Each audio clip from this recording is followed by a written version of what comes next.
Totally did.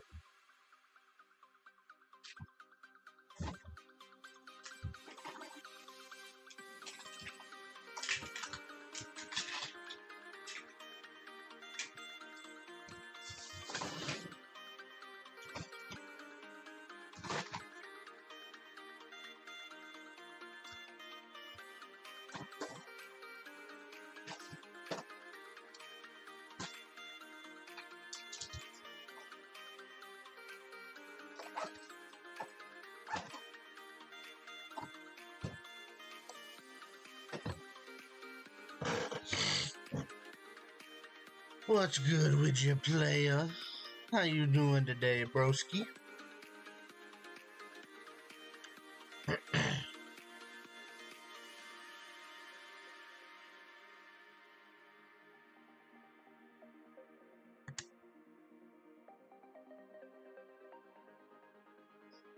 Hope you're having a wonderful morning.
Walking alone, the streets are empty. The only thing I can see is my own silhouette. I'm getting stronger, step by step. The clock is ticking, but there's no time for regrets. I've been flying from town to town, from London to Taiwan. I've been all around the globe, trying to protect your soul. We are heroes tonight. We will fly above the sky. We are heroes tonight. Yeah. We are heroes tonight. We're back with another Power Build video. In this video, guys, I wanted to show you that capturing the tower bosses still works after the patch. A lot of people are having some issues with this, of getting it to work correctly. I'm going to show you that it still does work, and that's what you do it. Before we begin this video, I'm giving away a pop Power World 8 on my stream, so be sure to comment, drop by. If you want to enter, just leave a comment on this video. Make sure you're subscribed. If you really want to, leave a do it. All you have to do is fast travel to any single town that has guards. So normally I would just go to like a small settlement over there, and what I did this time was I actually started fighting them a bit longer, just so I got like level 700, I think it was, just so there was more guards, and teleported to the tower that has Griswold, and then I basically just waited a bit, waited for the guards to sort of pile up, make sure they were following me. And then after I sort of was confident that they weren't going to follow me inside, I basically went inside of the tower and they followed me inside. Now, obviously, if you're on a dedicated server, you can like a release server, you can wait someone inside. So it's best to plan ahead before you actually come here to check if there's nobody here. Yeah, make sure the guards are following you. Go inside, and then all you have to do is either get the guards to shoot the boss, or get the boss to attack the guards. Now I have found that it's a bit easier to make the boss attack the guards and just stand in the guards. The thing is, they don't necessarily have to like hit each other, but as soon as the boss starts walking to it, you sort of hit correctly. Then from there you basically just throw a pulse sphere. I don't know if the pulse sphere helps. I just threw a legendary sphere. Some people are saying it is taking, after the patch, it is now taking multiple throws, so maybe throw around 5. As you can see, it's all working. And as you can see at the bottom right, we are on version 1.0, which trying to protect your soul.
Hello there, Governor. Big shout out to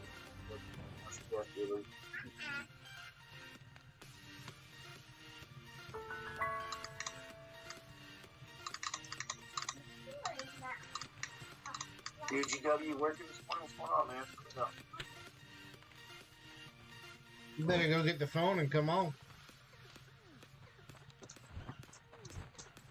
Kathy, are you working this morning? Starting on the Power World. You got 2 more bosses? Dude, there's a... Okay, so I rated Illidale. Illidale rated Tom the Bomb Deal. Tom the Bomb Deal rated Elusive Melody. Elusive Melody rated another guy. I went and sat in his room. He's playing Power World. This is his 6th time playing Power World since its release. His 6th new game.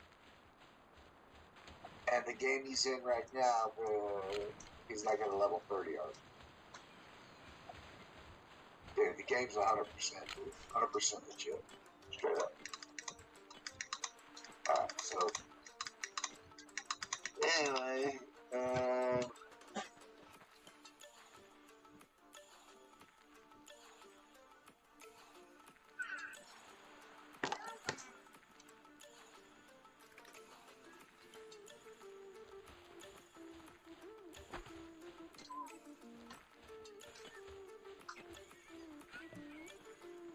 that's not it.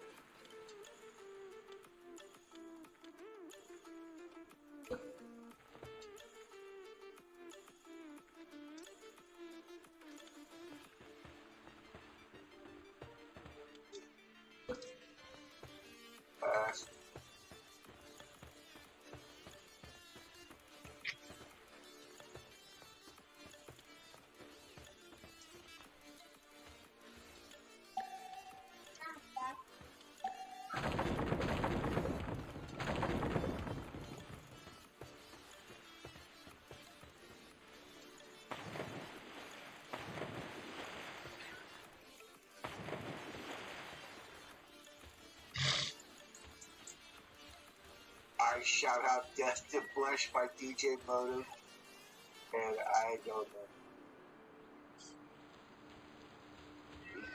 Exclamation. It's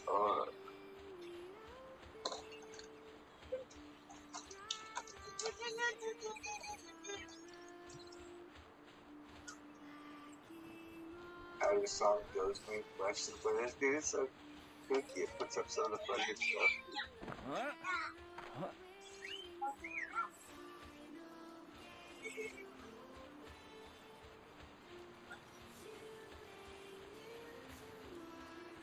Never heard of this group. Oh.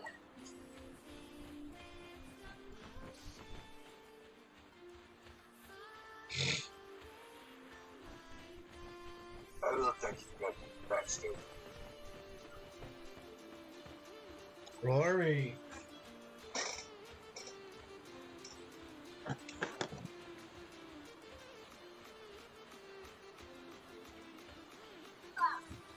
Stella, come on. Come.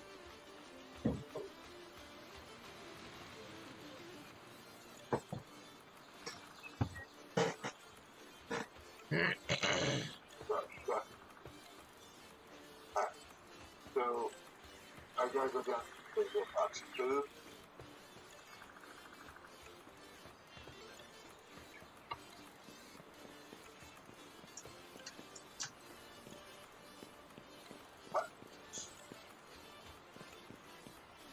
So we can first very cat. No, don't crash. I said don't crash. So you go run. Go run. What's wrong with you? Get in trouble. You must be bald for a second. Shit. Chill.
So holler at me, guys. What do you think about Power World, man?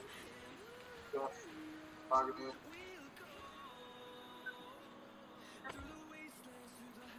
But see, I gotta get some bread or something. First, go out. As I'm some shit up. Rip some shit off the box.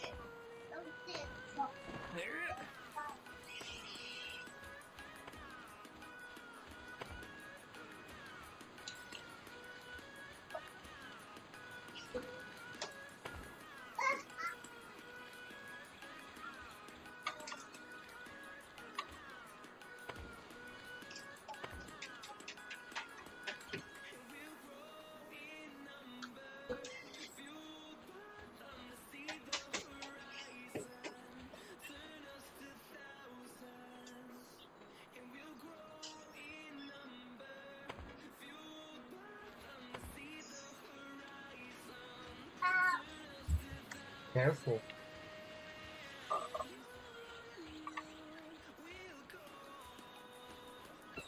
Just take the shit out.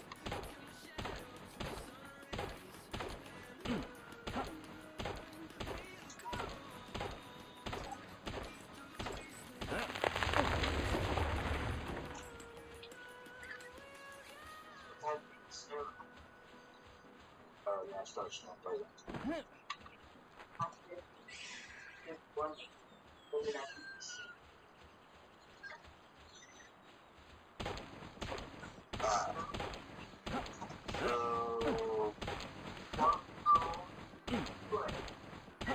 So, you know, man, put in flour, and not silver flour.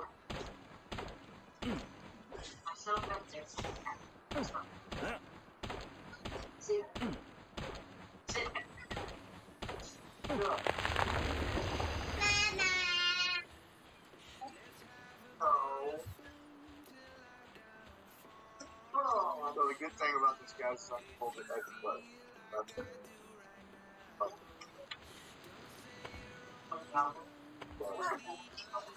I'm building up my base. Building a base at level 7. I gotta build a hot springs, so I gotta go find some fire thing. I think it was a fire. And, what else? These animals are starved to death, so I gotta. Get your ass in here. Shut the door. No, shut the door. Shut it. Stella. In. Shut the door. Bring it here. You need to pick up your shit and she won't chew on it. Does she have anything else? Yeah.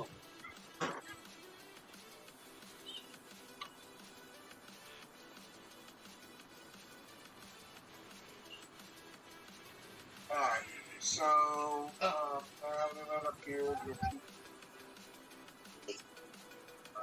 No. No. Get up there. I have a lot of time to get 4 hours.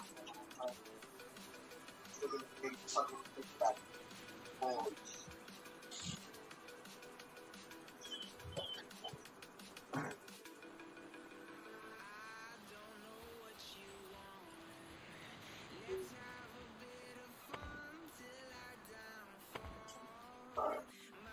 So, started waiting down my head. It's way down my head. Picks up the floor, you know.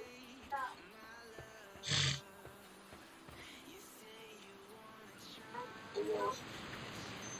38, but, you know, Shiite.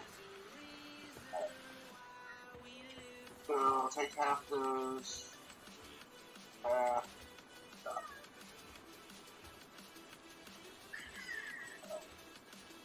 About. I got some egg cooking. We got some egg cooking to do. It's a business talk.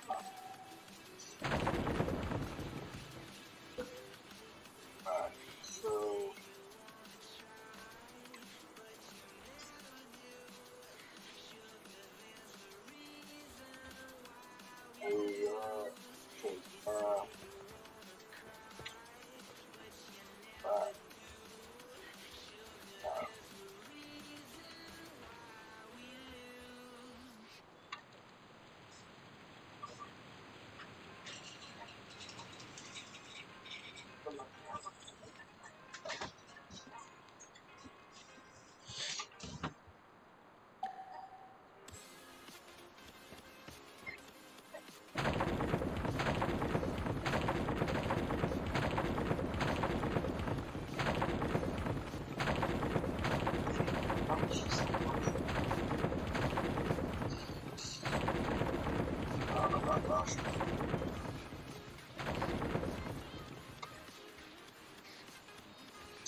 I can walk in the kitchen and hold my ex-buddy.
Chicky, chicky, chicky, chicky.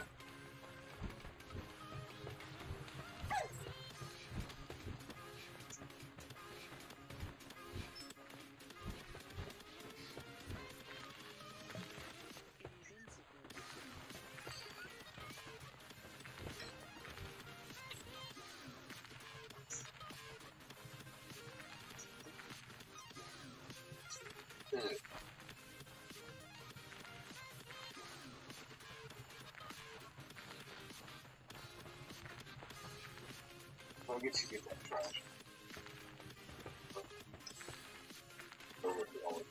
Hey.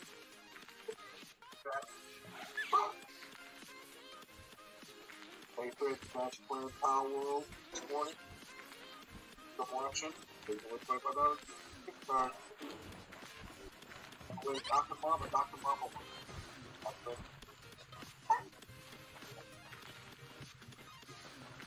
Richard!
Here, I got this guy.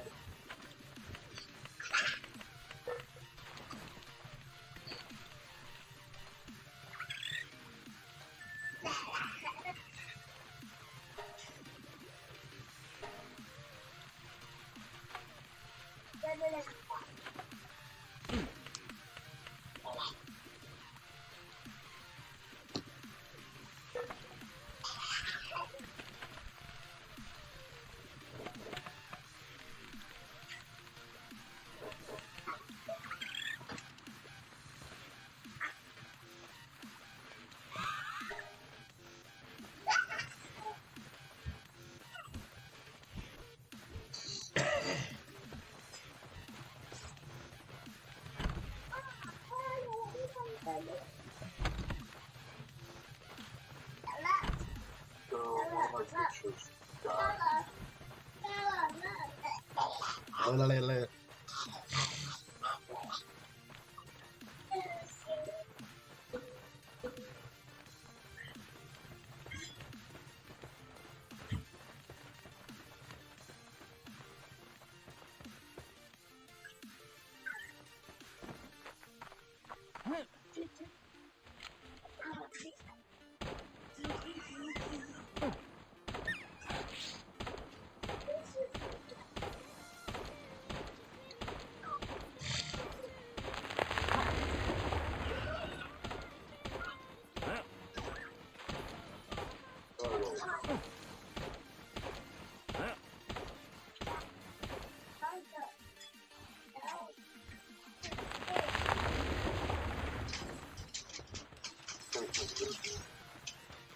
I don't know what the plan is. I gotta find some way to make bread and pizza.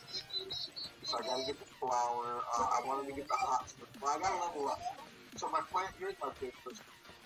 So base upgrade, I need to build a hot spring. I need to build a primitive forest. So when I start building the primitive forest, I'm gonna get some forest if I do that. Then I gotta go find a little fire.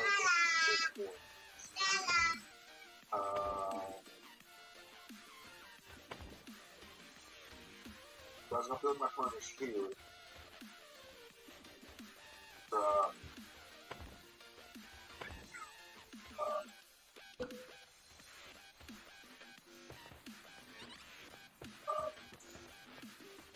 So I start doing stuff, but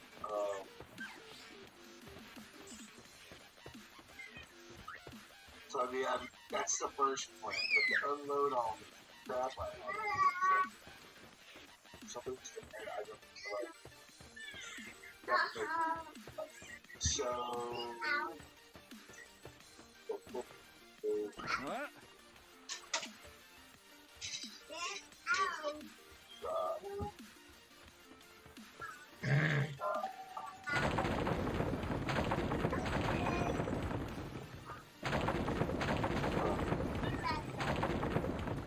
Coffee. So it's a little no rocks. Transfer back. Transfer back. Let's take this. Good.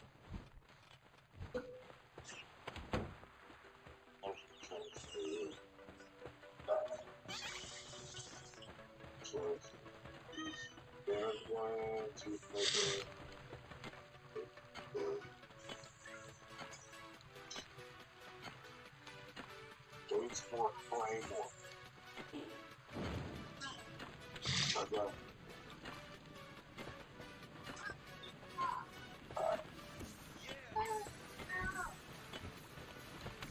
So while it's nighttime, we go.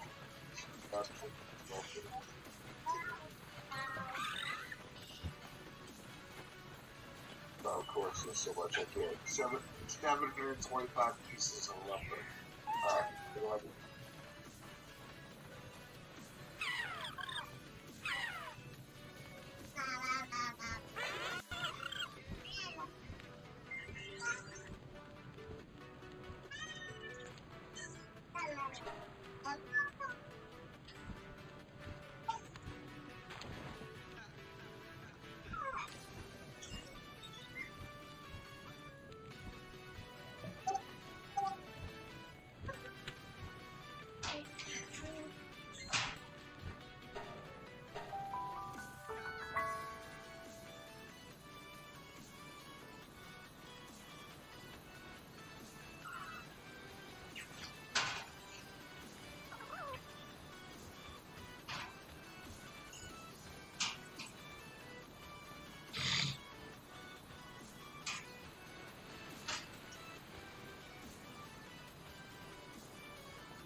So,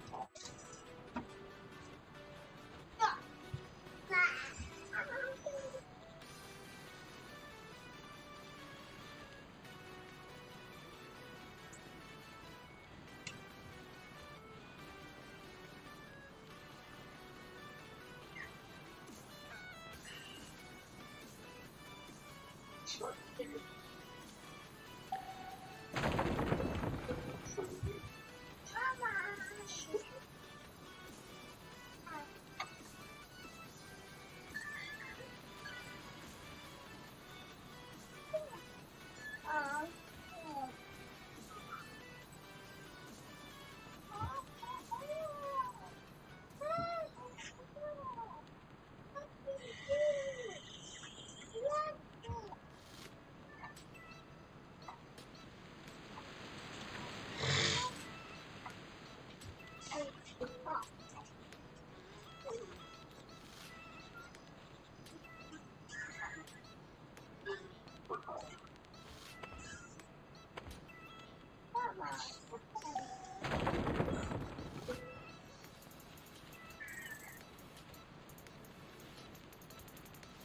you need to unlock the meal to make it? Okay. What level is that? I'm only at like a something.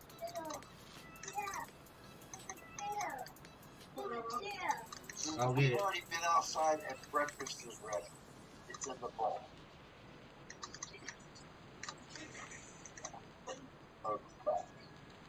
And you got lemons. You got lemons for me, you got lemons for Bubba. You're good. You're set. My mama's have a coffee. She wants to drink, she got smoke. She got smoke. But she does it every morning.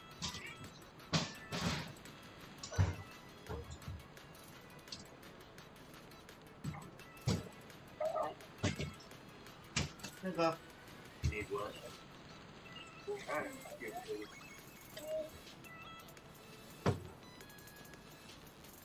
Where do you want it? Here?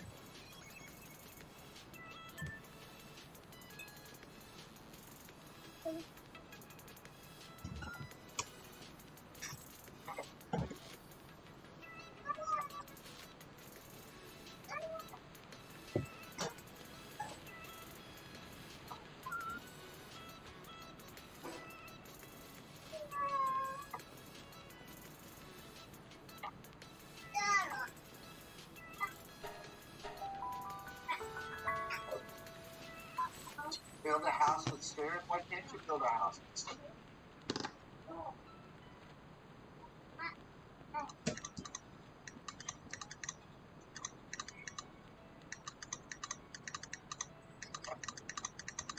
What's wrong with your house? Why can't you build a stairs? Everything. So.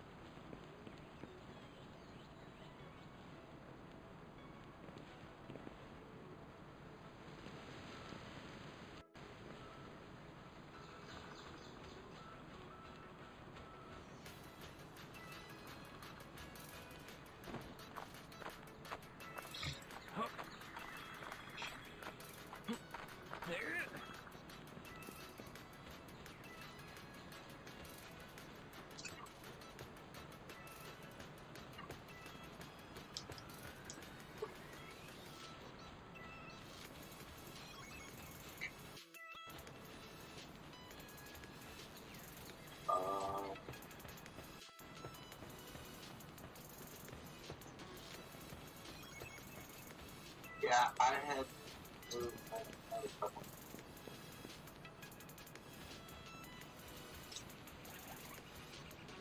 Guess I got set with a roof. I'm putting a slant on the roof. That's a pain in the butt. I where else would I want to go? It's pretty effective. One or two slots.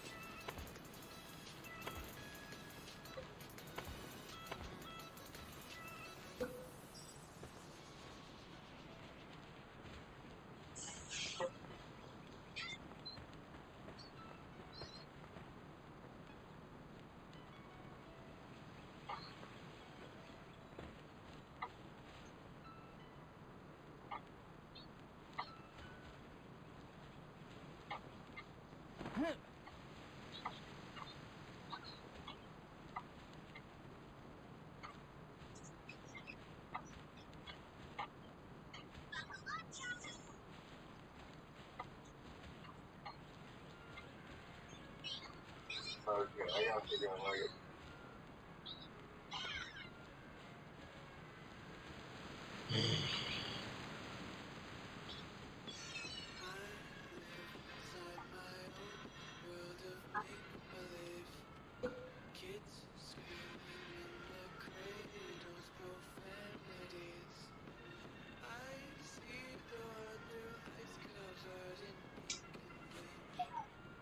Wow.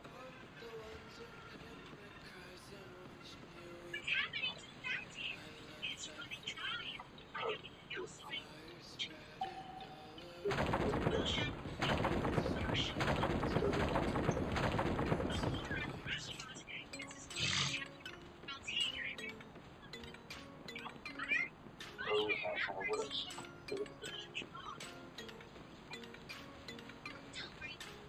So,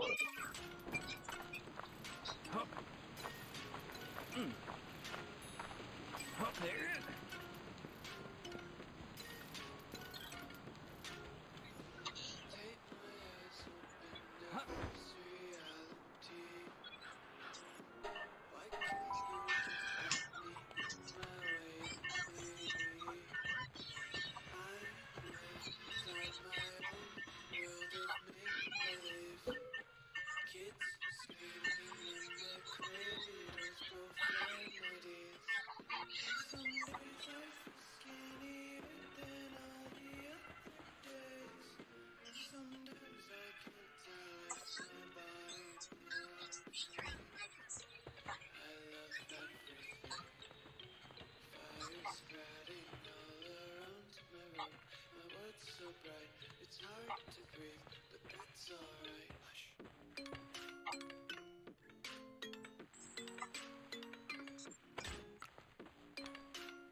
What?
There.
What's good with you, agent?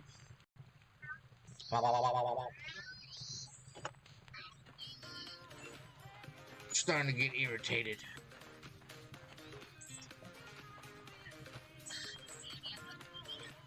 I'm starting to get irritated.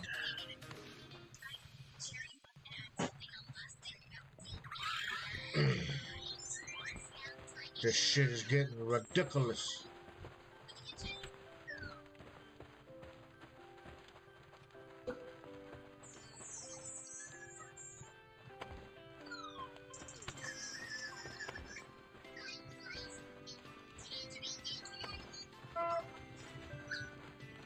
I was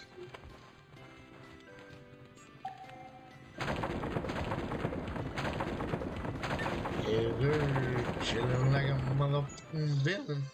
I'm getting pissed off.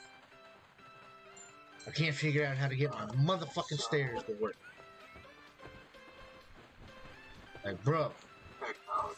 Absolutely. what is it fucking stuck on? Irritating.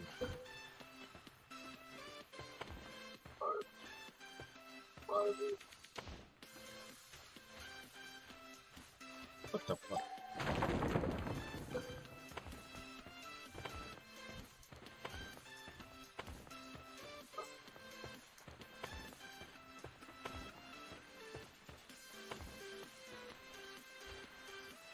Why are you? Get off the fucking fuck! Get off! Like, how does? I don't know, bro. This is pissing me off. War Dog's house looks immaculate compared to what I'm being able to do.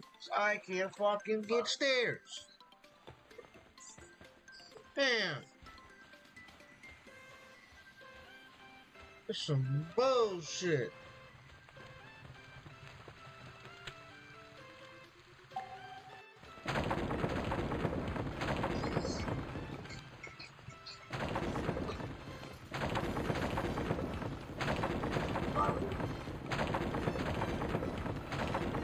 Technology.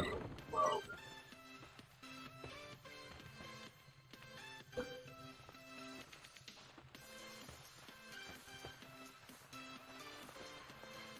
Hey, over, let me go. Make it crush it. I don't know.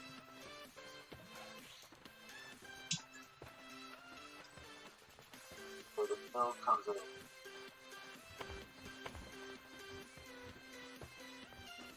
I just gotta get to level.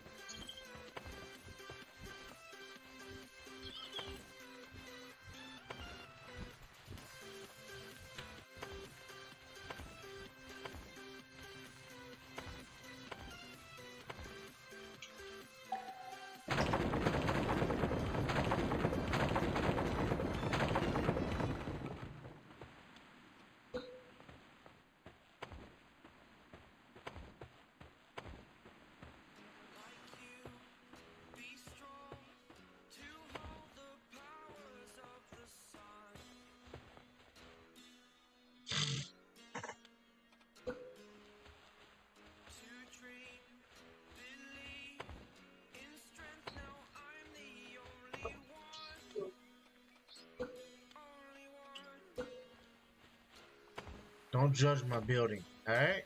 I suck at building. That's why I play zero build when I play Fortnite.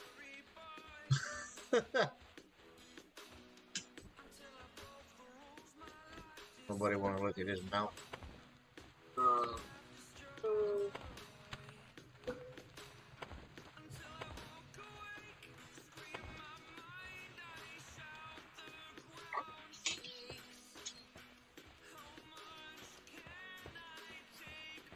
At least your bar stools are still. It's good, yes, good. Playing a little bit of Power World, and then I'll be on some Call of Duty here in a bit.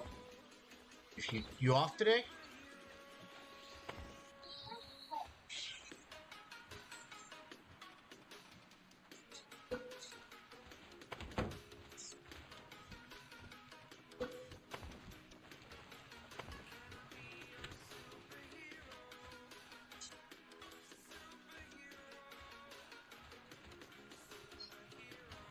See, I just want something to where I could get a second story.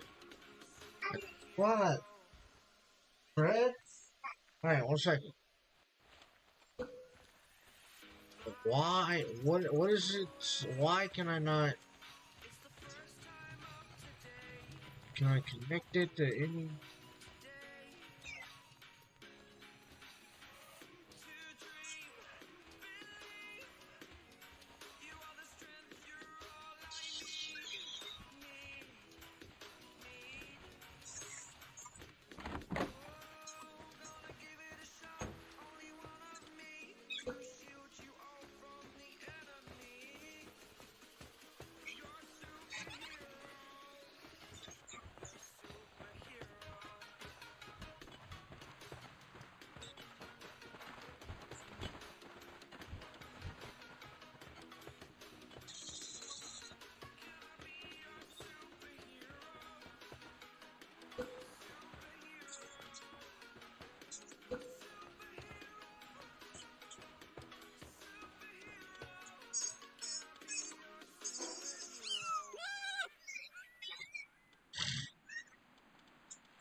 What? There it. What?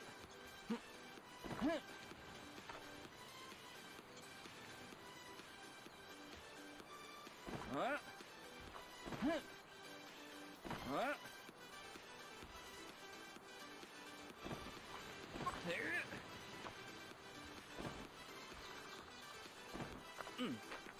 What? What?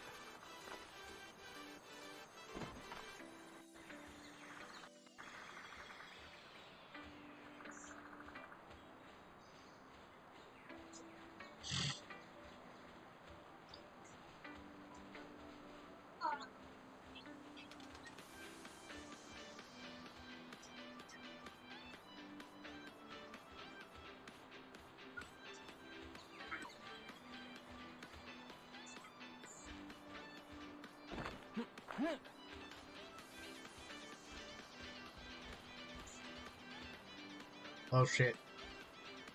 Oh. Ooh.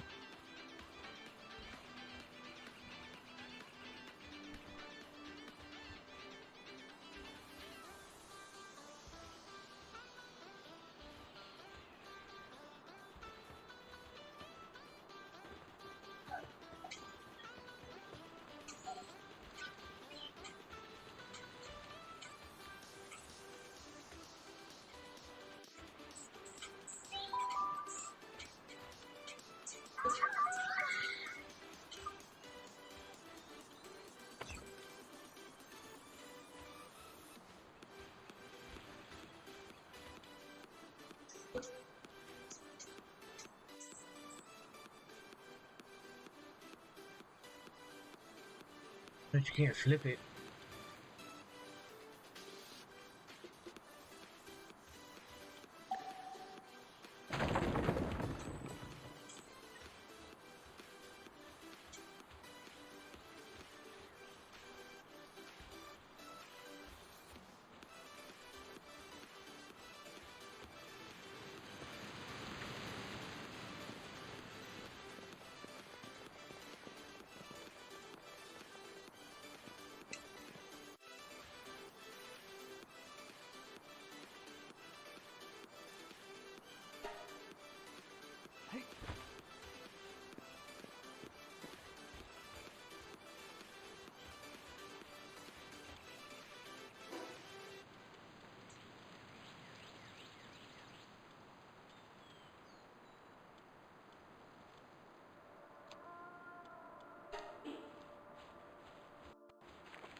Yeah, I fucking used. I had my dog. I had to take her outside anyway.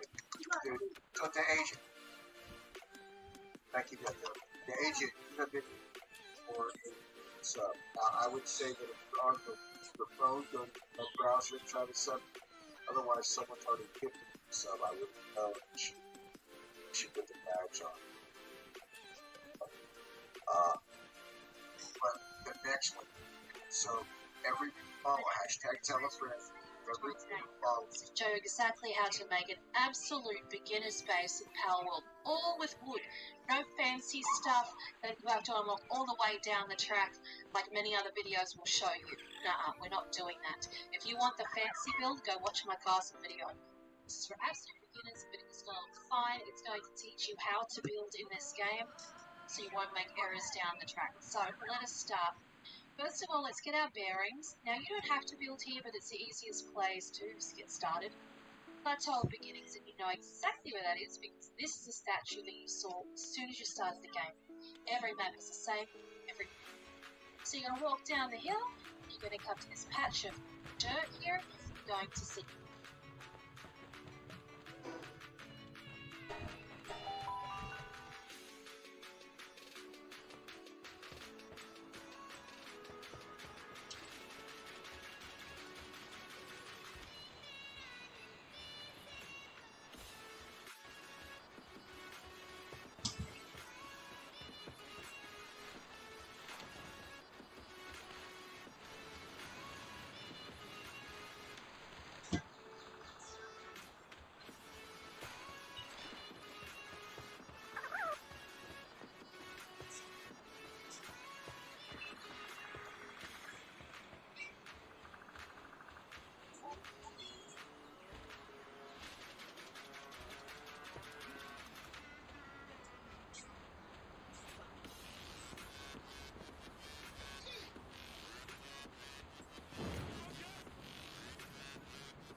Huh?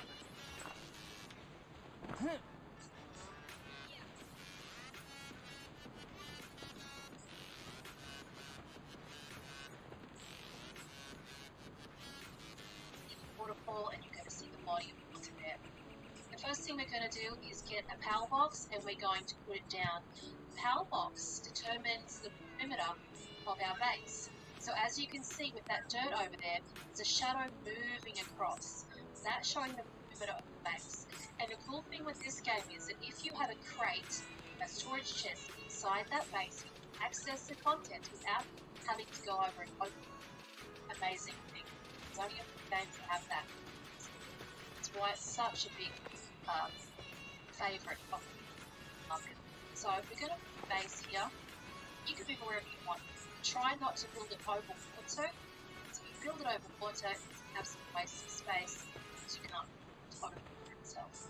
Now the power box is a fiddly one, so you won't be able to build on it or immediately sit it. And the reason for that is that when you summon the pals, they'll drop from the sky behind it. And if you have a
Why you always stay outside? Quit chewing shit.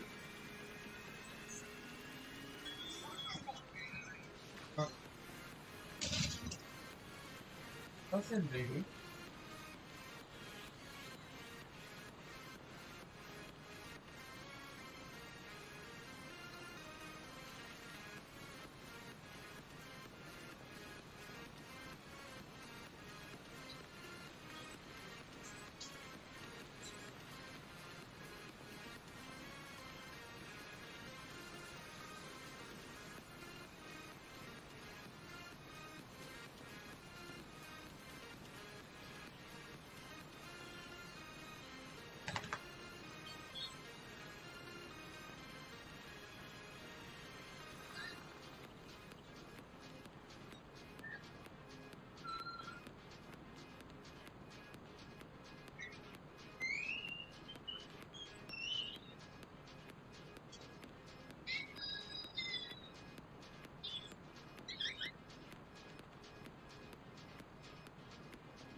Come on, doggies, let's go play.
Somebody killed a man.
I love how you get from 2000.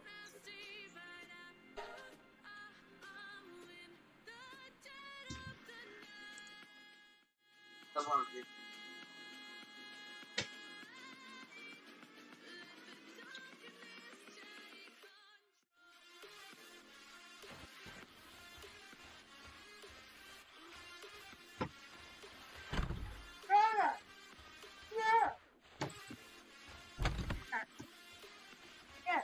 Yeah.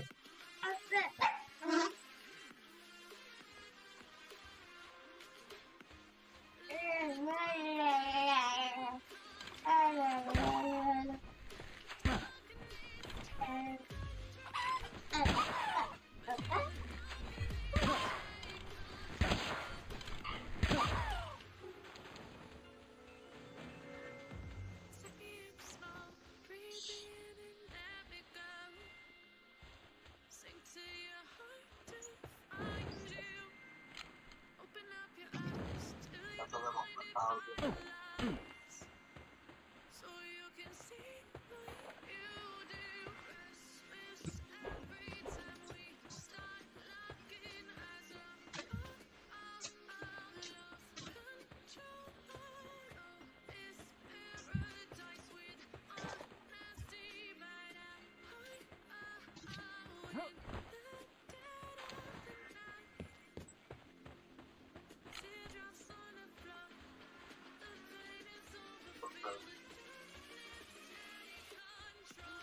Water. So my water's trash. I was so proud of myself. That's not fun.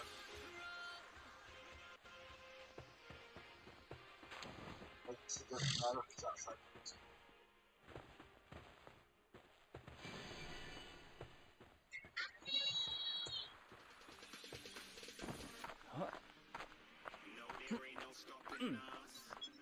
Huh? Water power. Huh?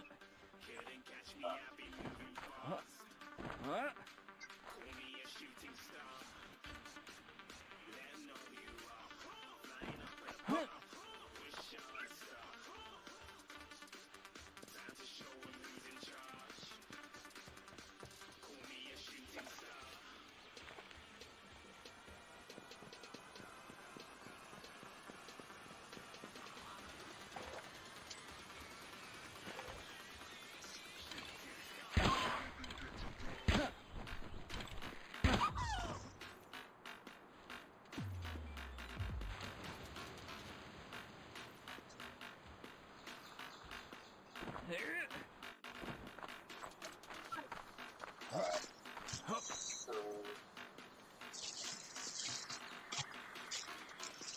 There you go.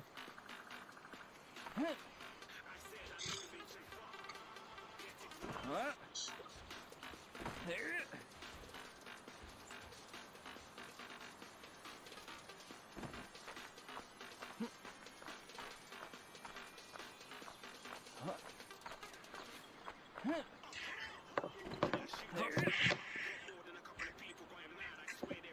What?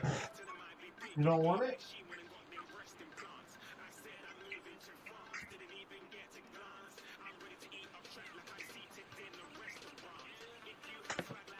careful.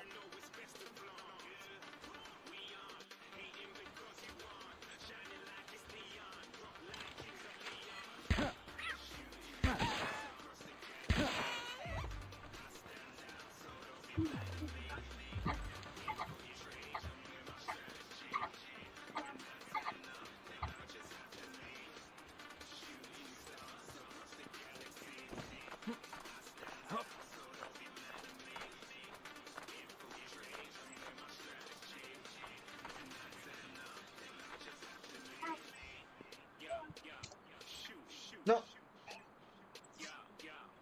Come on, Aurora. Go sit down.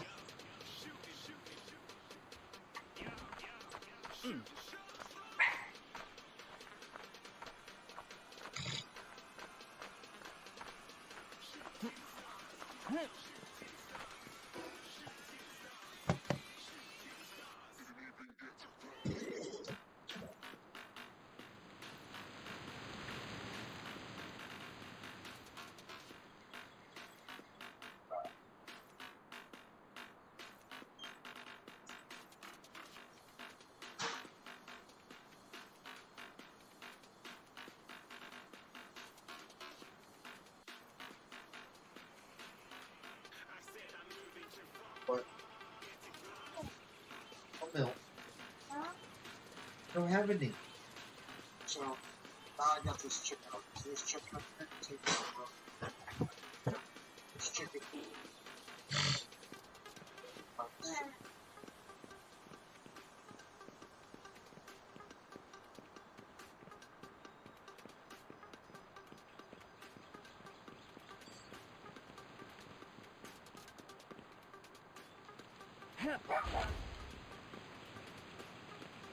So how'd that street go there?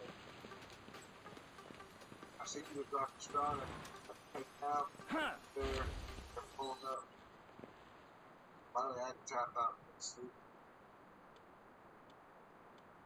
Mark or Sullivan. So,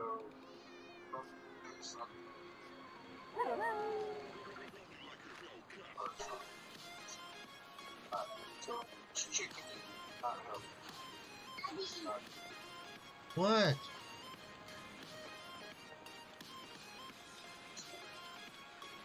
No, you stay here.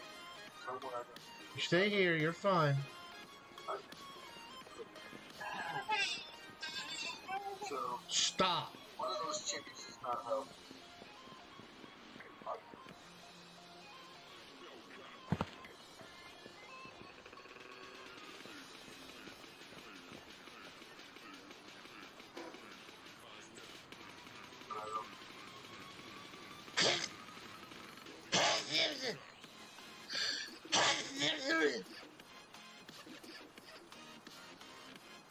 Kill the sun.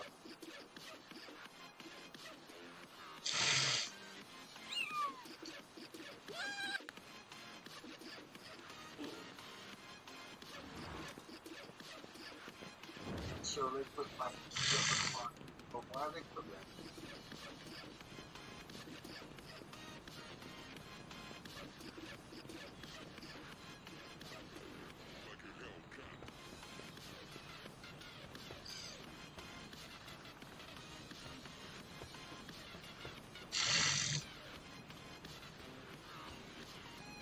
One of those two are not, so yeah, that's what I thought.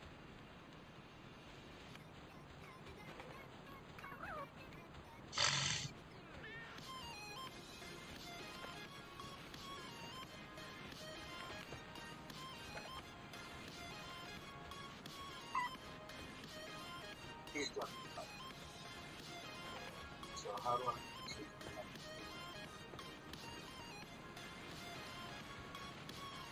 So, still up.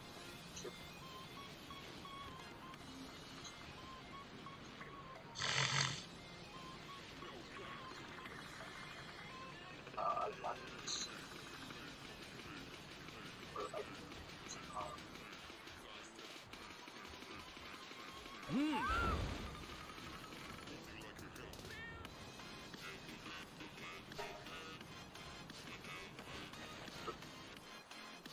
I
So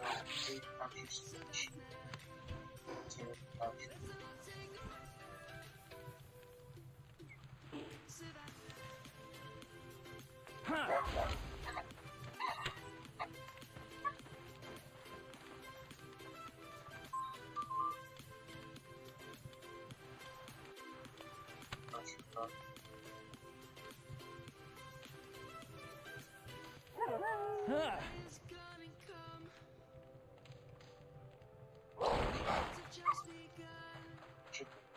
Hmm.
I've never played this before. Oh well, I've been doing like the first part of my stream, like 10 hours and 6 hours. I'll get back on later tonight. About 7 hours. Big green. Outside of it.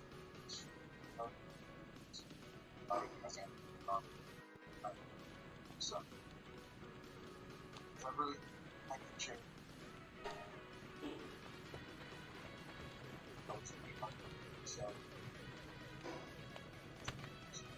So, this is about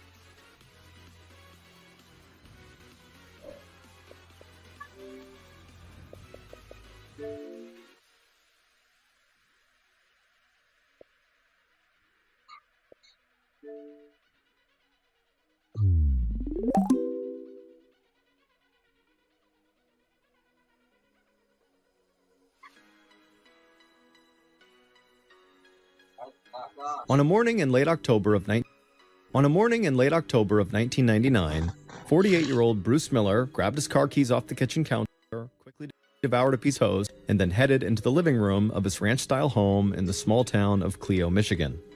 Bruce was over 6 feet tall and lanky, with graying hair and a mustache. He wore a button-up shirt, jeans, and work boots.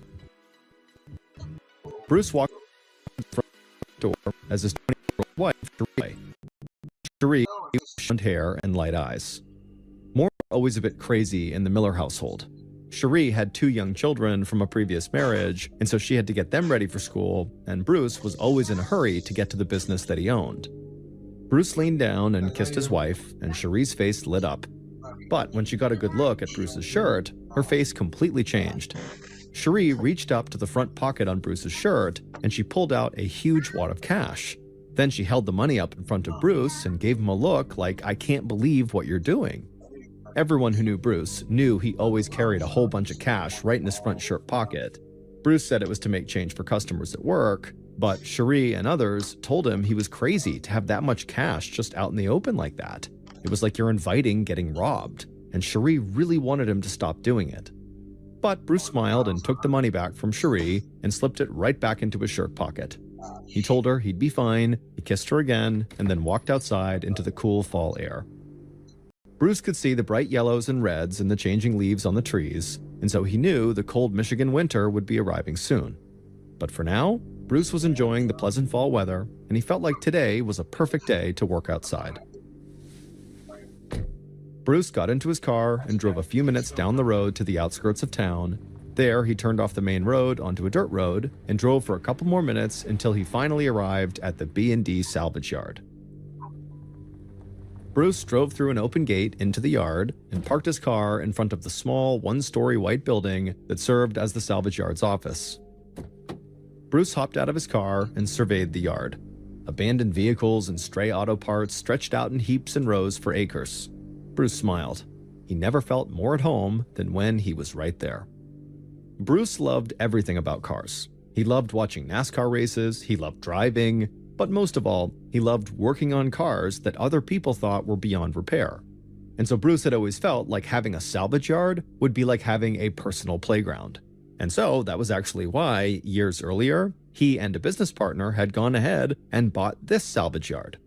But Bruce didn't just see this yard as a place for him to have fun and work on old beat-up cars.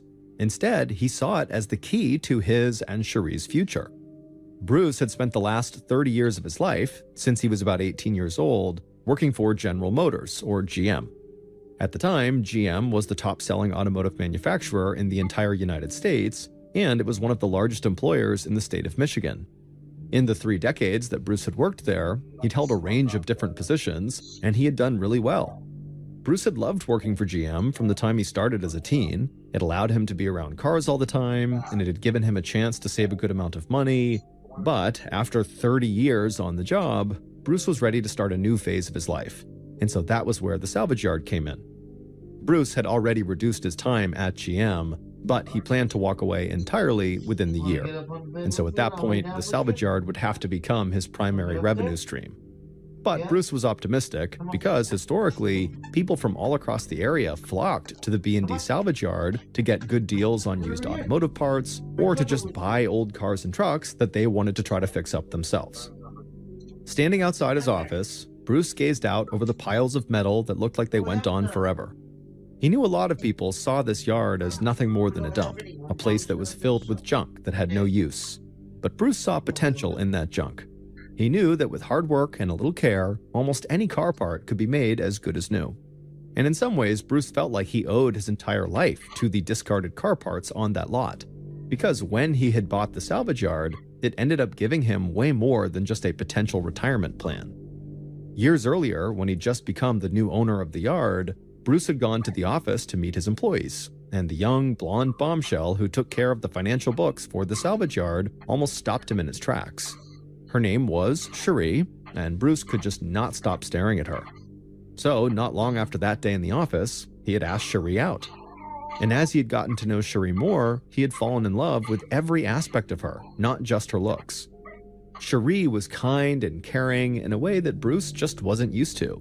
He had actually been married 3 times before, and he always felt like his ex-wives had been purposely cruel to him. But Cherie was different. She spent her time when she wasn't working just trying to help people. She took care of her 2 young kids, she had worked for years at a local retirement community, and she did everything she could to advocate for victims of child abuse. Cherie had witnessed child abuse at different periods of her life, and she felt compelled to stand up for kids who could not stand up for themselves. And it was her dream to someday make or raise enough money to start a nonprofit organization that was dedicated to helping victims of child abuse across the country. When Bruce and Cherie had really begun dating, it became clear pretty quickly that they both wanted to spend the rest of their lives together. So, earlier that year, in 1999, they had gotten married. And Bruce had begun to see the salvage yard as an opportunity for Cherie to realize her dream of starting her own nonprofit. So, not long after the wedding, Bruce and Cherie had bought out Bruce's business partner and taken over full ownership of the salvage yard themselves. They hoped the money they would make from the yard would allow Bruce to fully walk away from GM and enable Cherie to become a full-time advocate. Bruce took in one more breath of fresh air and then walked inside the office. Inside, it looked like the place had not been updated or even really cleaned in years. There were stained walls and boxes and supplies and files sticking out all over the place, and there were all these beat-up metal tables with ashtrays on them that were overflowing with cigarette butts, but it still felt like Bruce's happy place. Bruce said hello to the woman who now handled the financial books for him, but he could tell she was upset about something. Bruce asked her what was wrong, and she said when she was going over recent sales, she was sure that some auto parts, including some tires, had disappeared without being paid for. Bruce shook his head. Despite keeping the yard gated and locked when nobody was there, theft was often just part of this business. But Bruce was angry, because he was sure he knew who had taken off with the parts in question. So Bruce walked to the cluttered front counter, sat down in a swivel chair, picked up the phone, and called a man named John Hutchinson. John had been an employee at the salvage yard when Bruce first took over, and almost right from the start, the two men had clashed. At first, Bruce didn't understand what John's problem was. After all, Bruce was a pretty laid-back guy who did his best to get along with everyone, but eventually, Cherie had told Bruce that she knew why John didn't like him. Cherie and John had once dated. And even though Cherie had broken things off, she believed John still had a thing for her, and so he was jealous when she and Bruce had started dating. Even with that news, Bruce still tried to get along with John. He felt like it wasn't right to just get rid of John simply because at one point he had dated Cherie. But after a short time of working together, John had basically given Bruce no choice. The two men just kept clashing at work, and then Bruce discovered that John was selling parts from the yard to his friends and family for way below asking price. And then John had just begun outright stealing things from the yard. So Bruce had fired John. But the stealing didn't stop. John knew every way in and out of the salvage yard, and even though Bruce couldn't prove it, he was pretty sure John was still ripping him off. Bruce clutched the phone tight when he heard John's voice on the other line. And within a few seconds, the two men were screaming at each other on the phone. Bruce accused John of stealing, and John denied that he had done anything, and he attacked Bruce for firing him out of sheer jealousy. Finally, Bruce slammed the phone down and took a deep breath. Then he walked outside, made his way through the salvage yard, and began to look for a car to work on to take his mind off the fight he'd just gotten into. And after spending a large chunk of his day outside in the beautiful fall weather working on cars, Bruce did feel a lot better.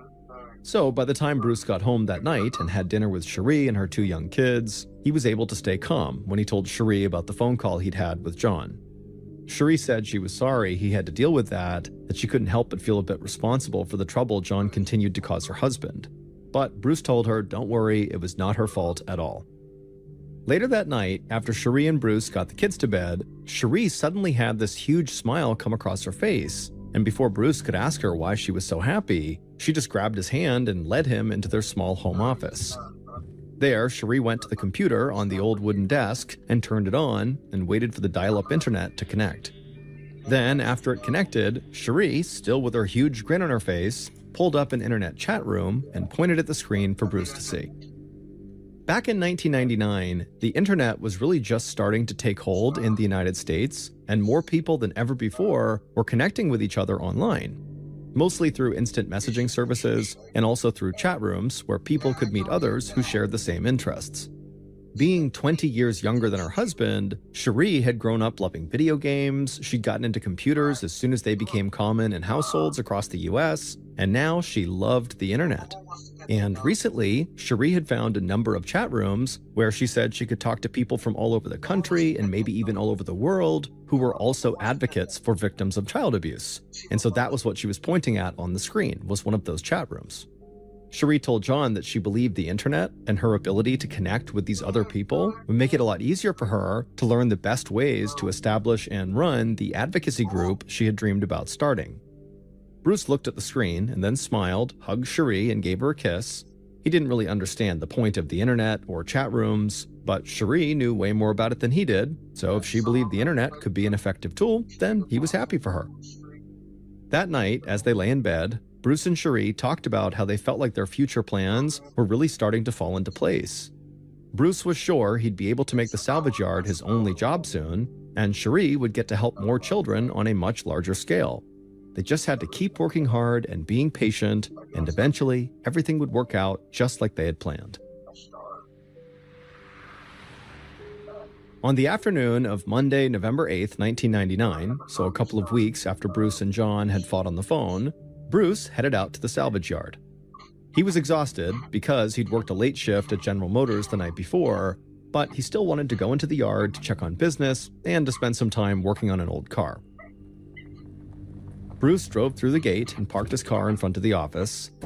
He stepped outside, breathed in the fresh air, and immediately began to feel a bit more awake. Then he walked into the office and saw his wife sitting behind the front counter. Cherie smiled, stood up, walked around the counter, and gave her husband a big kiss. She had opened up the salvage yard that morning after she dropped off the kids at school. That way Bruce could get some extra sleep after his late night at GM the night before. Cherie said it had been a pretty quiet day so far. Then she told Bruce she'd see him later at home. After Cherie was gone, Bruce checked in with the one other employee who was in the office, and then Bruce went to the yard to spend the rest of the day working outside. A little after 5 p.m., so just as the sun was setting below the horizon, Bruce decided it was time to head back inside the office to get some paperwork done before he went home. When he went in there, the one employee was still inside, and so Bruce told them they could head home and that Bruce would stick around and close up the yard on his own. And so after the employee thanked him and left, Bruce sat down in his old metal swivel chair and began digging through a stack of papers on the front counter, looking for a few forms that he needed to sign. About an hour later, at 6 p.m., Bruce was still inside the office doing paperwork when the office phone rang. Bruce answered, and he heard his wife's voice on the other line. She told him that the kids really wanted pizza from their favorite restaurant for dinner that night, and so she would call the order in if he could just pick it up on the way home. Bruce said that sounded great and that he would, and that he'd close up shop in just a few minutes. Cherie told Bruce she loved him, and they both hung up. Bruce pulled out a cigarette and lit it, and then exhaled a puff of smoke, and then glanced back down at the paperwork on his desk to make sure he'd finished everything he wanted to. But as he was doing this, suddenly the front door to the office swung open, someone stepped inside, and the door slammed shut behind them.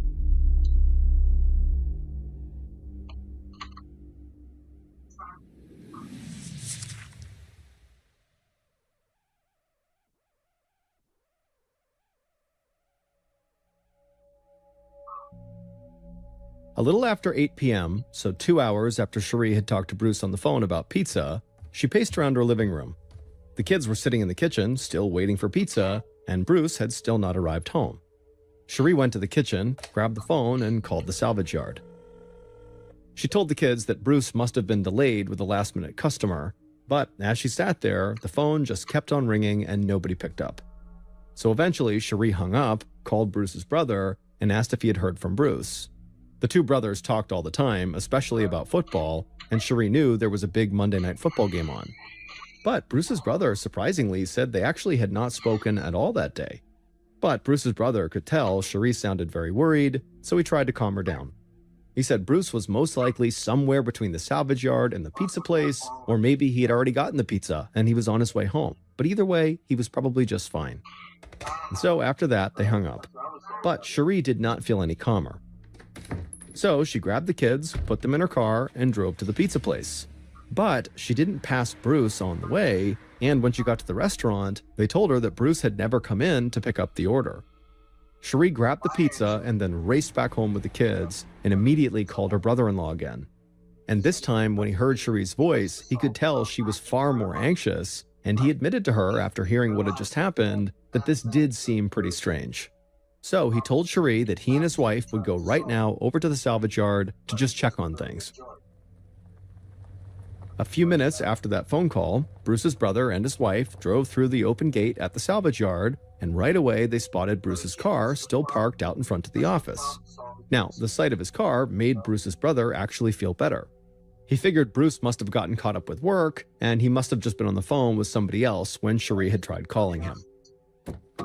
Bruce's brother and his wife stepped out of their car and walked up to the office door, and right away they froze, because when they looked down, they could see the front door to the office was actually cracked open a bit, and they knew Bruce never left this door open when he was working alone at night because of all the theft. And so this was a big red flag. Bruce's brother and his wife began calling out Bruce's name through this gap in the door, but nobody answered from inside. So the couple nodded to each other and then pushed the door open and stepped into the office. And right away, they saw a huge pile of cigarette butts on the floor in front of the counter. Then they walked around the counter and looked down at the floor. And when they did, they just stood there in total shock. Bruce was sprawled out on the floor in a thick pool of blood. Bruce's brother instinctively dropped down to try to revive Bruce, but he already knew Bruce was dead.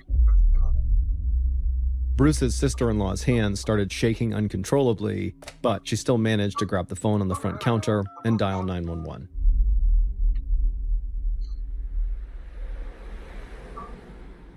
About an hour after the 911 call, Detective Sergeant Ives Petrovka of the Genesee County Sheriff's Department drove down a dirt road towards the salvage yard. And as Petrovka got closer, he began to look around and think to himself that the salvage yard at night seemed kind of menacing. These huge piles of metal rising up into the sky, creating paths and hidden corners everywhere that made it impossible for somebody there to ever really know if they were actually alone. Petrovka drove through the open gate and parked his car near the front office, where a local police cruiser with flashing lights was already parked near several other state police vehicles. Petrovka stepped out of the car and saw fellow Sheriff's Department detective Kevin Shanlian pull into the lot behind him. Petrovka's tie was hanging loose, and he always looked like he was in a hurry. In contrast, Shanlian was very calm and was the kind of person who never had a hair out of place. But despite their huge differences, the two detectives got along well. In the parking lot, Petrovka and Shanlian walked over to the first officer who had arrived at the scene. The officer was standing outside of the office with Bruce's sister-in-law and his brother, who both still looked like they were in shock. Petrovka introduced himself and said he was sorry to ask them to stay longer, but he would probably need to ask them some questions shortly. Bruce's brother nodded blankly and said that he and his wife would stick around to help. Then Petrovka and Shanlian walked into the office. The cramped office felt like it was totally packed with people, even though there were only a few members of the State Crime Lab forensics team inside. The county detectives introduced themselves, and a woman from the crime lab who had short hair and a quiet voice motioned for them to join her on the other side of the front counter. Petrovka and Shanlian took a few steps across the office, avoiding the pile of cigarette butts on the floor, and walked around the counter. There, they saw Bruce's body, and by Bruce's head was another pile of cigarette butts. The forensics officer was crouched down over Bruce's body. She was using pieces of one-sided tape to pull potential hair samples from Bruce's shirt. But Petrovka barely noticed what she was doing because he was stunned by the amount of blood covering Bruce's chest, the floor, and the wall behind Bruce's body. Even at first glance, it was clear to the detectives that Bruce had been shot at close range with a powerful weapon, most likely a shotgun. But no expended shells had been found at the scene. The forensics officers cataloged and stored hair samples from Bruce's shirt, and then the woman with the quiet voice motioned for the detectives to follow her back to the front door.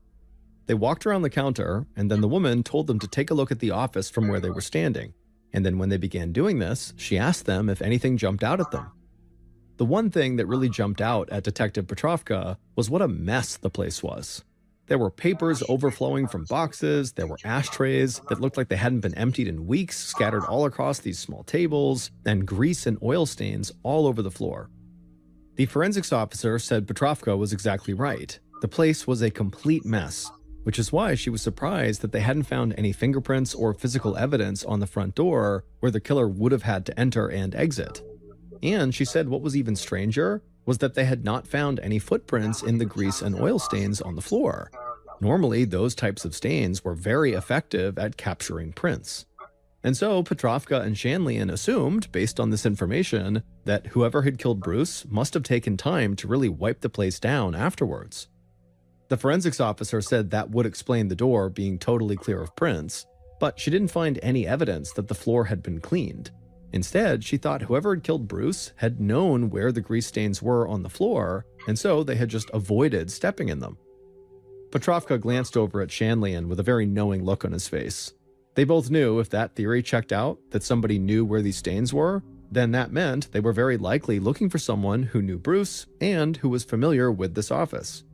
So the detectives stepped outside to talk to the people who had found Bruce's body, his brother and his sister-in-law.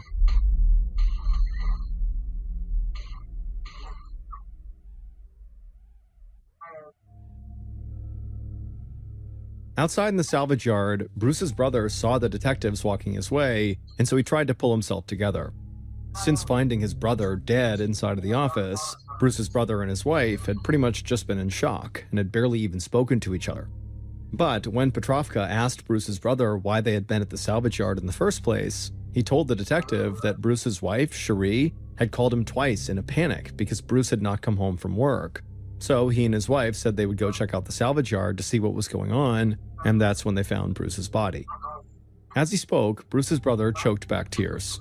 He told the detectives that he'd already called his mother to tell her that Bruce was dead, but that he couldn't bring himself to say what had happened to him. So he just told her that they thought Bruce might have had a heart attack. After speaking with Bruce's brother and sister-in-law for several minutes, Petrovka and Shanlian felt like these two witnesses were telling the truth. It was way too early to actually rule anyone or anything out, but the detectives felt like they'd learned everything they could from Bruce's brother and his wife for the time being. And so now the detectives wanted to talk to Bruce's wife, Cherie, to see if she had any information that could help. The detectives thanked Bruce's brother and his wife for coming and talking to them, and then the detectives got into their cars and headed towards town. It was well after midnight on November 9th, so several hours after Bruce's body had been discovered, when Petrovka and Shanlian stepped inside of Bruce and Cherie's house. The detectives stood in the living room, and Cherie sat on the couch. Her face was pale, almost gray, and she looked totally lost. Cherie had heard about what happened to Bruce from her mother-in-law, and then also a uniformed police officer had come by her house to confirm the news. But neither of them had told Cherie what actually happened. All they told her was that her husband was dead. However, now, the two detectives told Cherie what they actually found at the crime scene. And Cherie would tell them that she had been terribly worried about her husband when he didn't come home, but she never imagined anything as horrible as what they had just told her. Petrovka leaned down in front of Cherie and told her how sorry he was for her loss, and he was sorry that she had not been informed properly about what happened. Then suddenly, Cherie looked right at Petrovka, and she seemed way more alert than she had since the detectives got there. And she asked Petrovka if they had found a large amount of cash in Bruce's shirt pocket. Petrovka said they had not found any money, at which point Cherie explained that her husband always had like a couple of $1,000s in cash in that front pocket. Petrovka asked if anybody else knew this, and Cherie nodded vigorously. She said most of Bruce's friends and family knew about his habit of carrying around a whole bunch of money, and anybody who worked at the salvage yard would also know that too. The detectives shared a quick glance. The evidence the forensics officers had found made them pretty sure whoever had killed Bruce knew him and knew the layout of the salvage yard office. So Petrovka asked Cherie if she could think of anyone who knew Bruce who also might have had it out for him or who might have just wanted to rob him. Cherie closed her eyes and thought for a second, and then she looked back up at Petrovka and told him there actually was one man who could not stand her husband. He was a former employee at the salvage yard who actually she had once dated, and she said his name was John Hutchinson, and he had a history of stealing from her husband. Petrovka thanked Cherie for her help and told her again how sorry he was for her loss. Then he and Shanlian headed outside to their cars. Back at the sheriff's station, the two detectives talked about what Cherie had told them, and they agreed that this John Hutchinson guy seemed to fit the description of who they were looking for. Someone who knew Bruce, who knew the salvage yard, and who literally had a history of stealing from Bruce before. And so certainly this guy John would also know that Bruce carried thousands of dollars in cash on his person. So by the time the sun started to rise that morning, the detectives believed they had identified their very first major suspect. At 1:30 p.m. on November 9th, the day after Bruce's murder, Detective Shanlian led John Hutchinson into a small interrogation room at the sheriff's station. John was tall with a square jaw, a shaved head, and piercing eyes. People who knew him said he was good-looking enough to be a Hollywood star. Shanlian motioned for John to take a seat at a small table in the center of the room, and Shanlian then sat down across from him. The room was warm, and John was already sweating, but Shanlian figured that might have more to do with nerves than with the room's temperature. Shanlian was very calm, and he had an ability to put people at ease really quickly, which is why he'd been chosen to conduct this interview. Shanlian said he knew John was nervous, and that was totally normal. Shanlian said he was not going to try to trick John or get him to say anything that wasn't true. He just needed John to answer a few simple questions. John nodded and said he wanted to help. During the course of the interview, Shanlian got John to talk about his past relationship with Cherie, and he even got him to admit that he had, in fact, stolen auto parts from the salvage yard before. But John also said that he had owed Bruce money. When Shanlian heard that, he barely reacted, but inside, he thought that that information made John an even more likely suspect. Then, Shanlian asked John if he owned any weapons. John said he was a hunter, so yes, he had several rifles and a shotgun. Now, at this point, Shanlian knew Bruce had been killed with a shotgun, so he leaned forward and started to press John a little bit harder. He asked a series of rapid-fire questions, keeping the focus on John's past with Cherie and his strained relationship with Bruce.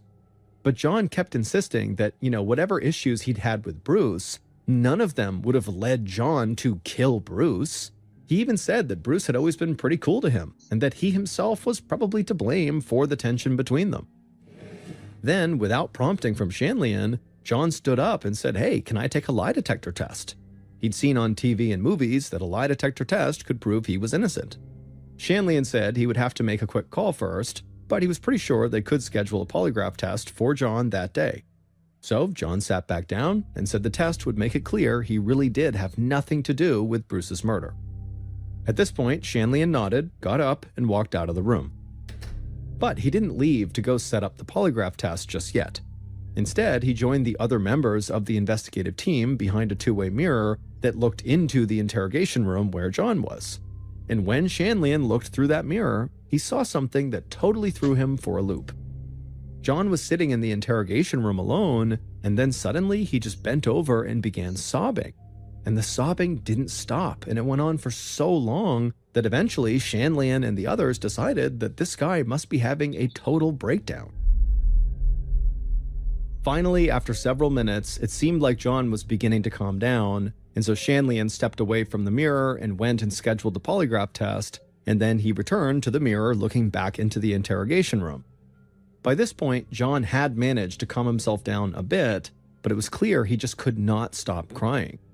Shanlian and the others had no idea if this guy was just totally racked with guilt over something he had done, or if maybe just the pressure of being in this interrogation room had caused him to kind of snap.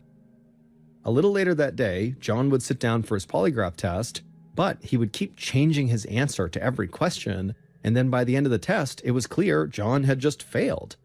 And so Detectives Shanlian and Petrovka became even more convinced that they had found Bruce's killer.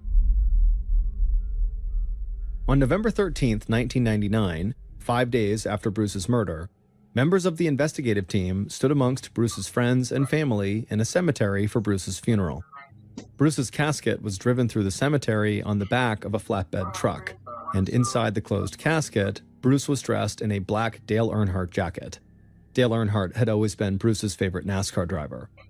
Everyone there thought the entire funeral was the perfect send-off for a man who had loved cars as much as Bruce. Detectives Petrovka and Shanlian listened as Bruce's brother talked about how happy Bruce had been in the final days of his life. Bruce's business was doing well, and he finally saw a future where he could be his own boss at a place he loved. And Bruce's brother said that after years of searching and many failed marriages, Bruce had finally found the woman of his dreams in Cherie, and that Bruce had really come to love her kids like they were his own. Hearing about how loving Bruce had been to his family and friends really made Petrovka and Shanlian want to bring his killer to justice as soon as they could. They knew nothing would ever bring Bruce back, but his family deserved some kind of closure. And with their main suspect, John Hutchinson, right in their sights, the detectives thought they were very close to actually solving this case. But in the following weeks, Petrovka and Shanlian could not find any evidence that directly linked John to the scene of the murder. Now, they didn't think this proved that John was innocent, really kind of the opposite. They thought this just showed that John really did know how to cover his tracks at the salvage yard. They even brought John in for a second polygraph test, and he failed it again. Still, investigators and the district attorney didn't think they had nearly enough evidence to actually convict John if this case went to court. So, as 1999 came to an end, Bruce's murder remained unsolved. At that time, Detective Petrovka had been training in the relatively new field of computer forensics, an investigative practice that looks at data and evidence from computer devices potentially used in crimes. And Petrovka had proven to be quite good at computer forensics, and he had set his sights on working for state authorities in this new field. But he made it clear to Shanlian and the rest of the investigative team that he was still fully committed to Bruce's case. He wanted to bring Bruce's killer to justice. But as January 2000 passed by with still no more new evidence linking John Hutchinson to the murder, both Petrovka and Shanlian began to worry that maybe they had set their sights on the wrong person. On February 17th, 2000, so over 3 months after Bruce's murder, Petrovka was sitting at his desk when he got a call from a police officer in nearby Flint, Michigan. As Petrovka listened to the officer on the other line, he couldn't help but feel really confused. The Flint officer said he'd received a call from an attorney who worked in a small town in Missouri. That attorney had spoken to local law enforcement in that Missouri town, and they had told him that they'd stumbled onto a case that they believed was somehow linked to Bruce Miller's murder in Michigan. And so after this officer explained everything they could to Petrovka, Petrovka hung up the phone feeling pretty excited, but also still feeling pretty confused. How could anything in this random small Missouri town be connected to this Michigan murder case he had been working on for months? But nonetheless, Petrovka pushed forward and contacted the local police department in that Missouri town, as well as the county sheriff's department that had jurisdiction in that area. Then, after talking to both of those departments, Petrovka rushed over to Shanlian's desk and told him they might have a huge break in the Bruce Miller case. Petrovka said he was going to book a flight to Missouri, and he would know more when he got back. The following day, Petrovka was in Missouri, meeting with detectives and sitting in on interviews regarding a suicide that had happened in this small town. And this suicide was the case that police believed was linked to Bruce's murder. And sure enough, by the time Petrovka returned to Michigan a couple of days later, he was absolutely positive he knew who had killed Bruce and how they'd done it.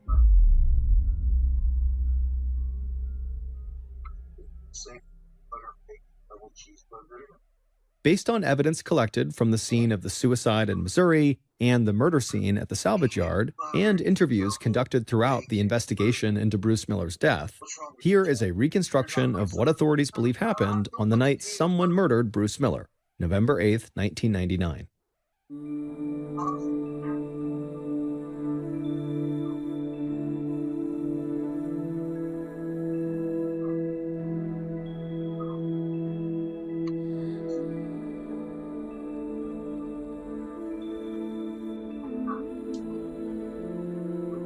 On that day, at around 2 p.m., the killer pulled into a rest stop in Flint, Michigan. The killer stepped out of their car and stretched their legs. They had been driving non-stop for over 10 hours. After stretching, the killer walked across the parking lot to the rest stop payphone. They put a coin in, dialed a number, let it ring once, and then hung up. The killer then stepped away from the phone, walked over to a picnic table, sat down, and waited. The air was cool, and the killer felt relaxed for the first time since they'd started driving earlier that morning. A few minutes later, the killer saw a car pull into the same rest stop parking lot they were in, and they watched as a person got out of that car and walked right towards them. The killer stood, and the person who had just arrived handed them a cell phone. Then the person headed back to their car, and the killer slipped that cell phone into their jeans pocket and then sat back down at the table. After sitting at the rest stop for hours, that cell phone in the killer's pocket began to ring. Killer calmly pulled it out and answered the call. They spoke to the person on the other line, and then afterwards the killer walked to their car. At about 6:45 p.m., almost 5 hours after arriving at that rest stop, the killer cut their headlights off as they drove down the dirt road leading to the salvage yard. They pulled through the open gate and parked their car several yards away from the office. The killer stepped out of the car, walked around to the back, and opened up the trunk. They reached inside and pulled out a shotgun. The killer closed the trunk, and then they marched right up to the front door of the office. They threw it open and slammed it shut behind them. Bruce, who was inside the office, looked up from behind the counter right as the killer raised that shotgun and fired. A deafening bang echoed off the walls inside the office, and the shell from the shotgun struck Bruce right in the throat. Blood and gore spilled and spattered on the floor and walls. The force from the shot actually spun Bruce's metal swivel chair around, and his arm hit an ashtray as he tumbled from the chair to the floor, scattering cigarette butts on both sides of the counter. The killer took a breath and lowered the shotgun. Then they looked down at the floor and took note of several grease stains. Then they stepped around the counter, being very careful to avoid those grease stains. Once the killer had made it around to the back of the counter, they stared down at Bruce, and they were sure he was dead. So the killer reached into their pocket, grabbed that cell phone, and made a call. They let it ring once and then hung up. The killer then slipped the phone back into their pocket, walked to the front door, avoiding the grease stains again, and walked back outside to their car. The killer put the shotgun back in the trunk, then they got into the driver's seat and began the 10-hour drive back to where they had come from. And as the killer's car headed down the highway into the darkness, the person who had delivered the cell phone to the killer at that rest stop walked into their kitchen, and they told their two kids that Bruce, their stepfather, would be home soon with their pizza. Bruce's wife, Cherie, had orchestrated Bruce's murder. It would turn out that Cherie had not been using those online chat rooms to find other people who were advocates for victims of abuse. Instead, she had been visiting chat rooms to play out her sexual fantasies with men from all across the country. And whenever she found a man she liked, she would send them explicit photos of herself online, and she would also literally mail them explicit videotapes of herself, because in 1999, most people were not sharing videos online yet. And one man in particular who had met Cherie in one of these chat rooms, and who had received photos and videos from her, had fallen totally in love with her. He was 39 years old, from Missouri, and his name was Jerry Cassidy. After talking for a few weeks via chat rooms and an online direct messaging service, Cherie and Jerry had carried out their digital affair in real life. Cherie had flown to a couple of different cities to meet and have sex with Jerry. And when Cherie was with Jerry, she concocted this far-fetched fantasy life for herself in which her husband, Bruce, was actually this powerful member of an organized crime family who regularly beat her and threatened to kill her. Then, a couple of months before Bruce's murder, Cherie sent a message to Jerry to tell him she was pregnant with Jerry's baby. She even sent him a picture online showing a positive pregnancy test and an ultrasound. But not long after sending those along, Cherie would again message Jerry to tell him that Bruce had beaten her so badly that she had lost their baby. She had used makeup to create bruises all over her body and then sent photos of those bruises to Jerry. And Cherie told Jerry that she would never be safe and they could never be happy together until Bruce was dead. And after seeing these horrible photos of Cherie with all these bruises on her and believing that he and Sherry had just lost their child, Jerry agreed to go kill Bruce. So, via online direct messages, Cherie planned the entire murder with Jerry. She chose the rest stop where they would meet. She bought the cell phone he would use to let her know the job was done. And she was the one to tell Jerry to make sure he didn't step in any of those grease stains on the salvage yard office floor. And so Jerry would carry out the murder, and then afterward, he waited patiently for Cherie to come join him in Missouri. But in the weeks and months following the murder, Cherie started ignoring Jerry, and she eventually told him that she actually didn't want to be with him anymore. Feeling alone, betrayed, and totally riddled with guilt, Jerry took his own life. And so when local police arrived at Jerry's apartment in Missouri after receiving a call from one of his family members, they would find a Bible next to Jerry's body. The Bible was open to a verse in the Gospel of Matthew that read, quote, "Do not murder, and anyone who murders will be subject to judgment," end quote. Then police also found a videotape in Jerry's trash can, and when they played the tape, they saw a scantily clad Cherie making explicit sexual comments directly to Jerry. That's when Missouri authorities learned about the murder of Cherie's husband in Michigan, at which point they contacted that Flint police officer, who then called Detective Petrovka. After returning from Missouri, Petrovka confiscated Cherie's computer, and using his skills in computer forensics, he was able to uncover the entire murder plot that she had carried out with Jerry online. Cherie was ultimately convicted of conspiracy to commit first-degree murder, and she was sentenced to life in prison with the possibility of parole in 2055. From prison, Cherie would admit her guilt. She said Bruce had been a good man and had never done anything wrong. She said she had just convinced herself that her online life was like a video game and that killing Bruce had become like beating the final level. Some in the media would come to call this case the first murder in the United States that was planned on the internet. This case would alert authorities to the alarming speed at which conspirators could communicate and plan simply by using direct message services and online chat rooms. And so as a result, U.S. law enforcement agencies would greatly increase their investment in the growing field of computer forensics.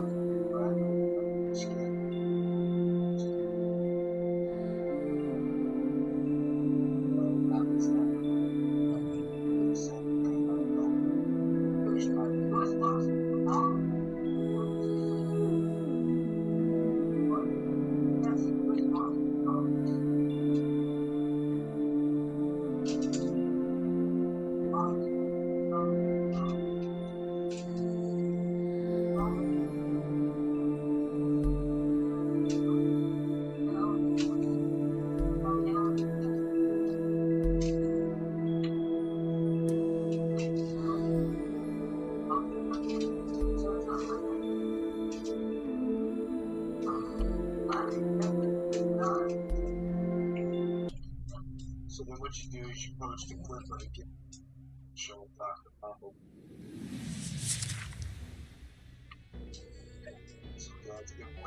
Thank you for listening to the Mr. Ballin podcast. If you enjoyed today's story and you're looking for more strange, dark, and mysterious content, be sure to check out all of the Ballin Studios podcasts.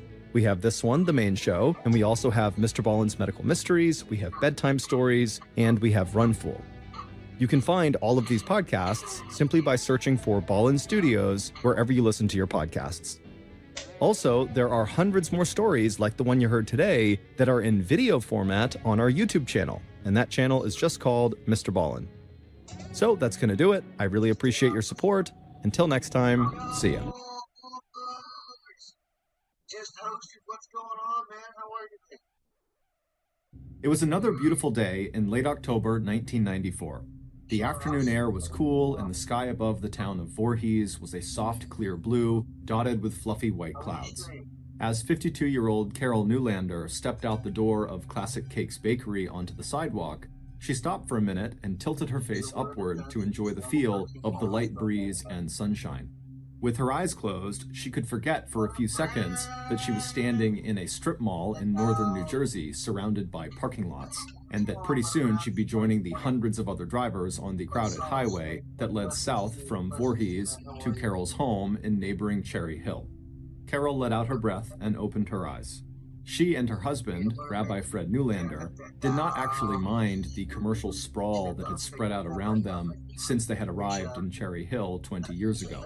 That was when Fred had gotten his first job, as assistant rabbi at a Jewish synagogue in Cherry Hill named Emmanuel Temple. A rabbi is a spiritual leader and religious teacher of a Jewish community or congregation. In the 2 decades since their arrival, as Cherry Hill's population grew, so had the Jewish community that now made up almost a third of Cherry Hill's 70,000 residents. Many in that community were ethnic Jews, people who can trace their ancestry back to the land of Israel, and others were non-ethnic Jews who had converted to Judaism. And just a few years after taking that job as assistant rabbi at Emmanuel Temple, Fred had gone on to found his own synagogue named Makor Shalom, which is Hebrew for source of peace.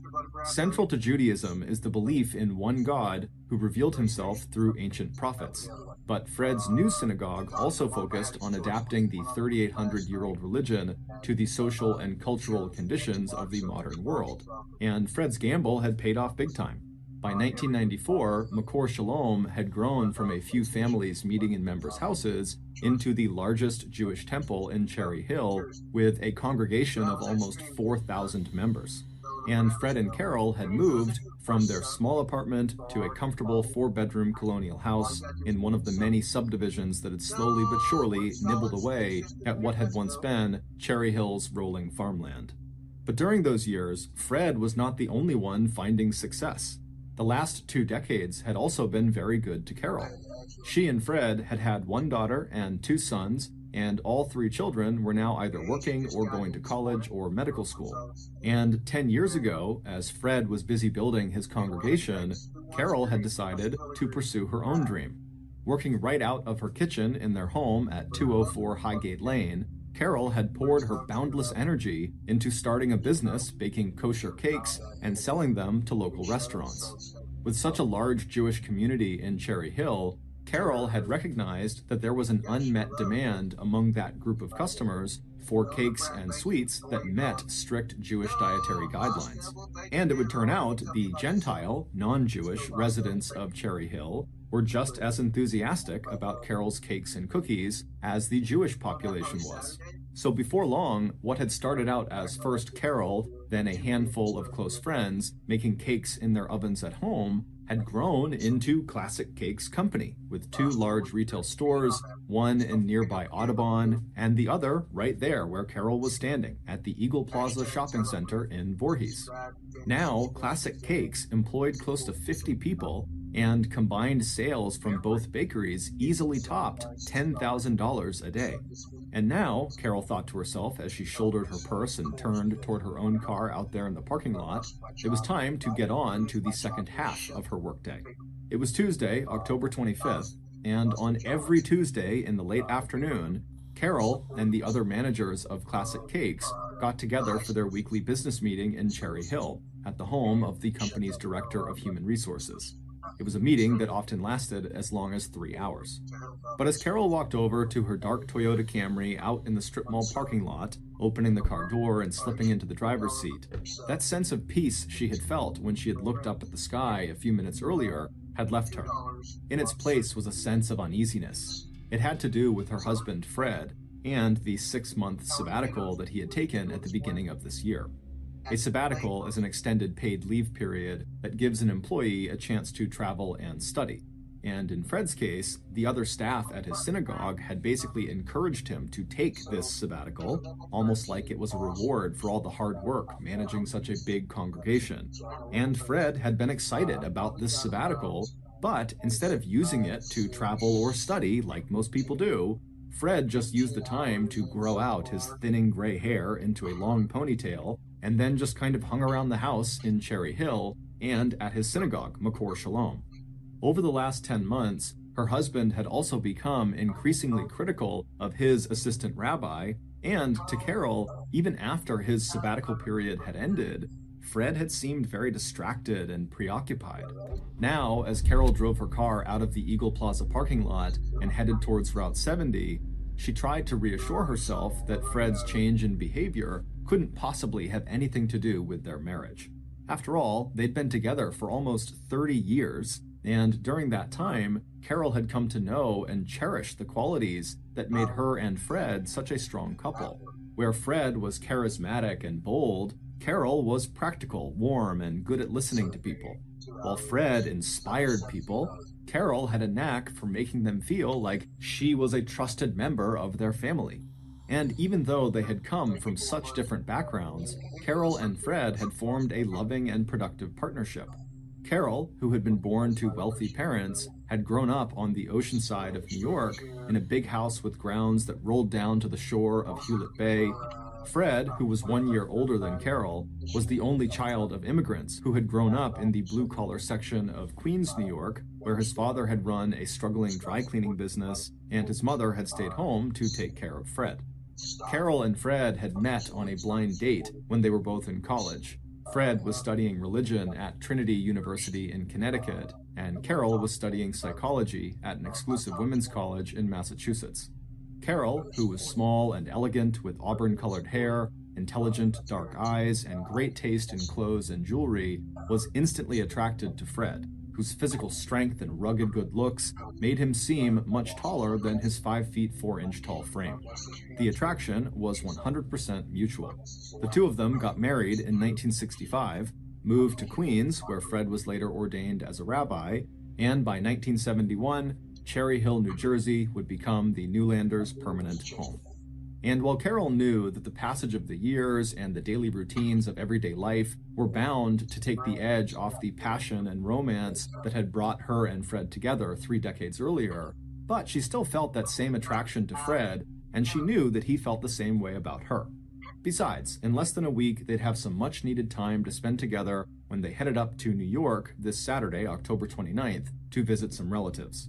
With this comforting thought in mind, Carol dragged her thoughts back to the work ahead of her. And by 4 p.m., after stopping on her way to run a couple of errands, Carol pulled into the driveway of the house where she would meet with her management team.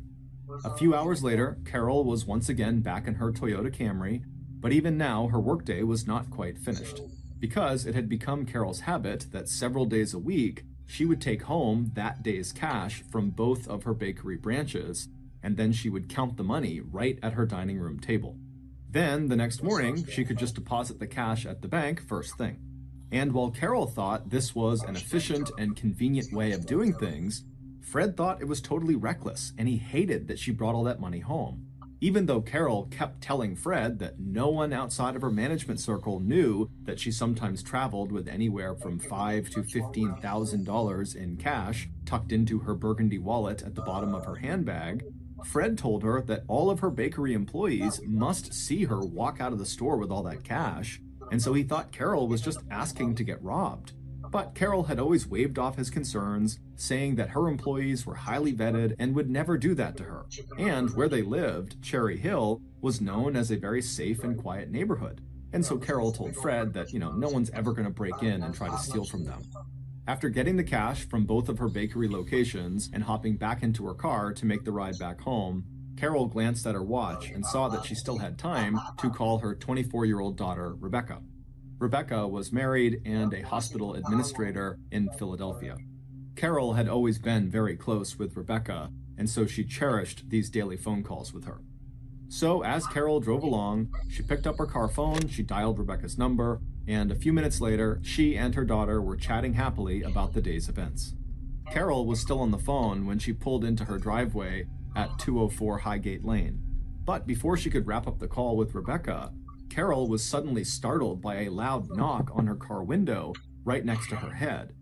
After nearly dropping her phone, Carol turned and looked outside and saw this huge man standing there right in her driveway. Seeing the look of alarm on Carol's face, the stranger stepped back and put his hands up in the air reassuringly. Carol told Rebecca, who was now asking, what's going on, to just hang on for a minute, that someone was here, and then Carol rolled her window down just a few inches and asked what this guy wanted. And the man in the driveway apologized for startling Carol, and then told her he was just there to see the rabbi and to deliver a package to him. Instantly, Carol could feel herself relax. She had been a rabbi's wife long enough that she'd come to expect visits from members of his congregation for all kinds of reasons and at all kinds of hours, day and night. Rolling the car window down the rest of the way, Carol smiled at the visitor and gestured toward the darkened house. She told him that the rabbi was not home yet, but the man was welcome to come inside and wait and deliver the package in person. After hearing bits of this conversation her mother had just had with this unexpected visitor, Rebecca felt concerned, and when her mom put the phone back to her ear, Rebecca asked her to please give a call once this guy has left so Rebecca would know that her mom was okay. Carol agreed and then ended the call with Rebecca, and then Carol got out of her car, she shut the door behind her, and began walking toward her house with the visitor walking right behind her. Carol had left her handbag filled with all the money in her car trunk. She would come out later when her visitor had left to bring it inside. But for now, Carol led the way to the front door, and when she got there, she unlocked it and gestured for her visitor to step into the small, warm entrance. But once the visitor was inside, the man began acting strange, glancing quickly left and right at the living room and dining rooms on either side of him and Carol. Then he began shifting his weight from one foot to another, and then suddenly, kind of awkwardly, he blurted out to Carol, Can I just use your bathroom for a minute? Sensing what she took to be his embarrassment at having to make this request, Carol just smiled and said, of course, and directed him through the kitchen to the first floor bathroom at the back of the house. And then Carol walked back to the front of the house. When the man returned a few minutes later, Carol was standing near the front door looking through the mail that had been delivered that day, and she told the visitor that he was welcome to take a seat in the living room. But the big man just thanked her, said he was sorry for bothering her, and just handed Carol a plain white envelope and asked if she could give it to the rabbi. And then the visitor reached his hand out to open the front door. Meanwhile, almost without thinking, Carol, who had been going through the mail, when she was handed this envelope, she just opened it right away. And when she saw its contents, which was nothing, it was an empty envelope, she put her hand out and stopped this guy and said, hey, wait a minute, it's empty. Did you give me the right one? The man looked startled and then told Carol he must have made a mistake and he picked up the wrong envelope earlier to bring by, and so he'd just have to come by another time. And then, without waiting to hear what Carol had to say, this man very quickly left the house and disappeared into the darkness. Back inside the house, Carol just tore up the empty envelope and dropped it into the wastebasket. Then she picked up the cordless landline phone and dialed Rebecca to tell her daughter that she didn't need to worry, that the man was gone. And as Carol told her daughter about this guy, she laughed and smiled to herself as she described how he came in and just used the bathroom, gave her an empty envelope, and then ran away. It was just another day in the life of a rabbi's wife. An odd but funny story that Carol would tell friends a couple of times in the following couple of days before forgetting all about it. But exactly 1 week later, both Carol and her daughter, Rebecca, would find themselves remembering that strange encounter all too well. Not long after 8 p.m. on the evening of Tuesday, November 1st, 1994, Carol was once again arriving at her home on Highgate Lane after having left the weekly Classic Cakes business meeting. The weekend trip she and Fred had just taken to New York had not gone at all the way Carol had hoped. And now, as she pulled her car into the driveway and looked at her darkened house, she told herself that the dissatisfaction that her husband had told her he felt in their marriage was just the result of a late midlife crisis. It had all come out during a big argument they had had on their way home from New York that past Sunday, and Carol was still feeling really hurt and angry. By Monday night, both Carol and Fred had calmed down and agreed that they would go to both separate and joint marriage counseling sessions. They had also talked to each other about cutting back on some of the activities that over the years had drawn them into almost separate lives, Fred's religious duties and Carol's business. But Carol was still upset and shaken, and as she parked her car, turned off the engine, grabbed her purse, and then walked through a swirl of fallen leaves to the house, all she wanted was to get inside and call her daughter Rebecca. Carol knew that hearing her daughter's voice, maybe planning a shopping trip together next weekend, would put Carol in a happier frame of mind. And sure enough, a few minutes later, when Carol heard her daughter pick up the phone and say hello, Carol's spirits lifted. With a sigh of relief, Carol kicked off her shoes in the front hall and then settled in for a nice long chat. But only partway through their call, at around 8:30 p.m., Carol was interrupted by a knock on the front door. Carrying the cordless phone with her, Carol walked to the entryway and peered out the big oval stained glass window in the center of the door. Even through the colored glass, Carol recognized her visitor right away. It was the same huge guy who had stopped by last Tuesday with the empty envelope. Carol swung the door open, and even before the man had time to say, "Hey, it's me again," Carol had invited him inside. She assumed that he was there to see the rabbi again, or maybe this time deliver an envelope that actually had something inside of it. As the man stepped inside, Carol very quietly whispered into the phone to her daughter that her visitor was the bathroom man again. Then Carol turned to her visitor and said she'd be off the phone in a minute, and for now he should just make himself comfortable in the living room. A minute later, Carol wrapped up her call with her daughter, and she put the cordless phone down on a wooden bench in the entryway. And then, when she turned around, she was surprised to see her visitor, the bathroom man, had still not moved to the living room. He was still just standing right in front of the front door. Carol let out a quiet sigh, thinking to herself this man was still just as awkward now as he had been the last time they had met. But Carol's years of practice as a hostess kicked in, and she made herself smile. And stepping in front of her visitor, Carol invited the man to follow her deeper into the house. But Carol had only taken 1 or 2 steps away from him when she suddenly felt a big hand grab her left shoulder. And then, before Carol could turn around or even understand what was happening, she felt an explosion of pain as something smashed into the back of her head. The blow was so hard it knocked Carol's glasses off of her face and sent her staggering into the middle of the living room. Then, all at once, she felt a powerful shove to the middle of her back, and then she fell to her knees. A moment later, blood streaming down the sides of her face and into her ears, Carol collapsed onto the white carpet. Later, when the bathroom man looked inside of Carol's burgundy-colored wallet he had taken from her home, he couldn't believe his eyes. He'd been expecting to see thousands of dollars. Instead, he pulled out a grand total of $150. That day had been one of the rare days that Carol had decided not to bring home the cash from that day's sales at the two Classic Cakes locations. Meanwhile, at Temple Makor Shalom, located just a few minutes away from Highgate Lane, Rabbi Fred Newlander was finding it almost impossible to end the workday and get home. He'd had to check in on the weekly Alcoholics Anonymous meeting that was going on in one of the conference rooms, and he'd also sat in on choir rehearsal and one of the Jewish study classes taught by his assistant rabbi.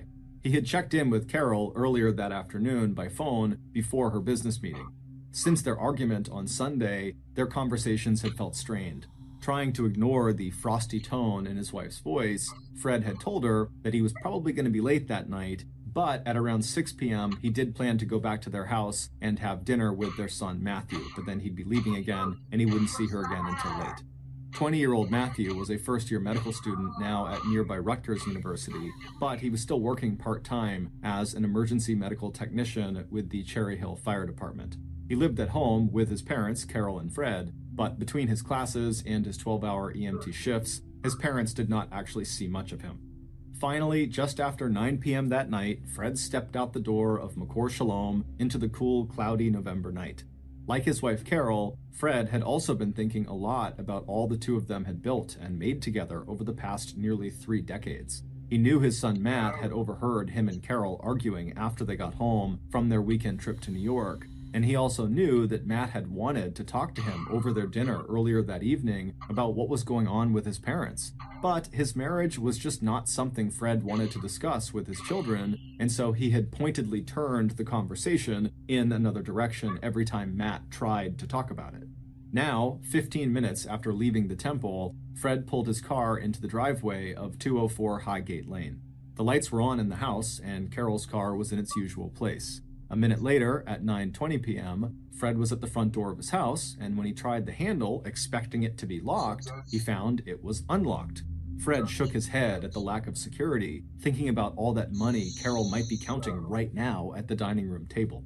Once the door was open, Fred expected to hear his wife immediately call out to see if that was him, but instead, the house seemed unusually still and quiet. And then, as Fred stepped inside the house, he saw Carol's feet just visible in the entrance to their living room. No shoes, just socks. A few more steps forward, and what Fred saw on the floor and walls and ceiling of the living room was so shocking that for a moment he was sure he was going to pass out. Struggling to make sense of the scene in front of him, Fred slowly started backing up and reaching out blindly behind him for the cordless phone that Carol had left in the entryway just an hour earlier. 2 minutes later, at 9:22 p.m., the dispatcher at the Cherry Hill Police Department picked up an incoming 911 call. The man's voice at the other end of the line sounded like it was being dragged out of him. "My wife is on the floor and there's blood all over." But a minute later, that same man's voice had sharpened into something closer to a scream.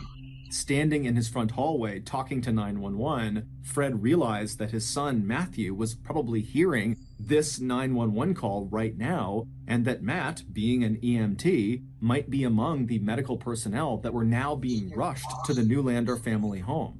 The last of his composure crumbled, and Fred began begging the 911 operator not to let his son anywhere near his house. He could not let his son see his mother the way she was. 7 minutes later, Highgate Lane was crowded with police cars and emergency vehicles.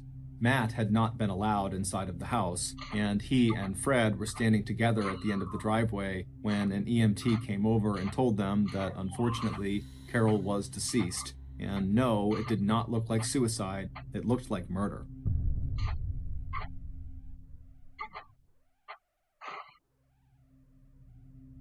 By 10 p.m., crime scene techs and homicide detectives had also started arriving at the scene. Officers put up yellow crime tape to hold back the gathering crowd of friends and neighbors that had begun to gather in the street outside of the Newlanders' house. Friends also drove to Rebecca's apartment in Philadelphia to bring her back to Cherry Hill to join her father and her brother Matt.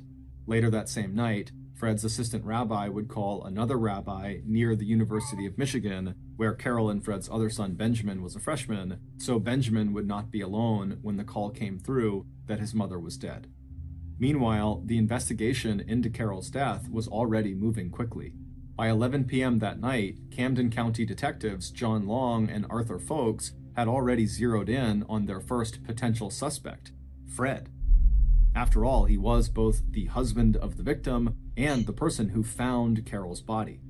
And detectives' initial impression of the crime scene had weighed against the idea that the murder had been committed by a stranger in the course of a robbery. There had been no forced entry, no sign that the house had been ransacked, and Carol was still wearing valuable gold and diamond jewelry when her body had been discovered. The detectives were also suspicious of how calm Fred was when they first saw him. And the fact that there was not a single drop or smear of blood on his clothing told them that after finding his wife laying there, Fred had not made any attempt to check for a pulse or try to offer his wife any kind of aid, because if he had, he would have had blood all over him. And although the detectives would have to wait until the forensics reports came back from the crime lab, the techs working the crime scene were not finding any fingerprints, no footprints or even impressions, and no sign of a murder weapon, which made investigators think that this attack had to have been carefully planned. And so detectives instantly became very interested in learning more about the Newlanders' marriage. But before even having their first informal interview with Fred, the detectives assigned police officers to start interviewing neighbors to see if anyone had information about when Carol arrived home that evening and whether neighbors had seen any recent unusual or suspicious activity. Detectives also wanted to know if there were any security cameras on nearby homes that might have captured footage of someone entering or leaving the Newlander house. With all that done, the two detectives left the house just after 11 p.m. and joined Fred and his two older children inside the heated interior of one of the ambulances still parked outside the house. And right away, after speaking with them, the detectives learned about a new number one suspect. Because Rebecca had wasted no time telling the detectives about the two visits her mother had had from the so-called bathroom man, the stranger who had gone into the Newlander home with Carol exactly 1 week ago with the empty envelope, and the second visit had been that night. And now it seemed clear that tonight's visit from the bathroom man must have happened just before Carol was killed. And when Fred told police that Carol often brought home large amounts of cash from the bakeries, detectives realized that if all that turned out to be true, Carol may have been the target of a robbery after all. This possibility was strengthened when Fred and his children were able to confirm that there was something missing from the Newlander house, the burgundy-colored wallet where Carol hid her envelope full of cash. By 1:30 a.m. in the early hours of Wednesday, November 2nd, so just hours after Carol has been found, detectives had relocated to the Cherry Hill police station and were ready to conduct individual formal interviews, starting with Fred and his children. Rebecca repeated her information about the bathroom man, as well as telling police every detail she could remember from her recent phone calls with her mother. As for her parents' marriage, she said she was not aware of any serious problems or issues, but then again, she said she had not been living with them for some time. But in the interview with Rebecca's brother, Matt, which began at 2:30 a.m., he reluctantly admitted that his parents might have been going through some issues in their marriage. He told them about how his parents had gotten into that big fight during their car ride home from New York 3 days earlier, and that after they had returned, his mother had told him that his dad wanted out of the marriage. But by Monday, Matt said that things seemed to have calmed down, and yesterday afternoon, so Tuesday, the day Carol was killed, she'd even called Matt and told him not to worry, that his parents had done a lot of talking together and everything was going to be fine. It was 3:30 a.m. when Fred finally was asked to come into the interrogation room. When he answered the detective's questions, his voice sounded tired. By the end of the interview, it was obvious that he was finding it difficult to focus. He told investigators that the day before, he and Matthew had left the house together after their dinner around 6 p.m., and that Fred had gone straight to the temple, where he stayed until just a few minutes after 9 p.m. And then he drove back home and he discovered his wife. When asked, Fred told detectives that he didn't think Carol was having any issues with any of her coworkers at Classic Cakes. He also told detectives that he couldn't think of really anyone in her life that would want to hurt her. And as for this bathroom man and the letter or package he wanted to give to Rabbi Fred, Fred just shook his head. Unexpected and sometimes bizarre visits came with the territory of ministering to the religious and spiritual needs of 920 different families. But Fred said he was not aware of or expecting any deliveries back on October 25th, so the bathroom man's first visit to Carol, or last night when the bathroom man had made his second appearance. He told detectives that Carol had mentioned the first encounter with the bathroom man to him, but she had seemed more amused by the whole thing than alarmed by it. And she had apparently not given anyone, including Fred or Rebecca or Matt, a real description of what the bathroom man had looked like, aside from saying he was big and dressed in a windbreaker. As for Fred's relationship with Carol, he said it was good, very good, that they both had been very faithful to each other and that they loved each other and never had to go get counseling or anything like that, and at no point had their relationship ever come close to being physically abusive. As Fred said all this, the detectives were acutely aware of the fact that Fred did not mention the fight he had apparently gotten into with Carol a few days earlier, according to his son Matt. When Fred was asked about the lack of blood on his clothes and why he hadn't at least reached down and checked for a pulse when he saw his wife on the floor, Fred bowed his head and then told them that it was immediately obvious to him that she was dead. A few hours after Fred's interview, on that same morning, Wednesday, November 2nd, police were back at the Newlander house to do a thorough inspection of the outside of the property. Crime techs had finished their work earlier in the morning and sent all the evidence they had collected from inside the house to the crime lab for analysis, and Carol's body had been transported to the medical examiner's office for an autopsy. Neighbors woke up that Wednesday morning to the sight of investigators using a ladder truck they'd borrowed from the local fire department to check the roof of the Newlanders' house for any clues. Police officers had also fanned out to interview Carol's business partners and staff at Classic Cakes and Fred's assistant rabbi from Temple Makor Shalom.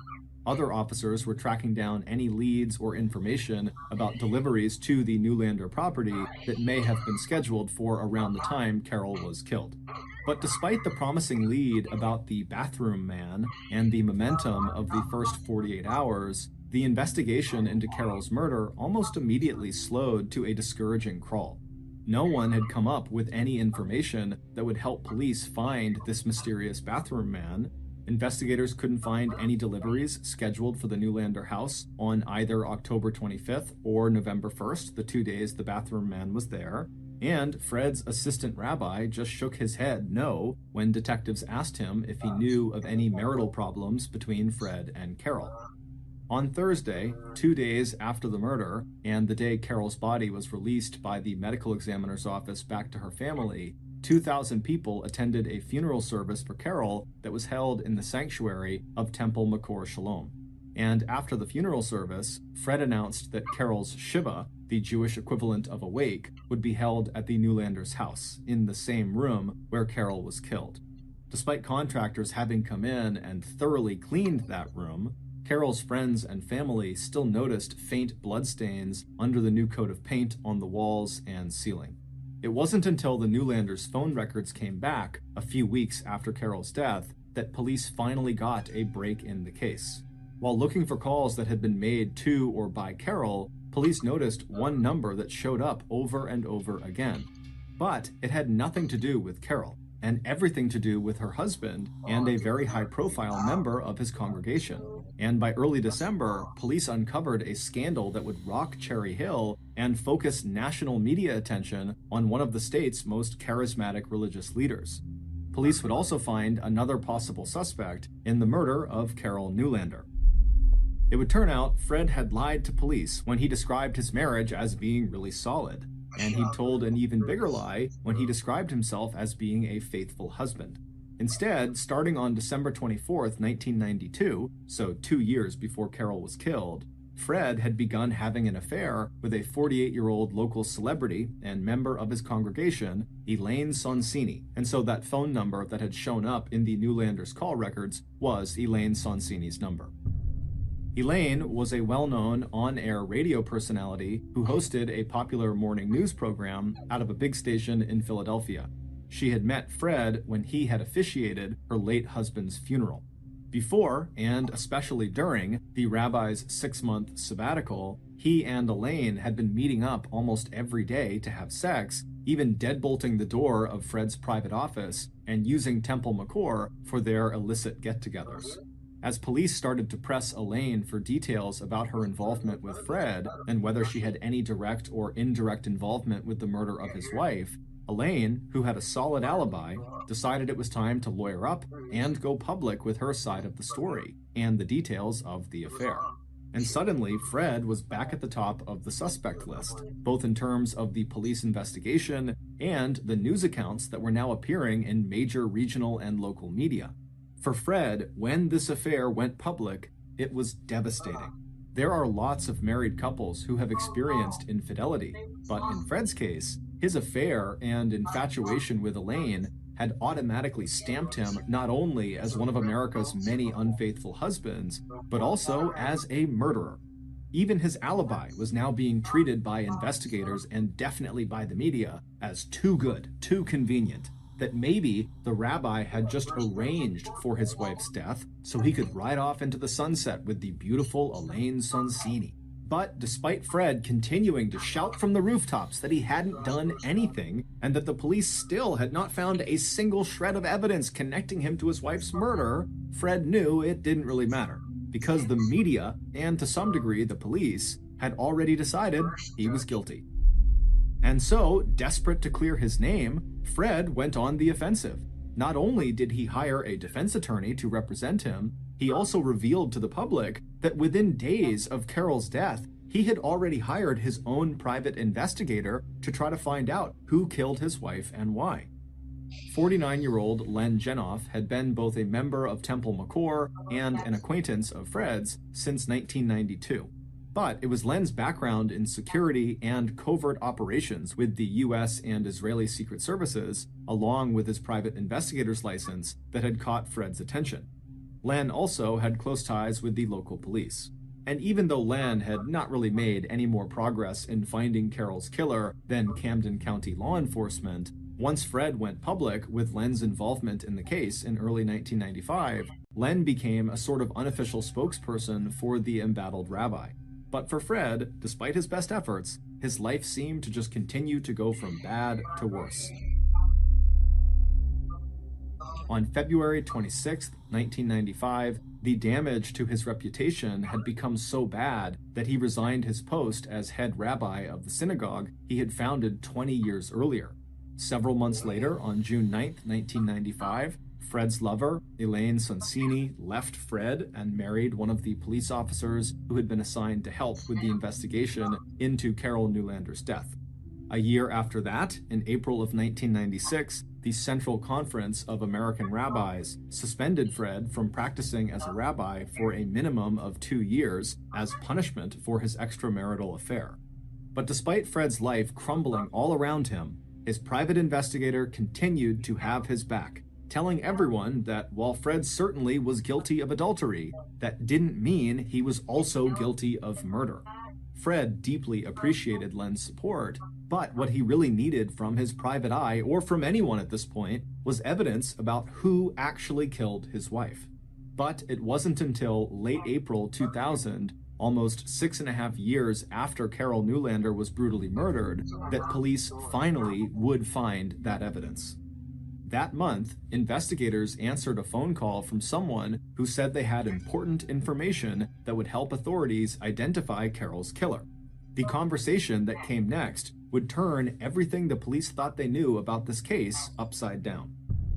Based on what this caller was able to tell law enforcement, here is a reconstruction of what really happened to Carol on the evening of November 1st, 1994.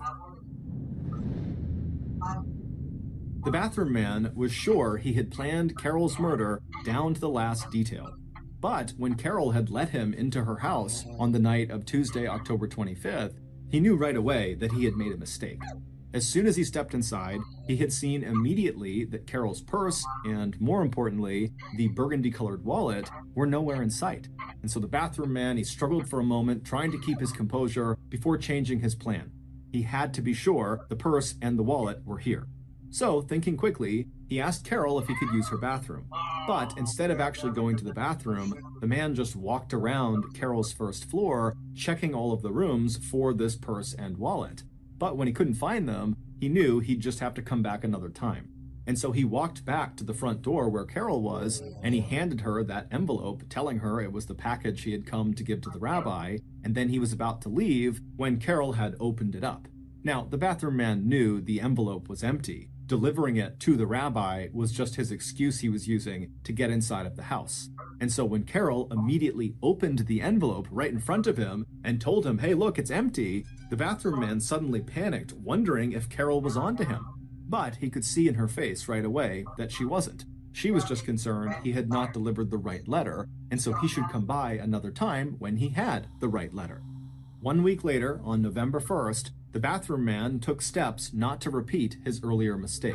This time, he waited until Carol had walked inside of her house, carrying her purse over her shoulder, before he also walked up to the door and began knocking. Bathroom man felt a stab of alarm when the door opened and he saw that Carol was talking to someone on the telephone. But that was followed by relief when she invited him inside before he even had to say who he was or why he was there. Once inside, he glanced quickly into both front rooms, and this time he saw the purse sitting on the dining room table. Even as Carol finished her call and placed the cordless phone down on the bench near them in the entryway, bathroom man was already adjusting his windbreaker to make sure he could easily access the 1-foot-long metal pipe he had stuck in his back pants pocket.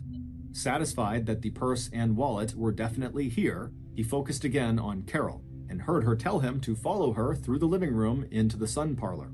But as soon as Carol had turned away from him and had begun taking a few steps across the hardwood floor onto the white carpet, bathroom man reached behind his back and pulled out the metal pipe and clutched it in his right hand. And then, with his left hand, he reached out and he grabbed Carol's left shoulder, forcing her to come to an abrupt stop. And then before she could turn around, bathroom man had lifted the pipe into the air and brought it crashing down into the back of Carol's head. A moment later, he used his left hand to shove Carol hard in the center of her back, sending her flying into the living room where her knees began to buckle out from under her. As she collapsed forward onto the ground, Carol uttered a single word: "Why?" Bathroom man didn't answer her. Instead, he turned back to the door and quickly motioned to his much younger accomplice, who was waiting outside in the bushes, to come inside and finish the job. Seconds later, bathroom man had handed off the length of pipe to his much younger companion, and as bathroom man headed for the dining room to get the burgundy wallet out of Carol's purse, his companion got to work on Carol. From the dining room, bathroom man could hear the sickening thuds of what would be at least 12 savage blows to Carol's head that would break her skull and inflict catastrophic injuries to her brain. An autopsy would later show that Carol had tried to protect herself by putting her hands up over the back of her head, but this younger accomplice of bathroom man had hit her hands so hard with the pipe that he'd practically amputated one of her fingers. When bathroom man stepped back into the living room to make sure Carol was dead, he had to stop and catch his breath. The beating the younger companion had administered on Carol had taken less than a minute, but in those 45 seconds, the upswings of the metal pipe had sprayed the walls and ceiling with so much blood that it looked like a scene out of a horror movie. And Carol lay on her side at the center of it all, her neat blue pantsuit and print top slowly darkening in the pool of blood, spreading out around her and soaking into the thick pile of the white carpet. Bathroom man walked over and checked Carol for a pulse, and when he didn't find one, he and his younger companion left the house. Once outside, the two men got into a single car and drove to a nearby brightly lit parking lot outside of a department store. After his younger accomplice changed into clean clothes, Bathroom Man gathered up any blood-stained belongings and the blood-stained pipe, and he stuffed it all into a small duffel bag. Then he pulled out Carol's burgundy wallet. He thought of the thousands of dollars that he was sure to find inside of it as a bonus payment on top of what he had already been paid to commit this murder. But inside the wallet, all he found was $150. The two killers split the money, and then with a sudden gesture of disgust, Bathroom Man threw the burgundy wallet onto the floor of his car. A minute later, Bathroom Man's accomplice had climbed out of the passenger seat and settled in behind the wheel of his own car that he'd parked there earlier in the evening. He gave Bathroom Man a wave before pulling out of the parking lot and heading back to the apartment the two men shared. A few minutes later, Bathroom Man was also on the road, but he was not going back to the apartment. Instead, he headed east towards the nearest police station. He stopped only once along the way to buy 4 cups of coffee. Later that night, he would make a drive out to Philadelphia and stop at different dumpsters along the way to dispose of the small duffel and bloody clothes, the murder weapon, and the empty burgundy wallet. But for right now, he had an alibi he needed to build. So at 9:12 p.m., Bathroom Man, aka Rabbi Fred Newlander's own private investigator, Len Genoff, did what he did on most Tuesday nights. He drove to the Evesham Township Police Station 5 miles from the Newlander house, and then he walked inside and made his way to the Detective Bureau, where he delivered the coffees he had bought to his good buddies on the night shift, and where he settled in to wait for the news to break that Rabbi Fred Newlander's wife was dead. It wouldn't be until 2 days after Carol's murder, on Thursday, November 3rd, at her funeral service in the sanctuary of Temple Makor Shalom, that Len would again see the person who had promised him $30,000 for killing the rabbi's wife. When it was Len's turn in line to console the stricken and grieving rabbi, Len stepped forward to shake Fred Newlander's hand, but before he could, Carol's husband pulled Len in for a big hug. And when the two men were cheek to cheek, Fred whispered his thanks in Len's ear for getting the job done. The murder had gone exactly as Rabbi Fred Newlander had planned it. It would turn out that back in the summer of 1994, not long after the end of Fred's 6-month sabbatical, his mistress, Elaine Sonsini, had told Fred he had until the end of that year to end his marriage with Carol, or Elaine would break off their affair.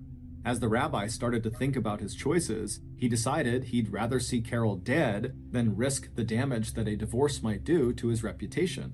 So, in August, Fred approached Len Genoff, a member of his congregation who claimed to have worked with both the U.S. and Israeli secret services.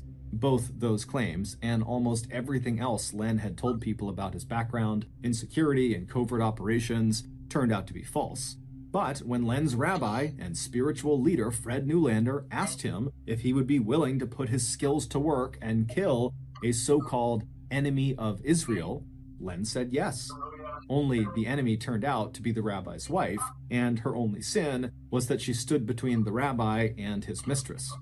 While Len knew who Carol was, Carol did not know who Len was. There were over 4,000 people in the congregation, and so Carol and Len had just never actually met. After Len agreed to do the job, Fred spent the next few months explaining to Len exactly how he wanted the murder to look, like a robbery gone wrong. Fred also gave Len a hand-drawn map showing the layout of the inside of the Newlander house and where Len should look for Carol's purse and wallet. The murder would have to take place on a Tuesday night when Carol and Fred's son, Matthew, was at work, and when there were enough evening activities at the temple that Fred could construct an airtight alibi for himself. Then, immediately after the murder, the rabbi would hire Len to act as a private investigator working to clear the rabbi's good name. Len had done a lot of things in his life that he was not proud of, but cold-blooded murder was not one of them. So, for this job, Len had decided to hire an accomplice, his 21-year-old roommate, Paul Daniels. Like his older friend, Paul was a recovering alcoholic, but he was also broke and he suffered from a variety of mental disorders. When Len offered Paul $7,500 if Paul would actually be the one to kill Carol, Paul could not believe his good fortune. On October 20th, 1994, 2 weeks prior to Carol's murder, when Len had actually handed the $7,500 to his young accomplice, Paul had grabbed the money and then jumped up out of his chair, where he spent most of his days watching TV, and he began yelling in excitement, "That bitch is dead!" But starting immediately after Carol's murder, the guilt over what he had done started eating away at Len Genoff. And by the beginning of 1996, so roughly a year and a half after Carol's murder, Len had become an off-the-record source, that's someone who is never identified by name, for a reporter who was covering the investigation into the Carol Newlander homicide.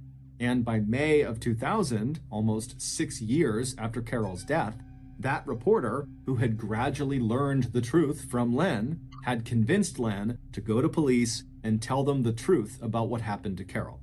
It would take 2 trials before a jury found Fred Newlander guilty of the murder of his wife Carol. As a star witness, Len Genoff was both a blessing and a curse. He could implicate the rabbi as the mastermind who set up the homicide, but Len's own history of telling one huge lie after another about his own life and background threw everything he had to say into question.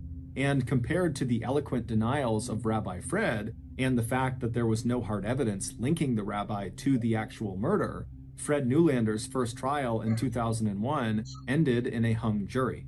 But by the time the case was retried less than 1 year later, Rabbi Fred had lost his most important supporters, his children, Matt and Rebecca, both of whom wound up testifying against him. In November of 2002, Rabbi Fred was found guilty of murder and conspiracy, and on January 15, 2003, he was sentenced to 30 years to life in prison. Both Len Genoff and his accomplice Paul Daniels were convicted of aggravated manslaughter and sentenced to a maximum of 23 years. They were both released from prison in 2014 after serving their mandatory minimum of 10 years.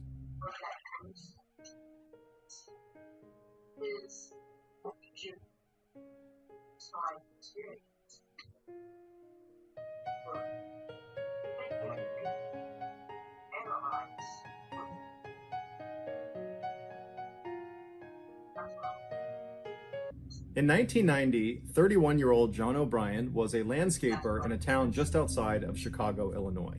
In January of that year, he and his friend David decided they wanted to escape the cold Chicago winter and go on some vacation to somewhere nice and warm. And so they decided to book a trip to the very sunny Caribbean islands of Trinidad and Tobago. They left for their trip just a couple of days later, which was believed to be January 8th or January 9th, and the hotel they were staying in was right near the airport in Trinidad. So they land in Trinidad, they get off their plane, they make their way out of the airport, they go to their hotel, they drop their luggage, and then they headed out to explore the town. And over the next couple of days, they not only explored Trinidad, but also the island of Tobago, which was a 4-hour boat ride away. And they had great food, they saw some really cool attractions, and just overall, they had a chance to relax in the warm weather while all their friends back home were freezing in Chicago. And so, by all accounts, their vacation was going exactly to plan until Sunday, the 14th of January. This was the day before they were supposed to fly back to Chicago. That day, John began complaining of some unnamed health issue, which has not been made public, so we don't know what it is, and he went to some drugstore in town in Trinidad to look for a specific medication for this unnamed health issue.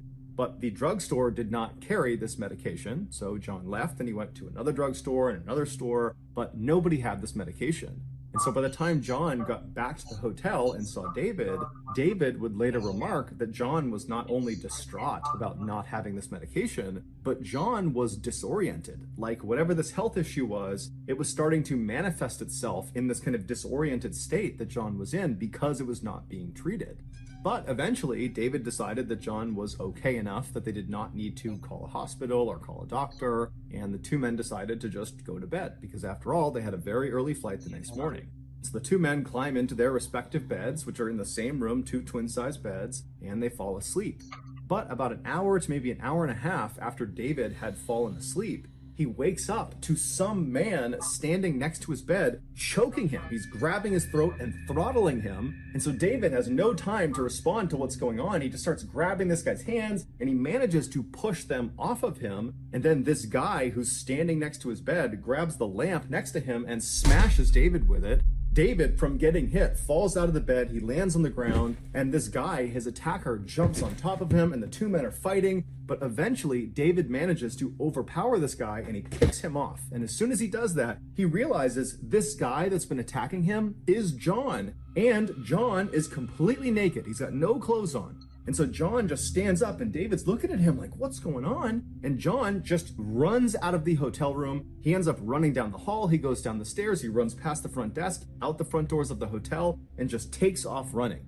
And so John runs for several minutes until he reaches the airport. But instead of going through the front gates, he goes to the side of the front gates where there are these huge chain link fences with barbed wire at the top. And John, again, wearing no clothes, climbs up the chain link fence and then manages to navigate the barbs at the top and drops over onto the other side. But where he landed, although it was on airport property, it was kind of like a trap because this airport had two fences around its perimeter back to back. And so where John landed was like this grassy no man's land between these two fences. But John was on this kind of deranged mission, so he stands up, and instead of trying to get back out again, he turns and climbs the next fence, the one that is closer to the airport. And so he climbs up this fence, he manages to get past all the barbed wire at the top, and he drops into the parking lot on the other side. He stands up and just continues running towards the main building of the airport. But between him and the main building of this airport is this huge concrete wall that doesn't look like it has any place to grab onto to climb over it. But John runs up to this wall and manages to climb up and over the wall. And where he landed on the other side was right next to this security guard shack. And so he comes crashing down, and the 4 security guards that are in this shack, they see him come over the wall. They see this naked guy just suddenly appear, and so they charge out to apprehend him and figure out what's going on. But John apparently attacked them. We don't know exactly what he did, but he managed to overpower all 4 of them, and he stole their 4-wheel drive vehicle. And so John just bombs away from the security guard shack with the 4 security guards chasing him on foot. And John, he weaves around the outside of the main airport building, and he heads out onto the tarmac. Out on the tarmac, there were several planes that were moving into position for takeoff. One of those planes was this huge British Airways jet airliner passenger plane that was actually the next to take off. They'd already fired up their engines, and they were sitting at the top of the runway just waiting for clearance. And John just drives directly into this plane. But the vehicle he was driving, this little 4-wheel drive vehicle, it was not tall enough to actually strike the main body of this plane. So instead, when he hit this plane, he basically got wedged underneath one of the wings. At this point, the 4 security guards that had been attacked and had their vehicle stolen from them, I mean, they're running towards the tarmac, but they've also alerted other security personnel in the airport who are all streaming out onto the tarmac towards this British Airways plane and this vehicle and John. And so as they are descending on the scene, the security guards would see John from the passenger seat of this 4-wheel drive vehicle. He stands up and they can see he's got a pretty nasty cut on his shoulder. And John reaches up and starts rubbing his hand on the underside of the plane, which had been damaged from running into it. And there was oil leaking off the underside of this plane. And John began rubbing this oil around and then dabbing it into his big wound on his shoulder.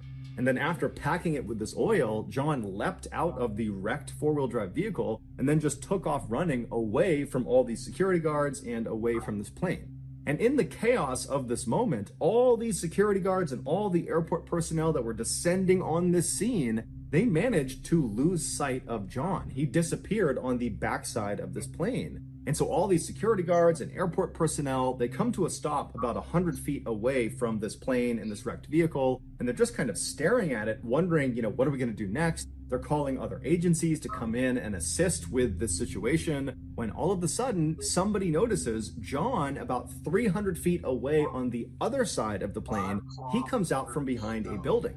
And so he's running towards the plane, he's running towards this wall of security guards and other airport staff.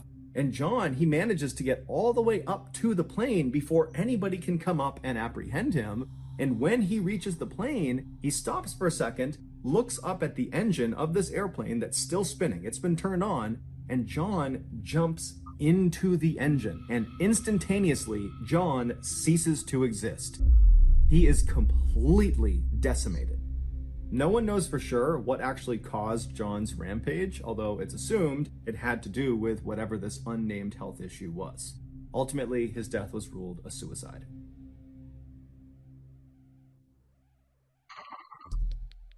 Our next story is called Diuretic.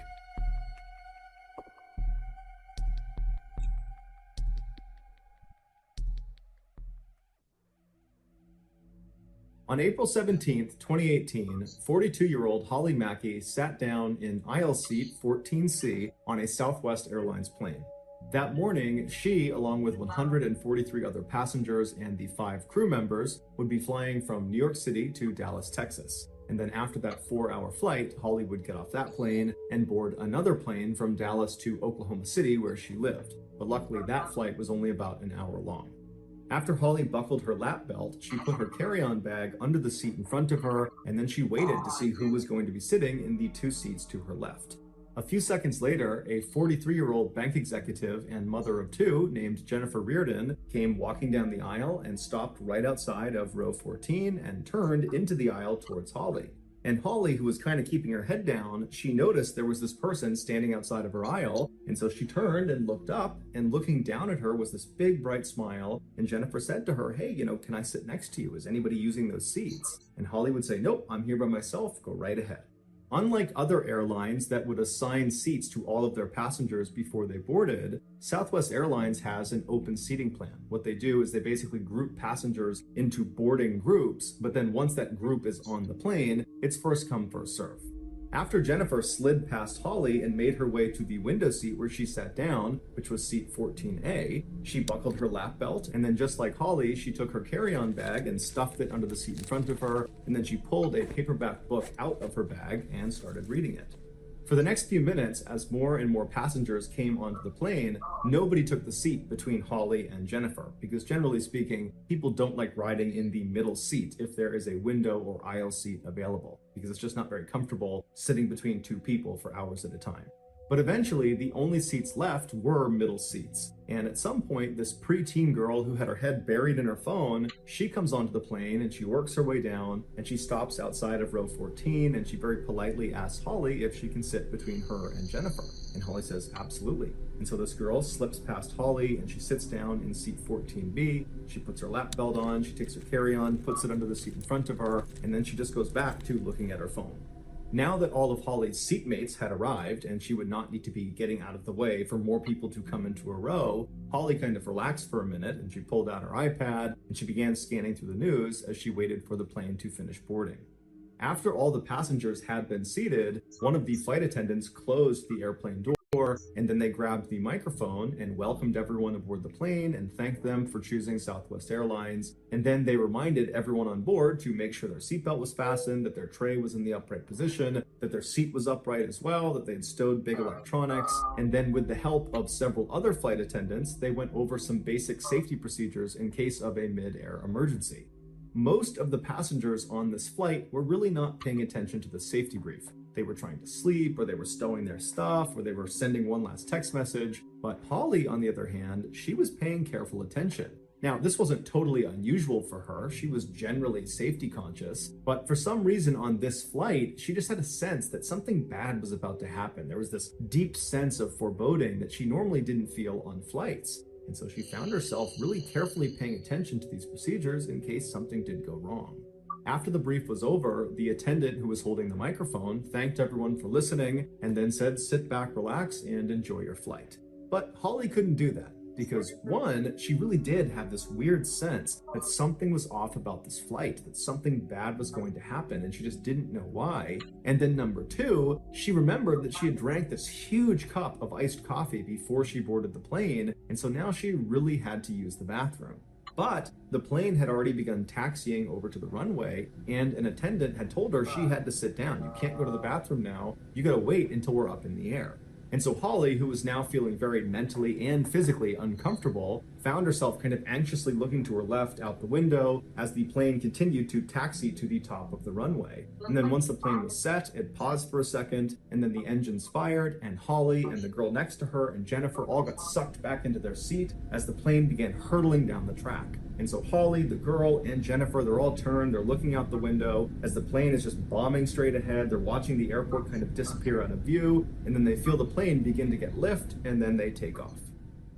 As the plane rapidly ascended, Holly turned away from the window and just sat back and closed her eyes and was just picturing that moment when they reached their cruising altitude, and she would hear that chime in the cabin, and then the captain would come on the intercom and say, "We've reached our cruising altitude, it's now safe to get up and walk around," at which point Holly was going to run to the bathroom. And so when the plane finally got to a point where Holly felt like they were starting to level out, they probably were going to be at their cruising altitude soon, Holly preemptively undid her seatbelt and turned to face the aisle, getting ready for that chime in the cabin so she could get to the bathroom as soon as possible. But that chime didn't happen.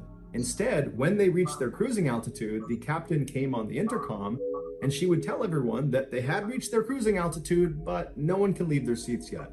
They were expecting some fairly rough air, some turbulence. And so Holly was totally frustrated and disappointed, and she let out this audible grunt out of frustration. And Jennifer, who had her head in her book, she hears this grunt, and she turns to look at Holly to make sure she's okay. And at the exact same time, Holly found herself kind of looking down and turning towards the window to look out the window, and she made eye contact with Jennifer. And immediately Holly recognized that Jennifer thought something was wrong with her, and she was kind of looking at her to make sure she was okay. And Holly just goes, "I really have to go to the bathroom." And so at this, the two women kind of laughed about Holly's plight because it was kind of funny that she desperately needed to go but wasn't allowed to. And so eventually Jennifer just said, "I'm sure they'll let you go soon." And then Jennifer went back to her book, and Holly went back to anxiously waiting to use the bathroom. And the girl sitting between them did not care at all. She was not listening to them. She didn't care. She had her head buried in her phone.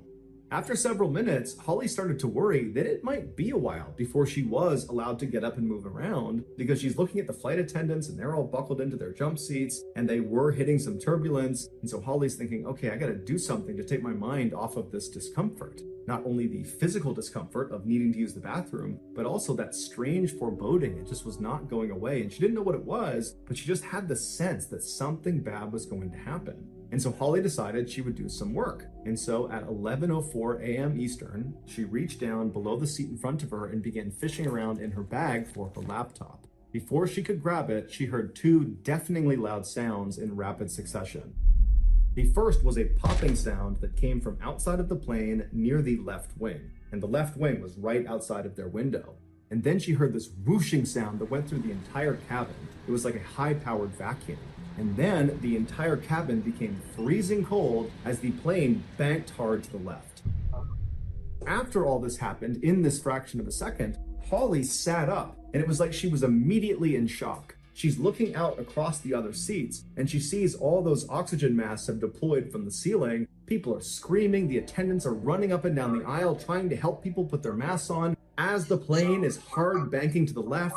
And Holly just kind of robotically reaches out and grabs the mask right in front of her, and she tries to put it on, but despite having listened intently to the safety brief, it was like her hands didn't work, and she couldn't get the band to extend long enough to put it over her head. And so she's fumbling with this mask, still in shock. She can't believe this is actually happening. This is how she's gonna die. And then it's like she snaps out of it and she forgets about the mask, and she turns left to make sure the girl and Jennifer were okay. And what she saw was absolutely horrifying. That popping sound she heard outside of the plane was the sound of the engine underneath the left wing exploding. And when it detonated, the cowling, which is the outside of the engine, kind of protects the engine, it broke apart. And one of the pieces of this cowling flew and hit the side of the aircraft, and it struck the window of row 14, Holly's row. And when it did that, it shattered the window completely, causing an explosive decompression of the cabin. When even a small hole opens up in a plane flying miles above the earth, that hole will create hurricane-like forces inside of the cabin. And so anything that is not completely anchored down, including people, will get sucked out of that hole. And in this case, that's what happened. When that window broke open, Jennifer, who was sitting closest to it, was immediately sucked through the window. Now, she was not completely ejected because her seatbelt kept her from going completely out the window, but her entire upper half was now wedged outside of the plane.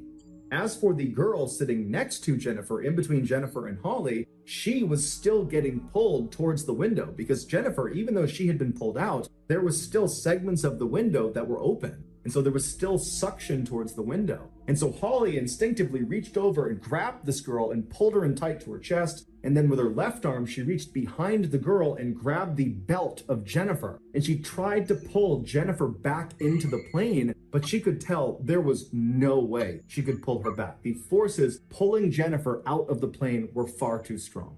Holly remembers thinking, someone is going to know this is happening. There's got to be a sensor or something. The flight crew has got to be aware that a person is getting pulled out of the plane. But in reality, the captain and the flight crew, they were aware that the left engine had blown up. That was the thing they were actively trying to combat, to try to keep the plane from crashing. But they had no idea about the drama that was unfolding in row 14. And so Holly is holding on to Jennifer, she's holding on to this girl, and she's screaming out for anybody in the plane to please take notice of the fact that Jennifer is stuck out of the plane. But the sound that was being created by this open window was deafening. Nobody could hear anybody else in this plane. Not to mention, the plane is banking hard to the left, and everybody on board believes they're about to die. So no one is looking around, taking stock of what's going on and assessing what to do next. Everybody's in survival mode and is basically just focused on themselves. And so despite Holly yelling out and trying to wave to people, it was worthless. Jennifer was just stuck out the window and no help was coming. And so for several minutes, Holly is just holding on to Jennifer. She's holding on to this girl. She's screaming out for help, but no one's hearing her. And then eventually, as the plane began to come back from its bank, and it seemed like the pilot was taking control of the craft, even though it was deafening inside and it was still terrifying, people began to open up their blinders a little bit and they started to look around, and some people sitting in the vicinity of row 14, they noticed what was going on with Jennifer and they began yelling and waving for the flight attendants. But again, the sound from this window was deafening. There was just no way the attendants could hear them. And even though everyone's waving at the attendants are very preoccupied. They're dealing with the people right in front of them who are all very worried and concerned. They're trying to talk to the captain about what they need to do next. And so they did not see there was this emergency happening. And so for several more minutes, Jennifer is just stuck out the window with nobody helping her. And it was during this time, as Holly is holding on to her waist and she's holding on to the girl, that Holly is thinking, you know, Jennifer, she's been stuck outside the plane where there's no oxygen for almost 10 minutes. Nobody can survive that. And Jennifer has been forced through this window that's not big enough to have a person fit through it. And so Holly found herself moving her left hand that was gripping on to Jennifer's waist. She just let go of it, not because she was trying to let go of Jennifer. Frankly, her hand was not keeping Jennifer from going anywhere. It was just kind of habitual that she was holding on to her waist. So she takes her hand off of her waist and she just places it right in the center of Jennifer's back. Like she was comforting Jennifer. She was showing Jennifer that you're not alone. We can't help you, but you're not alone. And the woman in row 15, an older woman, she saw Holly do this and she reached across and she put her hand on Holly's back. It was like everybody knew this is a total crisis, but there's just nothing we can do, even if it's killing Jennifer. Despite the damage to the left engine from it exploding, the captain, Tammy Jo Schultz, who was a longtime veteran of the airline, she was able to combat this hard bank to the left and she regained control of the plane, at which point, through the intercom, she was able to bark out orders that were loud enough for the flight attendants to actually hear what was going on, and they were instructed to get up and walk down the aisles and make sure the passengers are okay. And this is when the crew spotted Jennifer. They acted quickly and rushed over and they grabbed Holly and the girl next to her and they safely got them out of that row and moved them to a different row. And then once they were gone, two men named Andrew and Tim, they volunteered to go in row 14 and pull Jennifer back into the plane. They knew the risks. They pull her in, there is still an opening in this plane and they could very easily just get sucked out themselves. But they didn't care. They knew they needed to help this woman. And so without any hesitation, the two men walked into row 14, they got in position, and with all their might, they were able to pull Jennifer in, they got her into the aisle, and then the two men were able to leave row 14 without being sucked out. And so Jennifer is laying in the aisle, and a passenger who happened to be a nurse, who was named Peggy, she rushed over and she began performing CPR. At this point, Holly remembers looking around the cabin and seeing that everybody was just perfectly still. It was still deafeningly loud inside of the cabin because this window is still sucking air out. So it's very, very loud. But she's looking out and there was just this aura of calm inside the plane. No one was running around. No one was panicking. Everyone was just kind of sitting, watching as Peggy was trying to save Jennifer's life. At 11:21 a.m., so 17 minutes after that pop was heard outside of the plane, the captain of this plane is able to successfully perform an emergency landing at an airport in Philadelphia. And as soon as they touched down on the runway, the captain had already coordinated with a medical team who was standing by, and they rushed on, they grabbed Jennifer, they rushed her out, they got her to the hospital, but unfortunately she didn't make it. She died from blunt force trauma from having been forced out of that window. It was just too small, and it happened too suddenly, and it killed her. Holly was obviously very shaken up by this experience, just like the rest of the passengers who were on board. But there's a detail in Holly's story that makes her experience even more traumatic. On the morning she got on this plane, she arrived at the airport fairly early. She had a big coffee with her, and she got in line for security. So as she's going through this line, she's drinking this huge coffee. And then when it's her turn to actually go through the scanners, she finishes this coffee, she throws it away, she goes through security, and by the time she's on the other side, she's now late. And so she runs all the way to her gate, and when she boards, her boarding group has already gotten on. And so all the seats that she liked to take, those are already gone. She liked to sit towards the front of the plane because she liked to be one of the people that got off the plane first once they landed. And so she began looking for the first open row that she could sit in. And so she starts walking down the row, and she finally gets to row 14. She's looking on her left, and there's a totally open row, 3 open seats. And so, like she always did on long flights, she took the window seat, seat 14A, because she could lean her head up against the side of the plane and sleep. And so after she buckled herself in and put her luggage underneath the seat in front of her, she remembered she had just drank that huge cup of coffee while she was going through security. And even though she didn't have to go to the bathroom right then, she expected to probably have to go a couple of times once they took off. And so not wanting to disrupt the 2 people that were inevitably going to take the 2 seats next to her by constantly all flight long getting up and sneaking past them to go to the bathroom over and over again, Holly decides, you know what, I'll just move. I will sit in the aisle seat. It's not as good because I can't sleep, but at least this way I can get up and use the bathroom without disrupting the people I'm sitting near.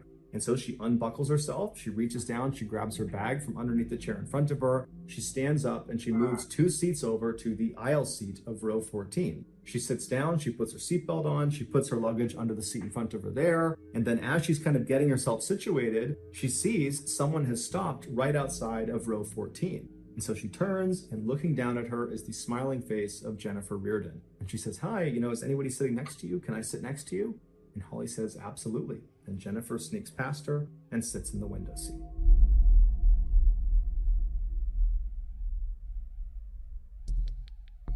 The next and final story of today's episode is called Legendary Lifeguard.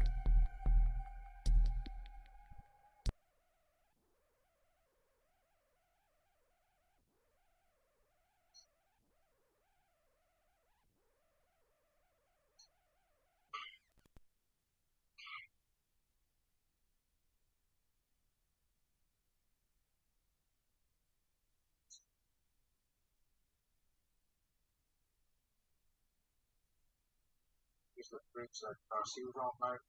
So I went to there, right across the bridge. I didn't see it.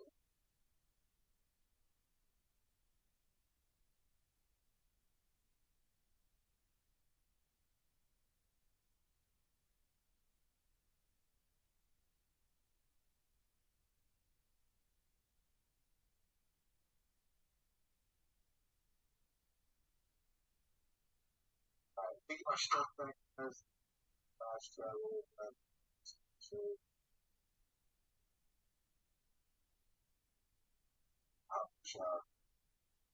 guys, man, there's somebody here that Ray, so much small amount of viewers. My viewers, that's where we guys. I'm not sure how long for. I don't think they will. I don't want to say it.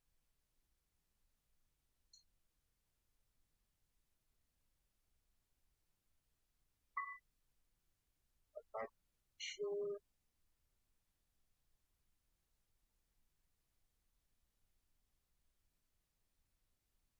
Gentle Skydragon. This is not a Gentle Skydragon. It's Jason. This is not a Gentle Skydragon.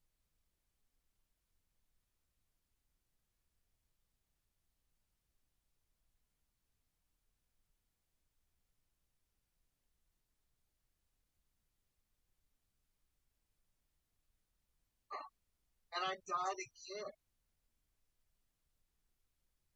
I should. And I can't jump because I don't.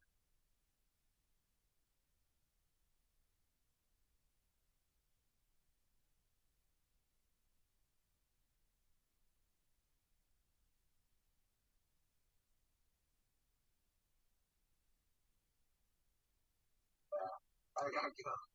Alright. So again, hashtag tell a friend guys, hashtag tell a friend. Shut up and take our money. Dr. Mambo with card for this week, my $5 Xbox gift card. This next week's PlayStation, my $5 card. Following, we'll bring in the food, tell them what's going on here. We're on the road to 1,000 followers, and we're on the road to 1,000 subscribers. So, they're going to rate out right now. Thank you guys for being here.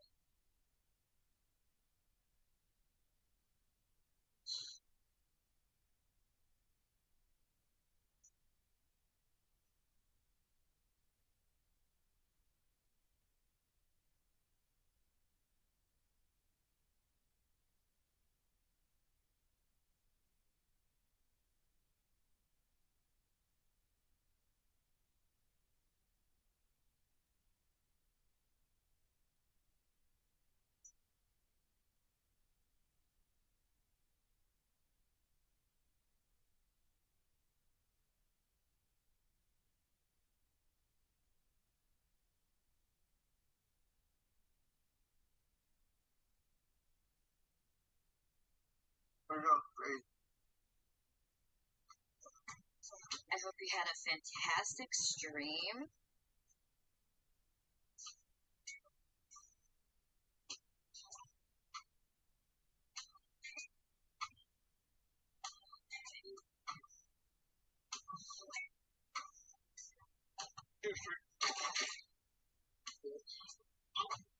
Oh, it's a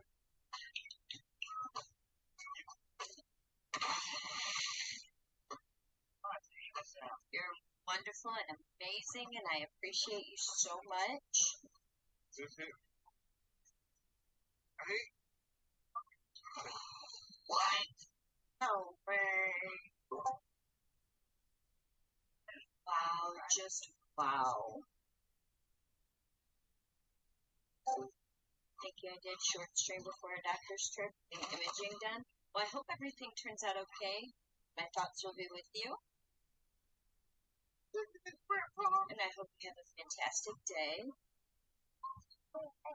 I appreciate you so much.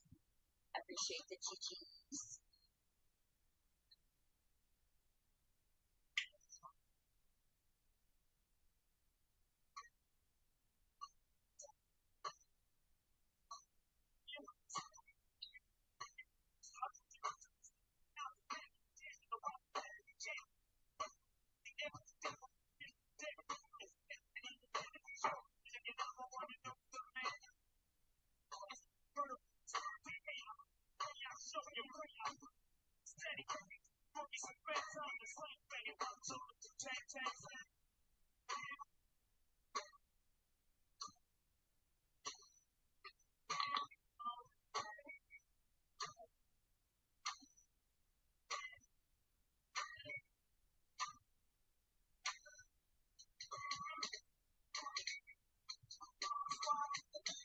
Gotta go This phone needs to charge. I appreciate you for hanging out with me, Stephen. I hope you have a great rest of your day. You're a rock star for hanging out.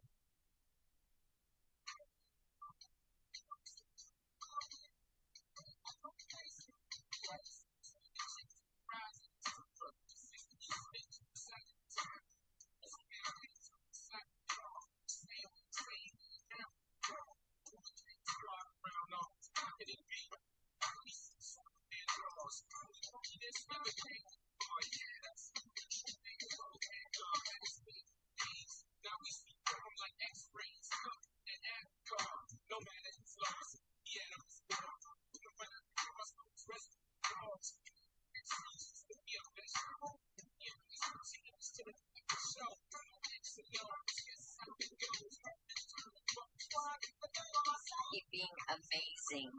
I appreciate you all for hanging out.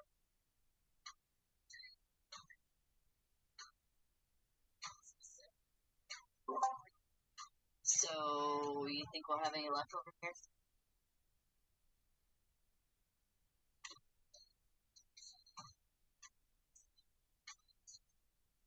That sounds about right. No comments.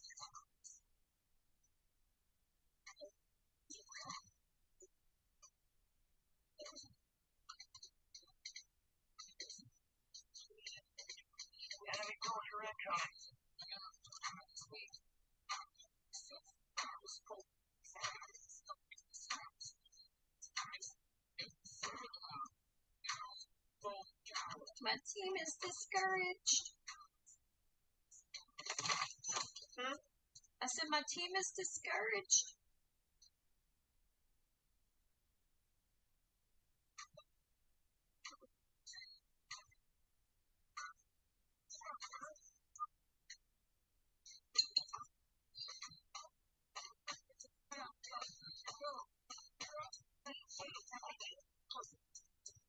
I know where Gil wants to go.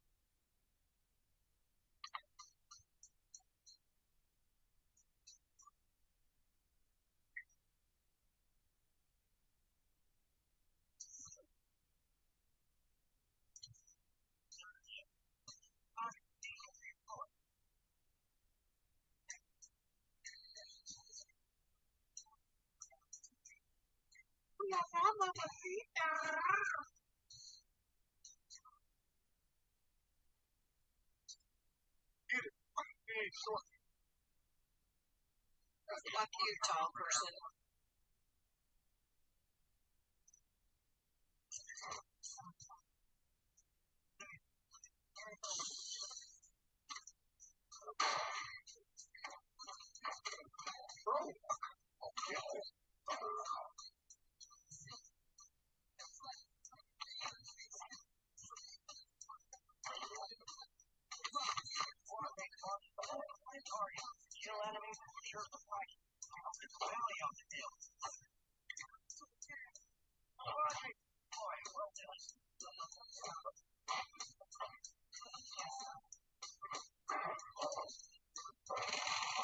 No.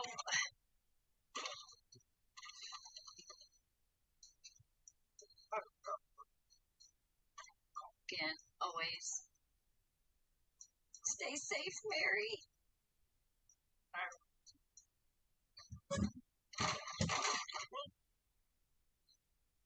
What a cocksucker. I didn't have.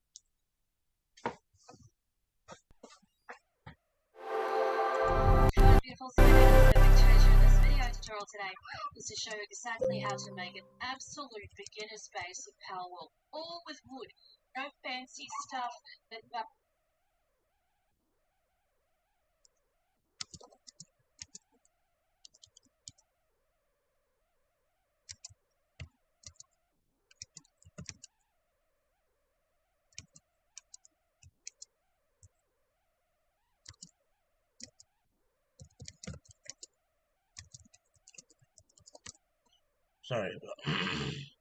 Sorry about that, y'all.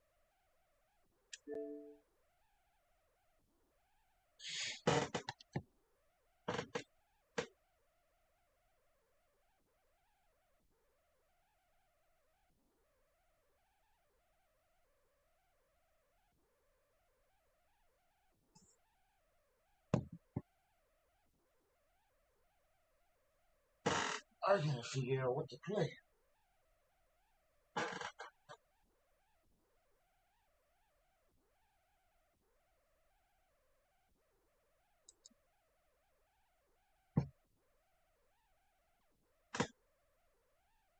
Where's my phone at?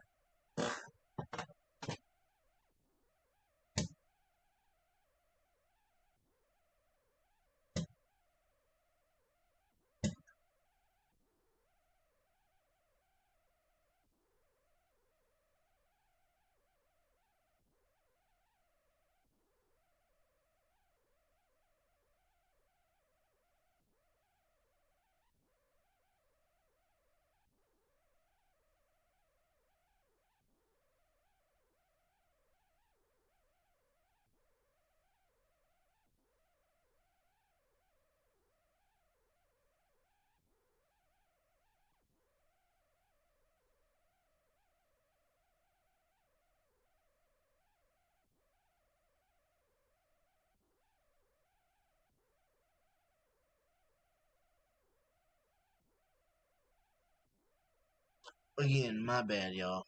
I didn't realize it fucking cut off. Just getting some cleaning done so wifey don't get too mad at me.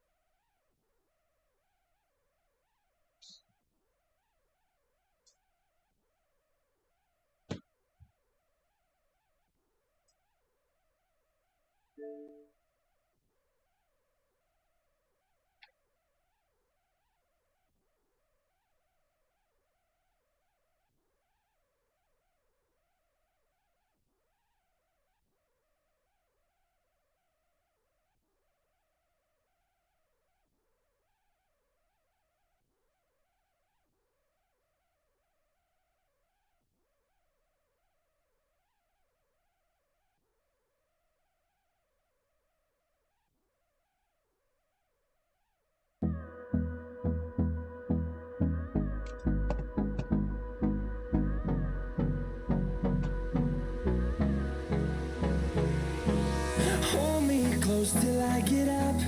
Time is barely on our side. I don't wanna waste what's left. The storms we chase are leading us, and love is all we'll ever trust. Yeah, no, I don't wanna waste what's left. And on we'll go, through the wastelands, through the highways, till my shadow turns to sun rays.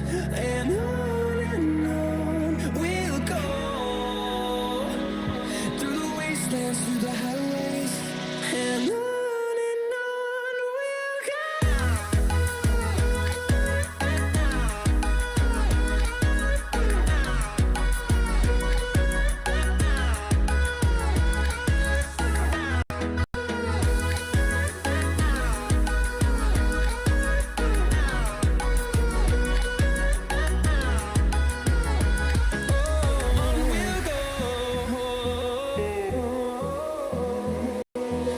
Finding life along the way, melodies we haven't played.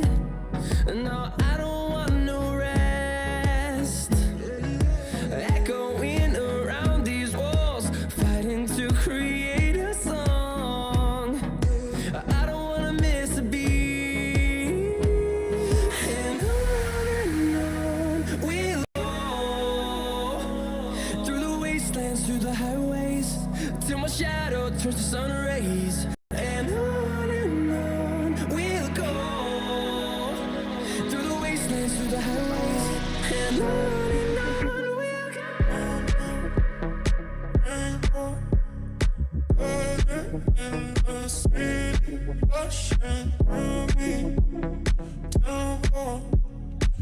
Street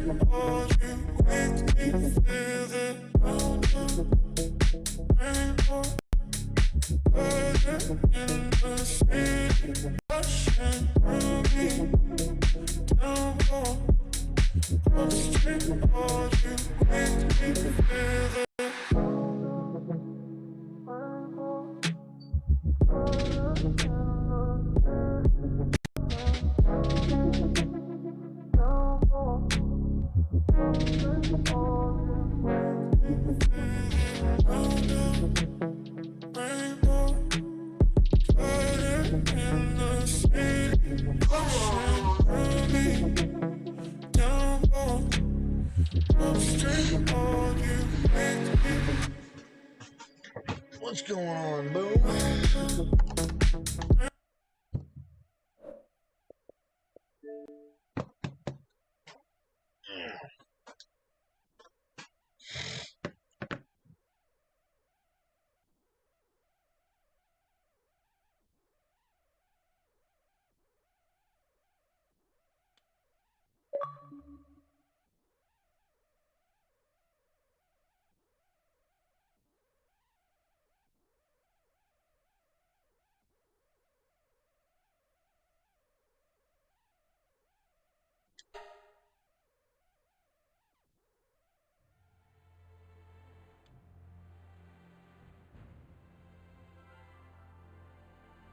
How you doing, Nightmare Fuel?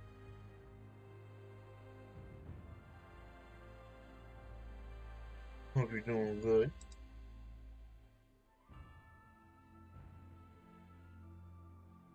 Yeah, I do apologize again, everyone. Didn't realize that it shut off.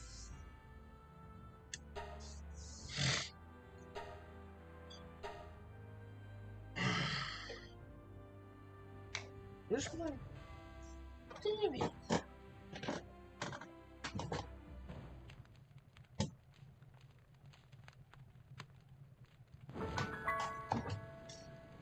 Got it.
I'm confused.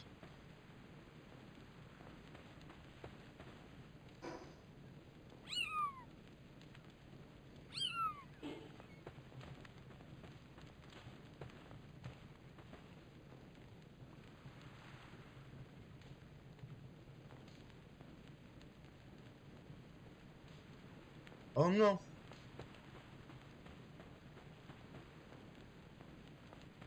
Did he come in and...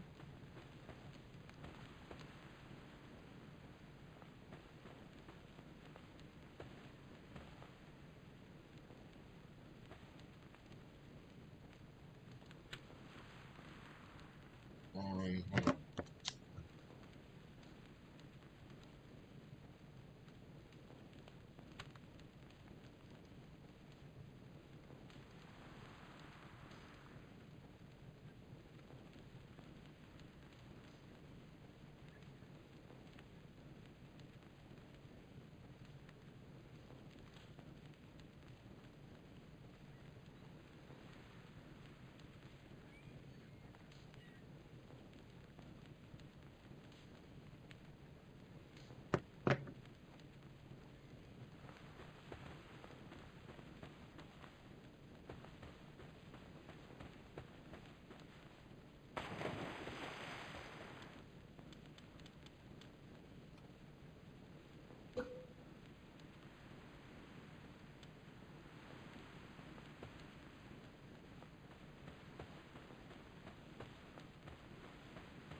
Did I really destroy my PAL box? That's crazy.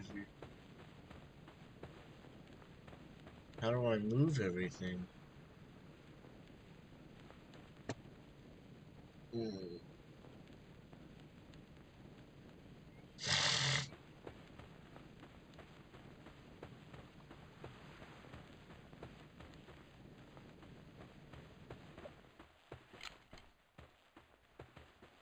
Damn, bro.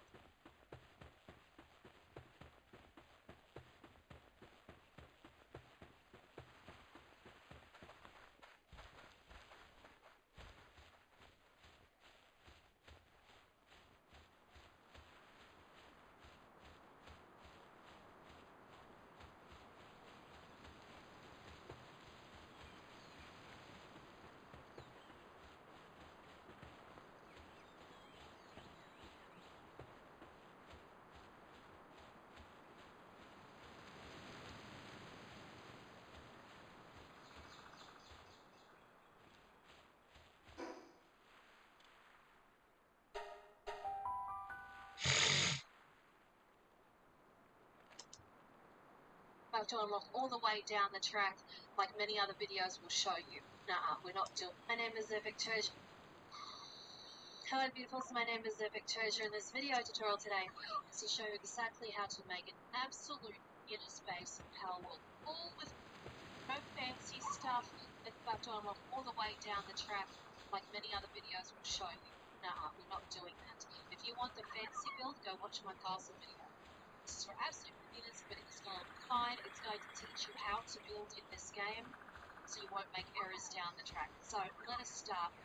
First of all, let's get our bearings. Now you don't have to build here, but it's the easiest place to just get started. Plateau of beginnings, and you know exactly where that is because this is the statue that you saw as soon as you started the game. Every map is the same, every player. So you're going to walk down the hill, you're going to come to this patch of dirt here, you're going to see first thing we're going to do is get a PAL box and we're going to put it down.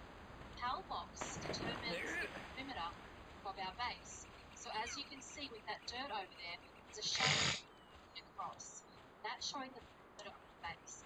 And the cool thing with this game is that if you have a crate, a storage chest inside that base, you can access the contents without having to go over and open it. Amazing thing. There's only a few games that have that, which is incredible. It's why it's such a big favourite of people that love it. So we're going to put the base here. You can move it wherever you want, but try not to build it over water. So if you build it over water, it's an absolute waste of space. So you can't. So, now the PAL box is a fiddly one, so you won't be able to build on it or in its immediate vicinity. And the reason for that is that when you summon the PALs, they'll drop from the sky behind it. Have a house that's built against the PAL box, they'll get stuck. So the best way to do this is to go over, get your foundations.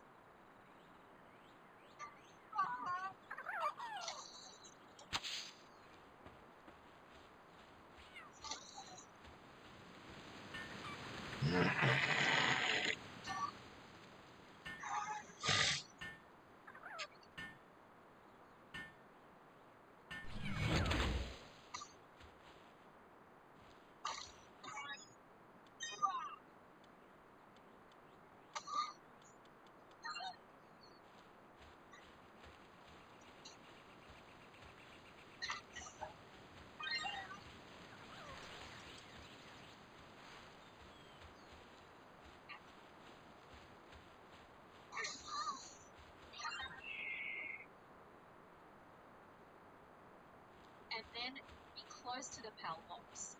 And once it turns blue, once these foundations turn blue, that's when you know you're clear. So we're clear here.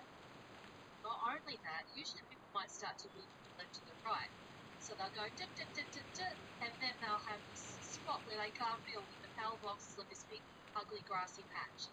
So always start from behind the PAL box, out, until it goes blue.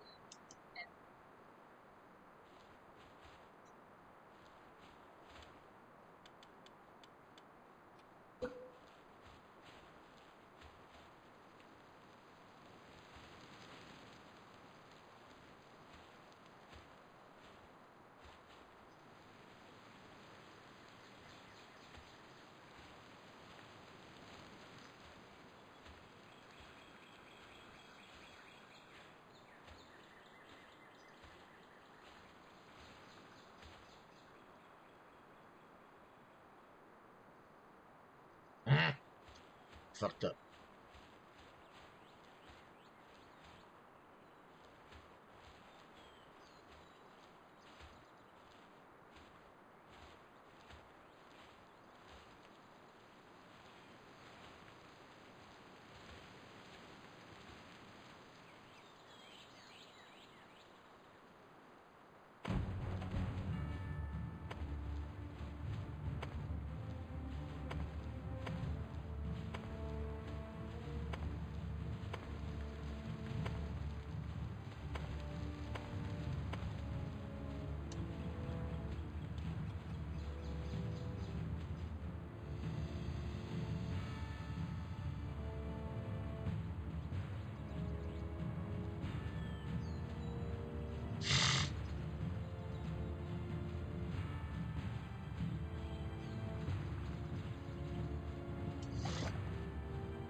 On get.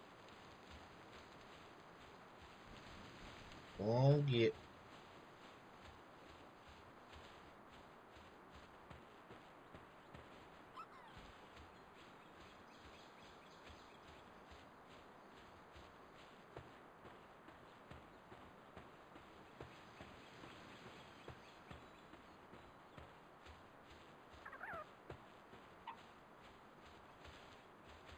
On get.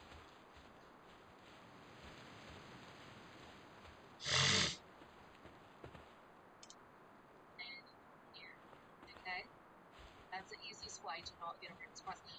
Not only that, but you can also destroy your PAL box and it will not destroy your base. Don't worry about that. You will just destroy the PAL box and it will remove those PALs that are on your base Come back on. into your bag. Creatures that will go into the next PAL box. As far as I know, I have not seen anything to say otherwise, but keep that in mind. If it change, I might change. As far as I've tried it, every time I've dismantled it, I've missed anything. So, the size of this base is going to be only 6 by 4. So we're going to make sure that our foundation, there's timestamps all over this video, 6 by 4, run those foundations horizontal rate instead of vertical.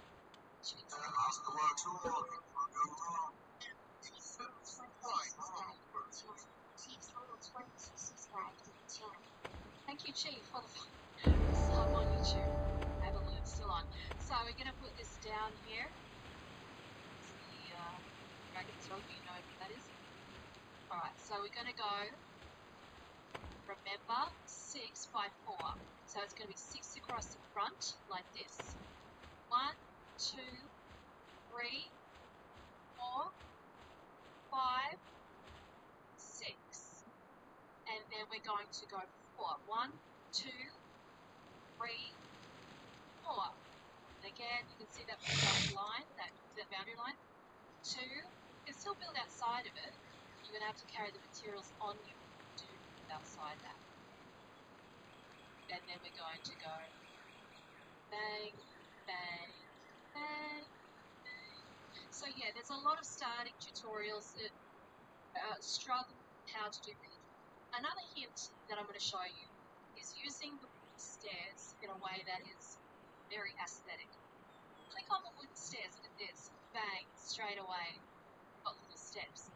The way to do that is to literally pick the stairs and then use your crosshairs and make sure that they just touch that joining piece.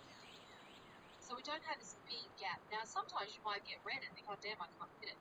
So if you move your character over, bang, on an angle, you might even like to align it, running along it, along the edge, to make that lit. Okay, so what we're going to do now is we're going to put our wooden wall and windows. We're going to do it from the bottom right hand corner. Now what I've done for you is have this porch area around the right hand side. We can build that out at the house if you want.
right now this is all about you. So we're going to go window, and then we're going to put another window here. So 2 windows. The pals that we want. All in windows. We're going to do it from the bottom right hand corner. Now what I've done for you is have this watch area around the right hand side. We can fill that out at the moment. We have another one there, and another one. Now this is all about you. So we're going to go window, and then we're going to put another one.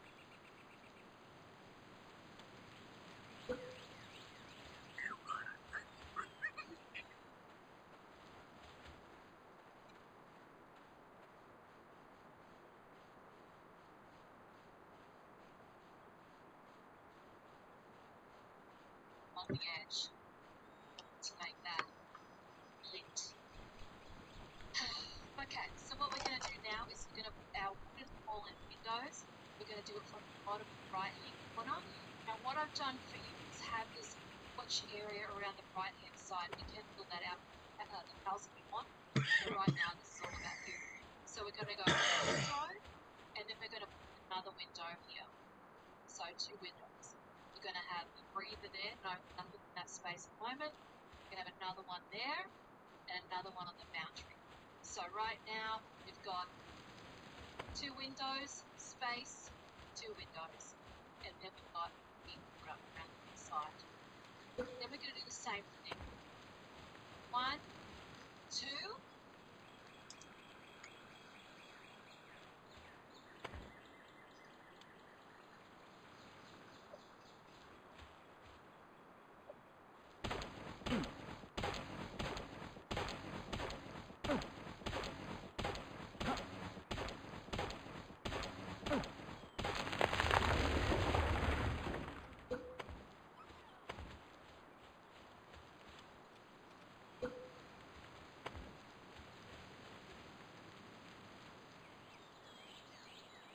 Windows, space, 2 windows, and then we've got the put up around the side.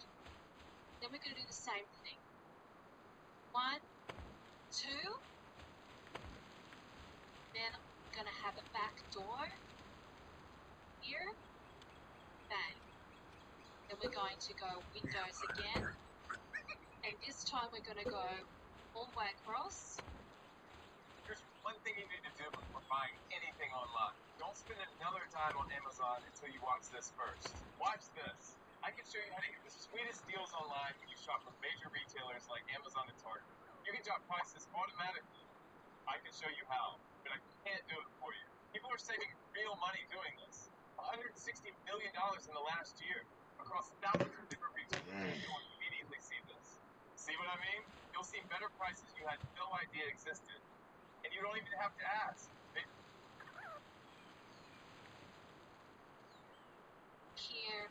Here. See how I'm building? I don't have any of those materials on me. It's literally in the crate. It's in the vicinity of the build. So, build all the walls, all windows. Got the view of the water, everything. So what we're going to do next is we're going to build a wall down the middle. Wall down the middle. So we've got our walls. 1, 2. 1, 2.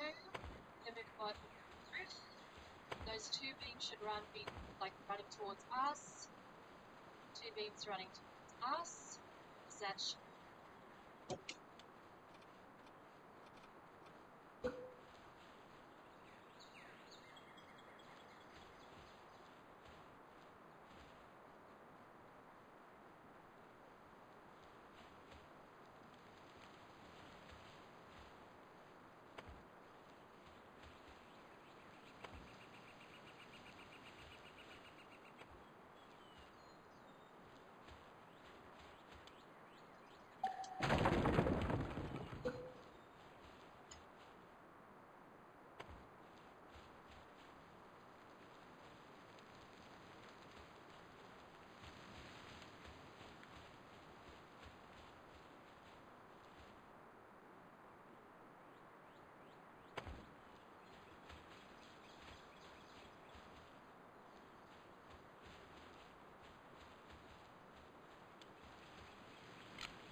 showing that the grade is running horizontal again.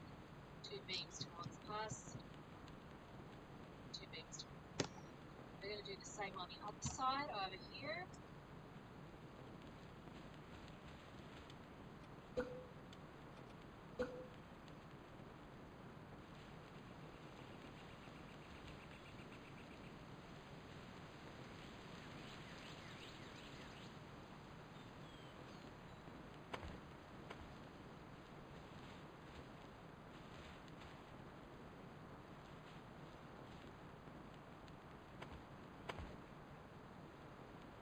And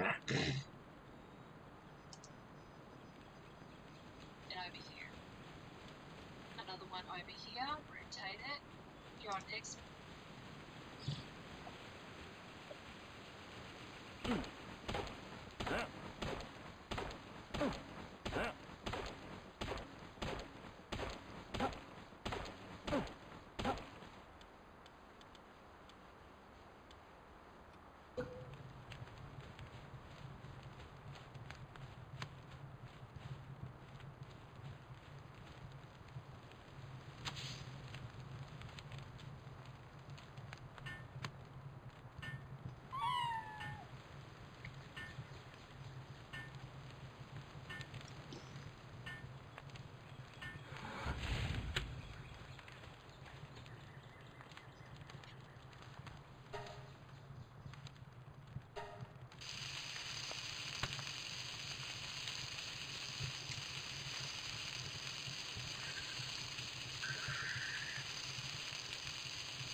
Is going to be the right bumper. Yeah. I'm going to get on the roof now. So that's what it looks like at the moment. Don't worry, we're going to change it. So we're going to jump up on the roof here, and then we're going to put another wall here. And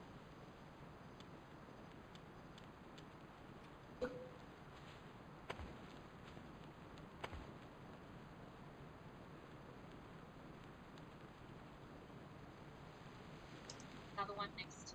Now we're going to start to learn how slopes work now. Times.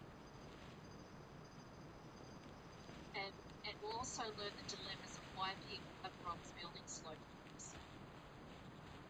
Now, a lot of the builders that are trying to run entire slope roofs are having problems with this inner part. I'm not going to have that problem, neither are you. Make a mistake. So we'll get to that in a moment. So we're going to go wooden slanted roof.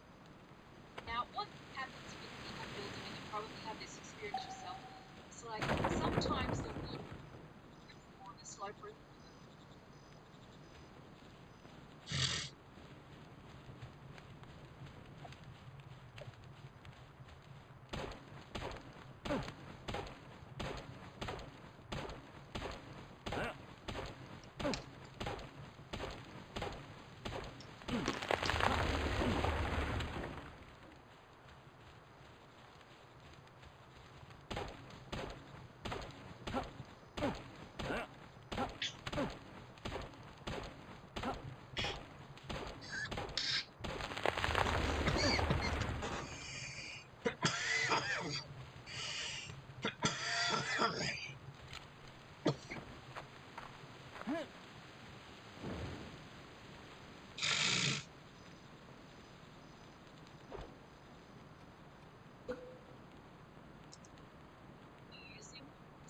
wrong way. You like look and go, oh yeah, it's running the right way.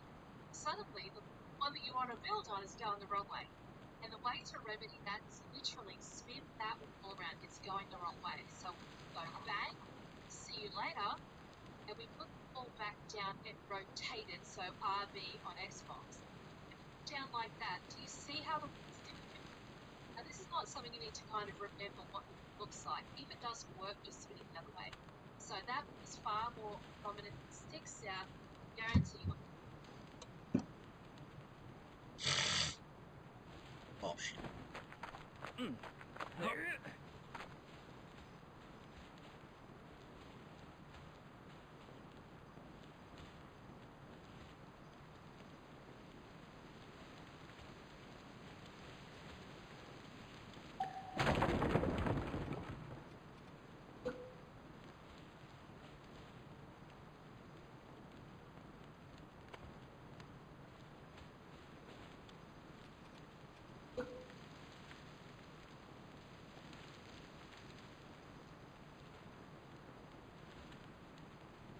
Wait.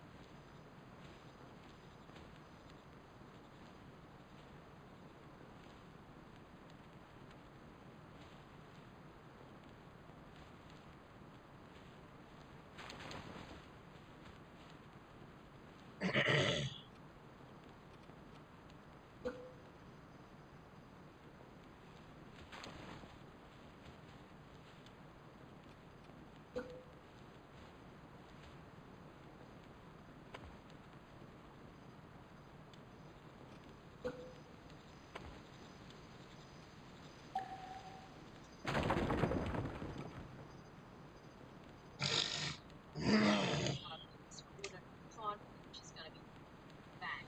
Okay? So got that one. This one, again, not going to work. Get rid of it. Hold it down. Place it. Bang. See? All it has to do is how that wall that's attached to the way that it faces if it's going to attach.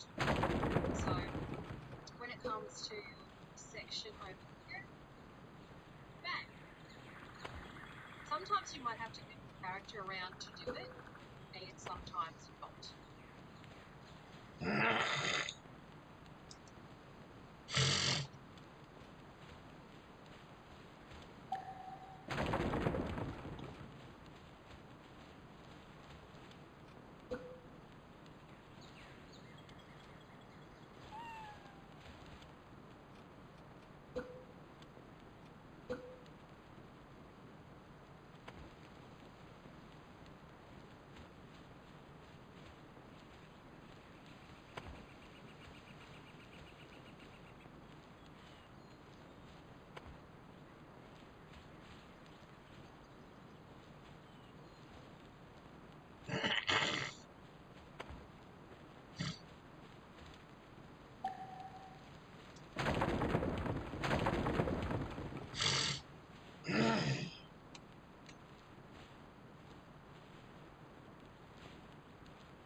Huh?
I just move my character there and then it fit on. Sometimes that's what it takes. So let's just do this one actually. Continue. So we know we need to turn that around, break it, and sometimes it's really hard to see. I think it might be in their best interest to put arrows on. Play Fortnite when it comes to base building, the arrows pointing out where the traps were, they really need to look. So there, so spun around.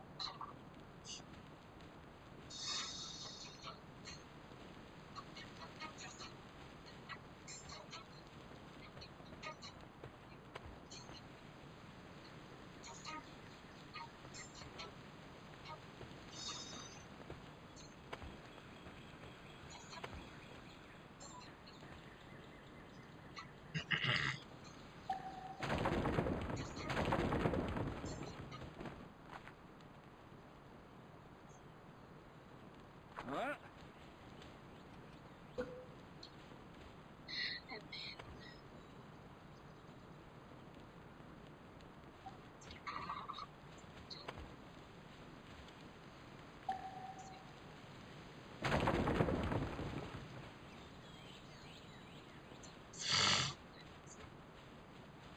And then we're going to go down this side. Just keep moving your character around. If it fits correctly on that side, it's going to fit correctly on this side.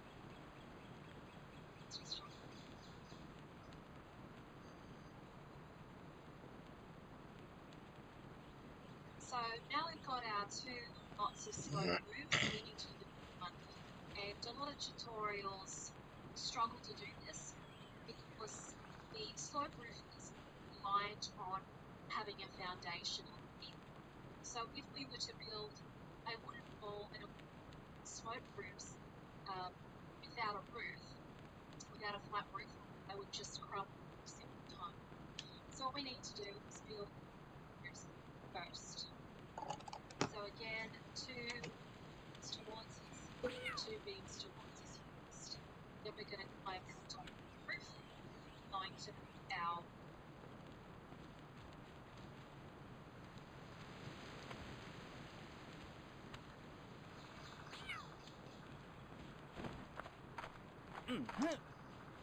middle again.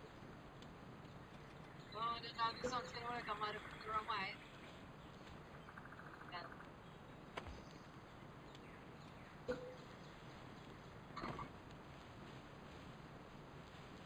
And let's try slant. There we go. And over the other side. Now, sometimes, like if one side is going on, the other side will be going on. And it's behaving like it's not going to. So sometimes, yeah, you gotta jump around. Like,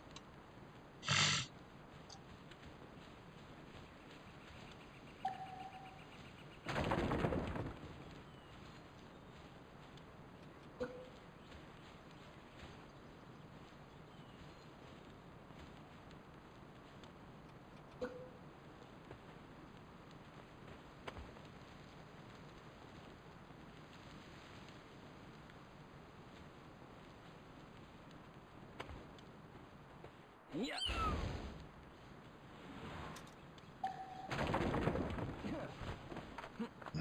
There.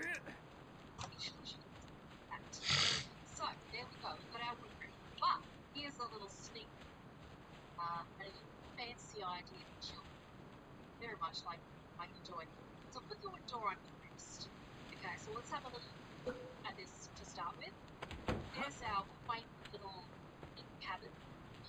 You can put up beside a pale area, and then we're going to do something very special afterwards.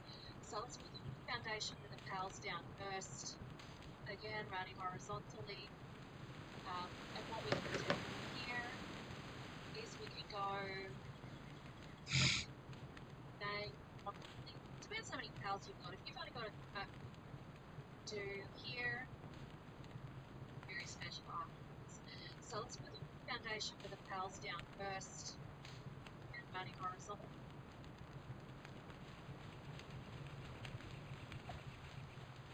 got to clear some stuff.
Constantly. And what we can do here is we can go bang. Depends how many pals you've got. If you've only got a couple, maybe just have one wide. But if you've got a few or you're expanding, then you can go and then even extend that foundation out. Just comes through the fence. And then obviously we want to move on that, but wait what I've got on the inside.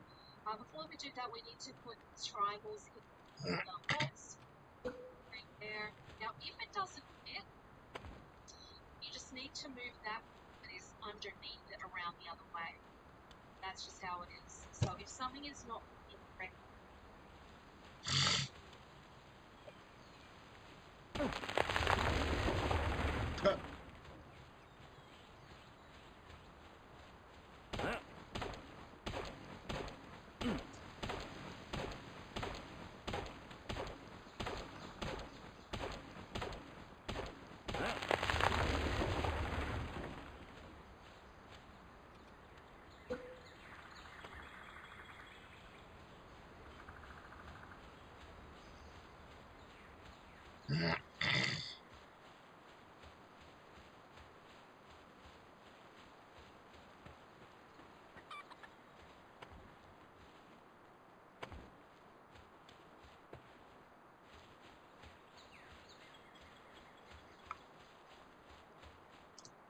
it's going to be foundations on it.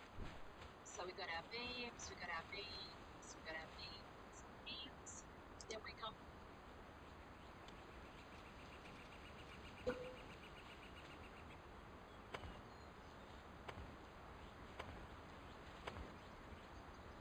to our side of it, just keeps it nice, cozy and calm. You put all their beds in there. And then you can put the steps around the outside, so again, put the stairs.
Yeah.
Huh.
No!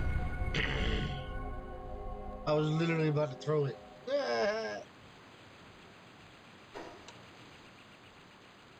Go back. Give me my shit. Let me get her. Fucking bitch. Take off. Come on.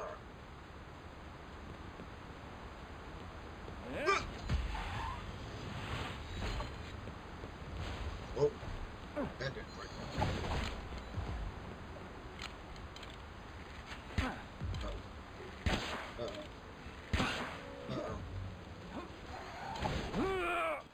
No shot, motherfucker. Damn. I'm gonna get this motherfucker.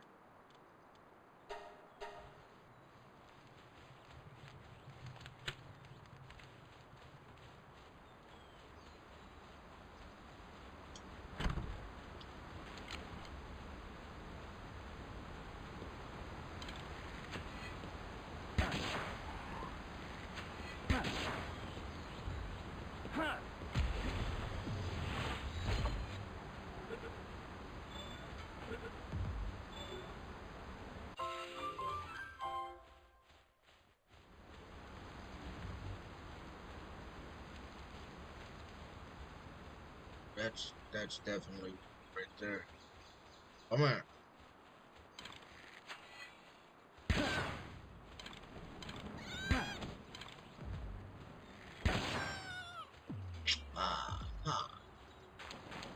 Got my wool. Let's go. Sons of bitches.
Rub it along that, those crosshairs right on the edge of that.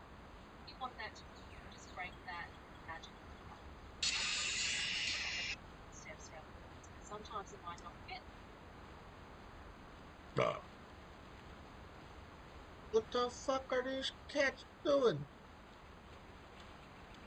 Get out of here.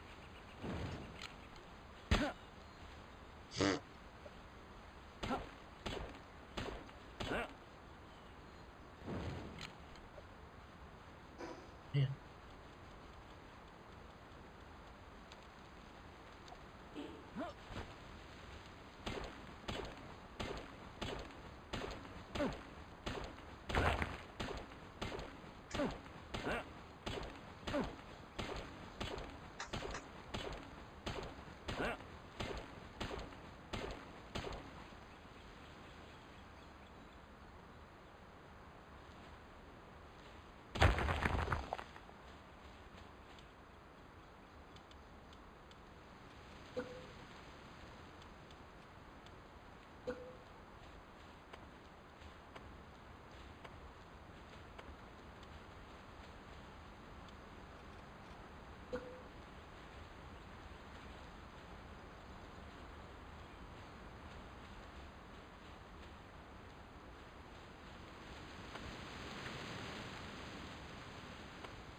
Surrounding environments.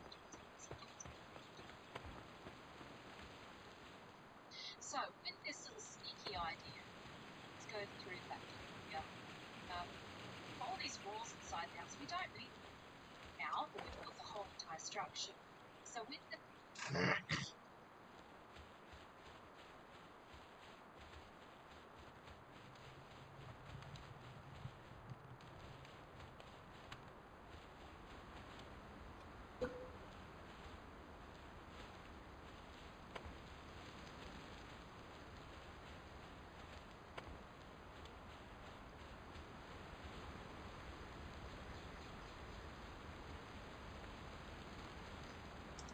just break that wall up. Steps around the outside. Sometimes it might not fit, but depending on surrounding environments. So, with this little sneaky idea, let's go through that here. For all these walls inside the house, we don't need them now, but we've got the whole entire structure. So with this little animal area, we can break that down a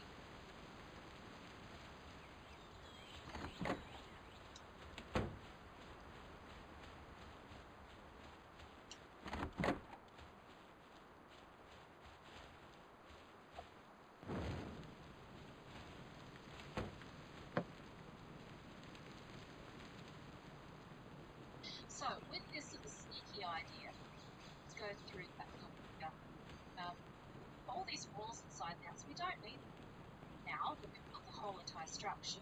So with this little animal area, we can break that down, a little door there to go into.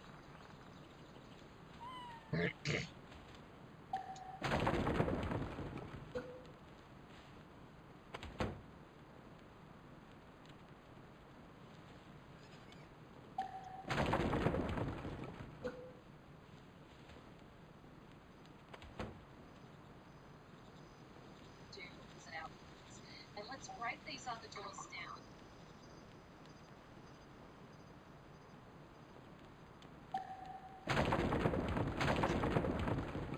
So we've got a viewing area of the pals, you can go in the door. You might like dividers in your house, but I don't. Not only that, here's the cool part. Now that we've built the entire structure and it is complete, solid and secure in place, we can actually take away, after we do it though, to make a loft. I know, I said that it was fit in the basics. This is a point where we go, okay, that's basic, move on. If you want to get lead, you go on. So we can break that bit of the roof down, and we can get our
Oh my god, bro. little door there to go into exit our pals. And let's break these other doors down. So we've got a little viewing area.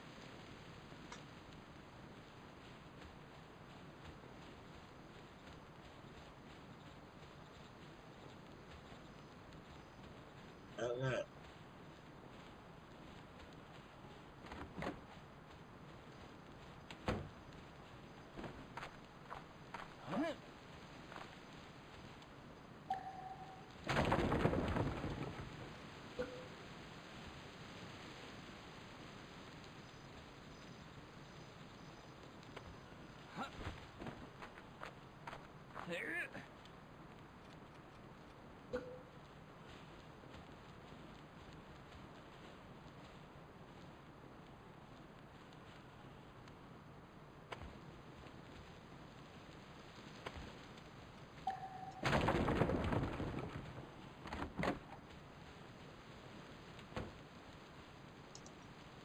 The pals, you can go in the door.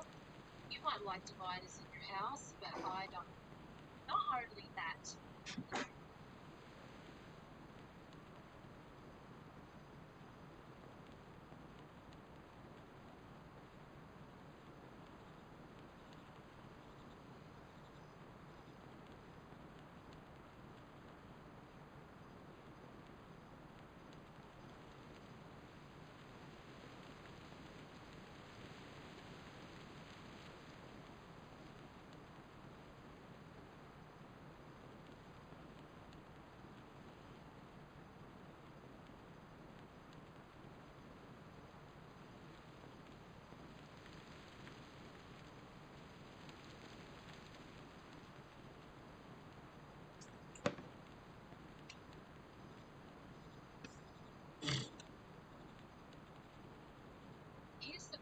part is now that we've built the entire structure and roof, it is complete, solid, and secure in place.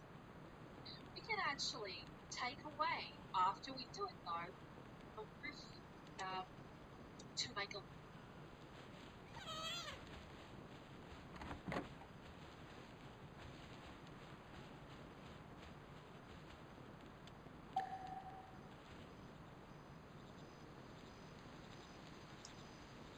loft. I know. Regardless, I said that it was going to be basic. This is the point where we go, okay, that's basic, move on. If you want to get up in Italy, we can go a little bit. So we can break that roof down, and we can get our wooden stairs and put them there, right?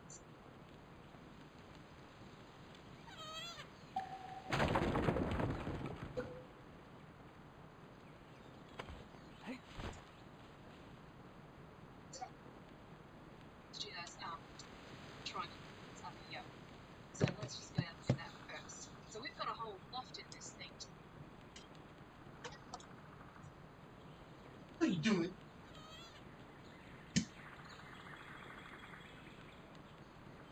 Pick up.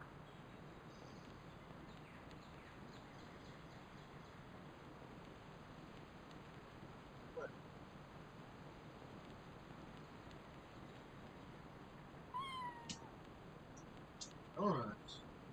I don't think we have donuts. Some goldfish? Oh, okay. Hold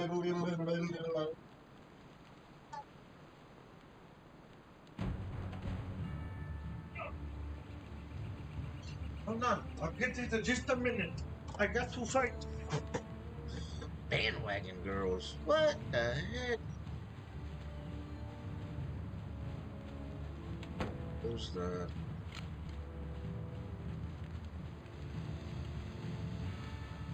Where's the line?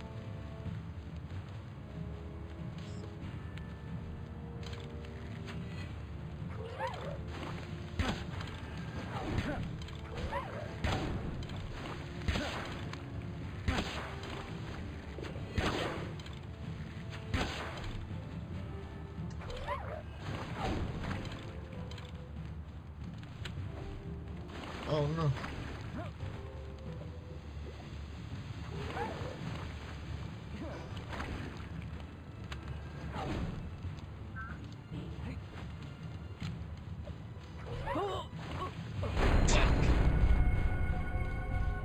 Motherfucking bitches.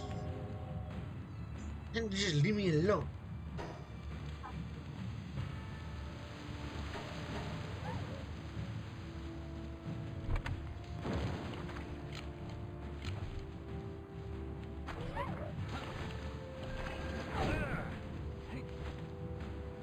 Oh.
Which one do you want?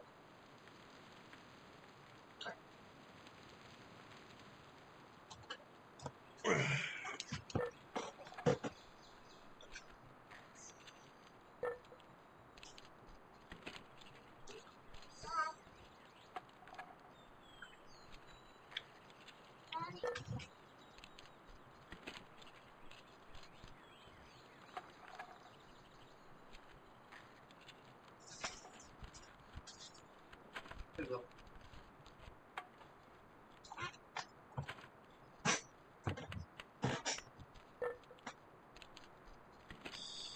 Finish this house, and then I'm probably going to switch over to some Modern Warfare 3. Two. So two.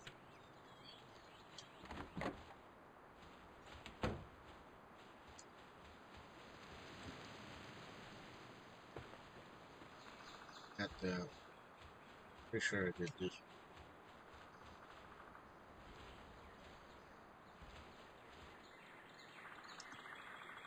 Triangle walls. Bang there. And it just happened to fit. Lucky us. That's just my sleeping for that. So we've got a whole loft area. So we can break this wall down.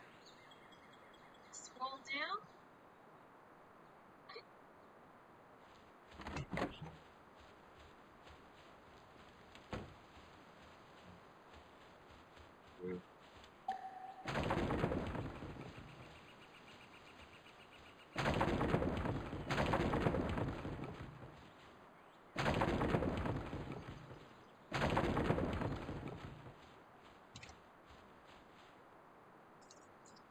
This one, this one, this one. So we've got a whole secret loft, which is very cool. Now, if you don't want the loft, you can actually take the whole roof away and have this massive open roof area to have like it be two levels high. Now, I could do that right now, but once your stuff is sometimes very hard to take it back into place, especially if you've got slope roofs around the spot. You can do that. You could have like a half a loft if you want to. You've got just like a sleeping section, for example, like that. You know, sort of hiding it. So you come in, beautiful, massive, open area, and Yikers. So I hope you enjoyed this build. I think it's absolutely Let's not piss him off. I know it's a lot of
What?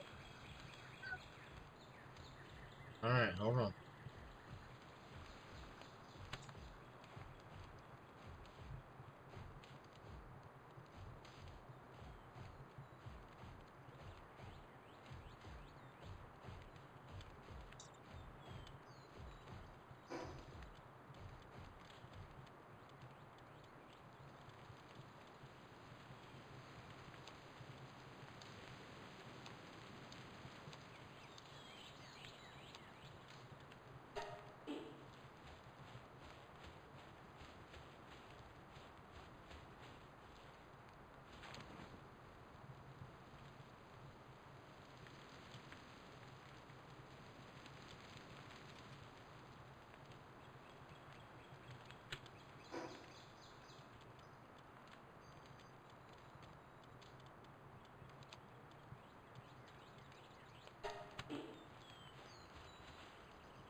Okay. Apparently my PAL box got destroyed, so I found somewhere. I got a that now.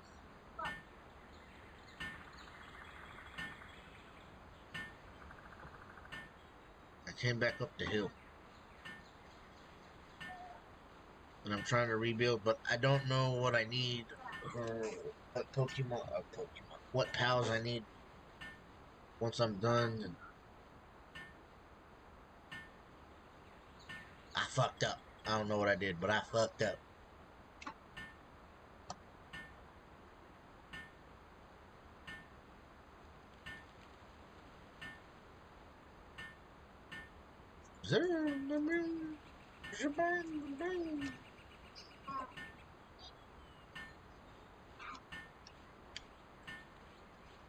What, baby? Oh, I don't have any music playing for y'all. Ah, I'm slacking.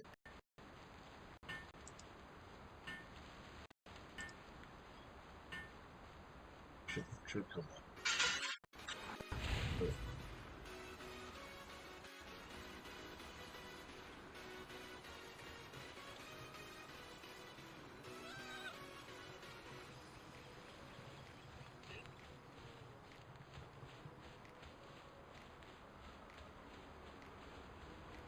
Do.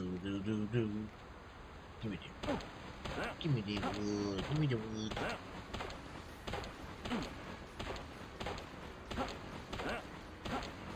Did you figure it out, baby girl?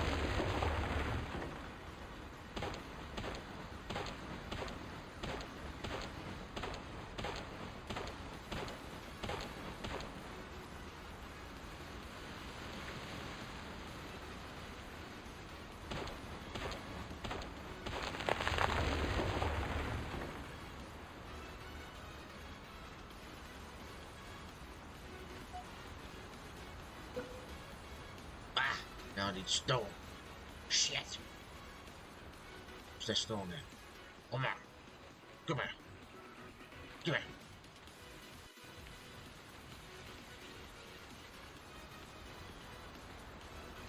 I don't know if now. No. Okay. That's how you want to be? That's how you want to be? Give me that damn stone.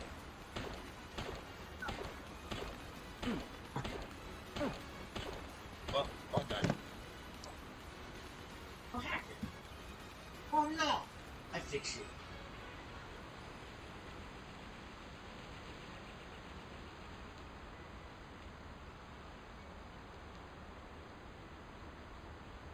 There you go. Little. You're such a silly girl. You're such a silly girl. What? Damn, I still need more.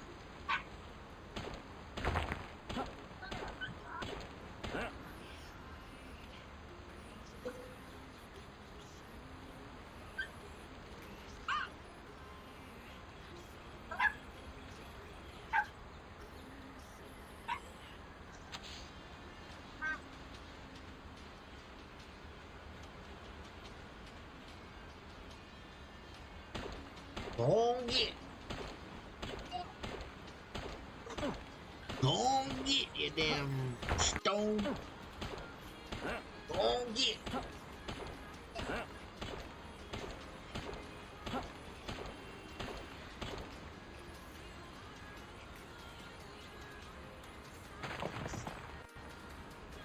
Uh-oh. I just realized something. It needs to be inside that, huh? Shit.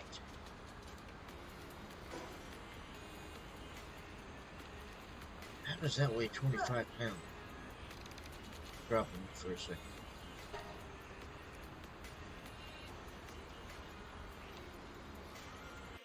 For a second.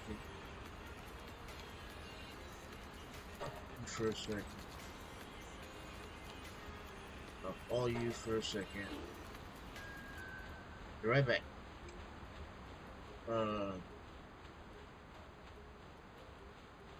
So I'm going to put it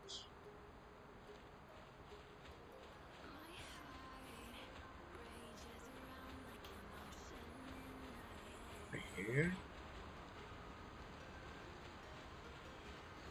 Yeah.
Well, okay, I'll go get it in just a second.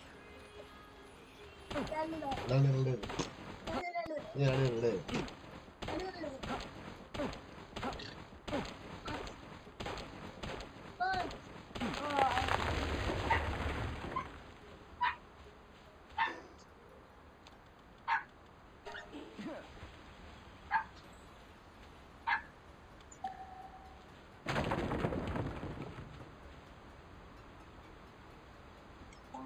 I love you, baby. You have a good nap. I make chocolate color. I make chocolate. I make chocolate.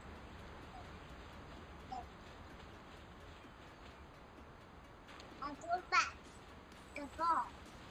The color. Yeah. I go back the ball. Get Matt with the ball. Nah. I will eat the ball. That's I will eat. I will tell mommy come. I will.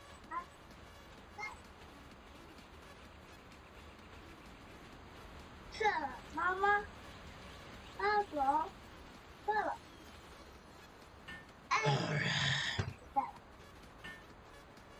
Stella's silly, huh? Stella, sit now. Sit. Alright, let's go get you some more.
There you go, babies.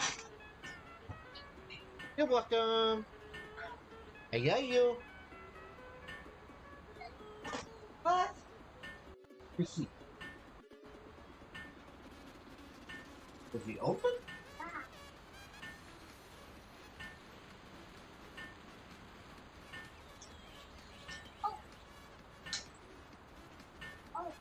Don't lose nothing.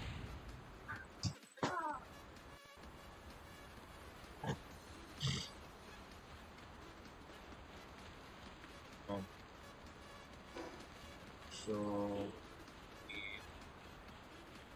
put Pokemon. Wow. So I'm about to find out.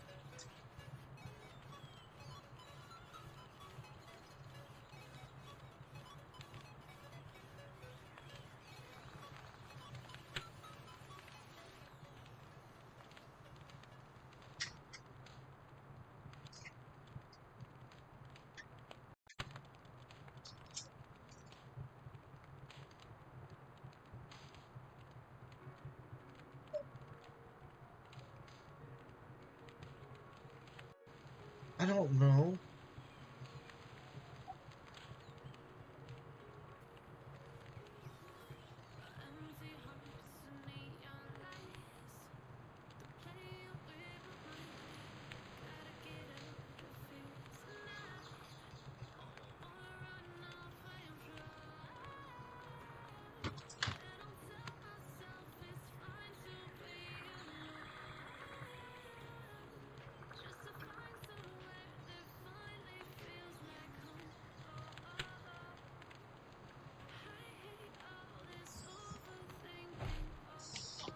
Dad, look. Yeah. Look. Here. Help, help, help.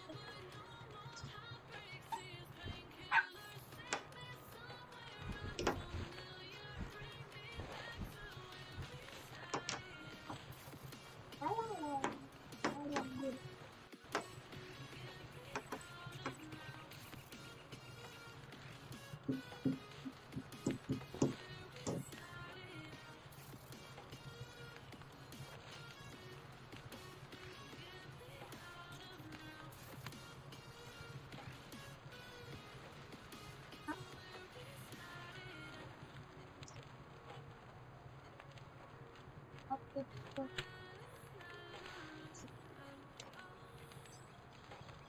Look, dude, the water. Tell us, Yes. tell us, tell us. See that.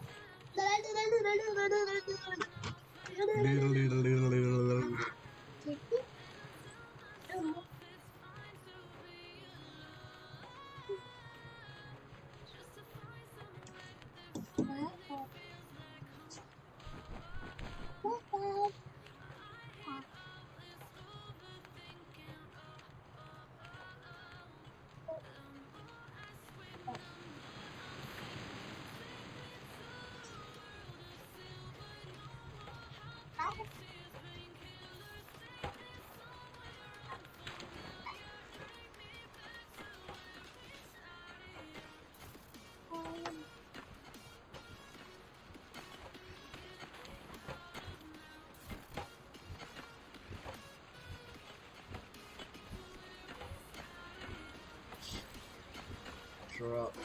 One up here.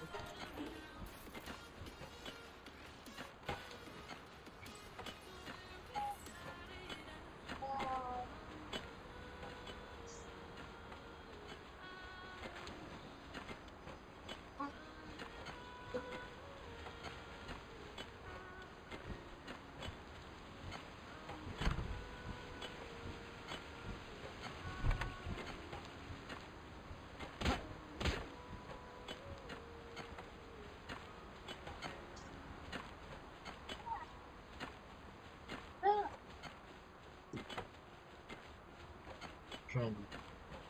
Oh, a foot. Yeah. Got a foot. Got a foot. Hey, boo. I got a.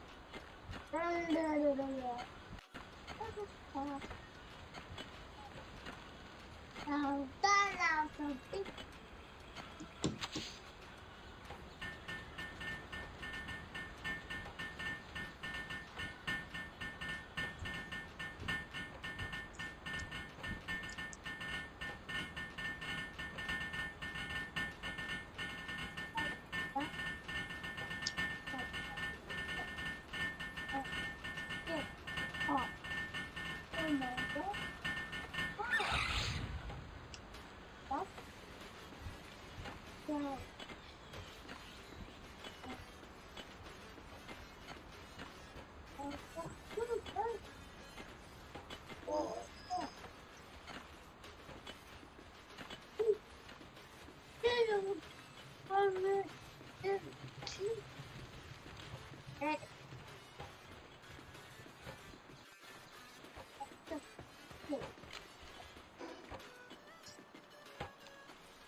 Yeah,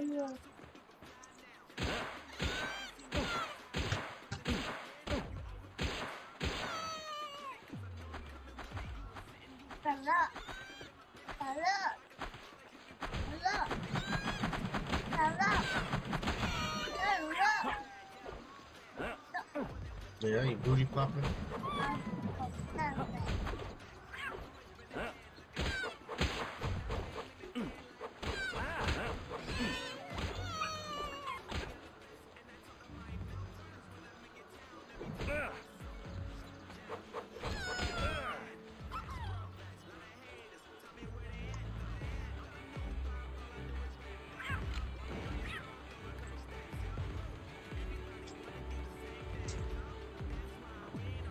Oh, y'all want some too? Y'all want some too? Here. Here. Here, you want some too? You want some too? Get some. You booty popping?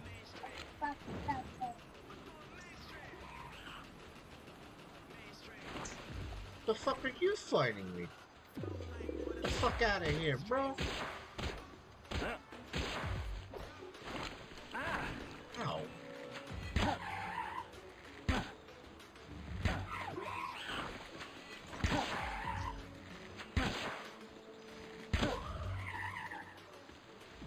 Awful.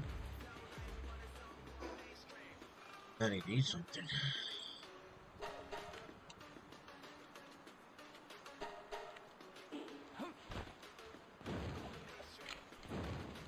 Yeah, you go lay down.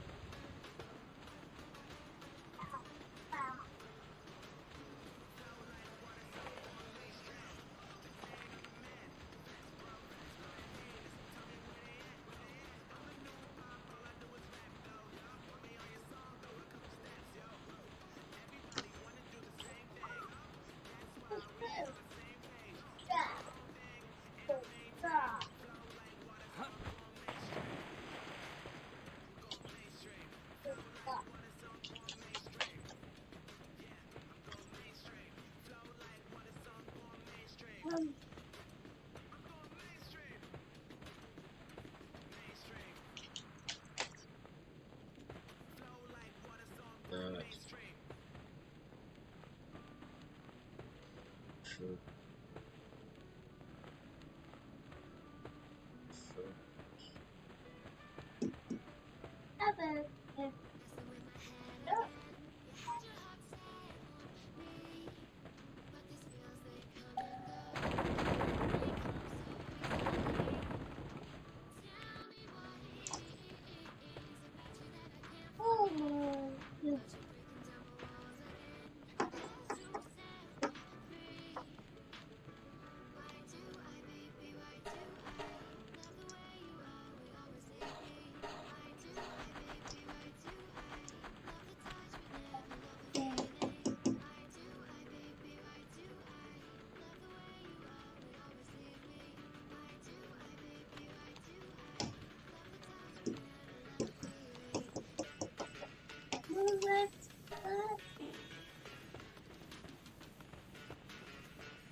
Yeah.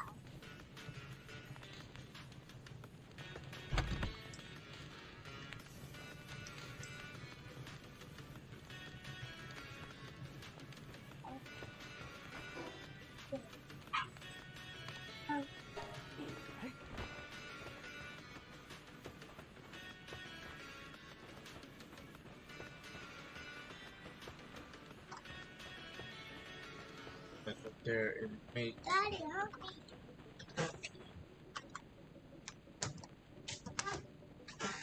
Go lay down. That's not, or not lay down. Go over there and play. Get away from the window.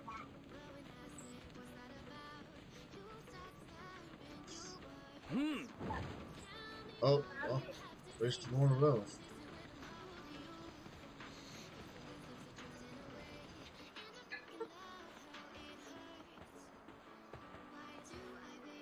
Yeah.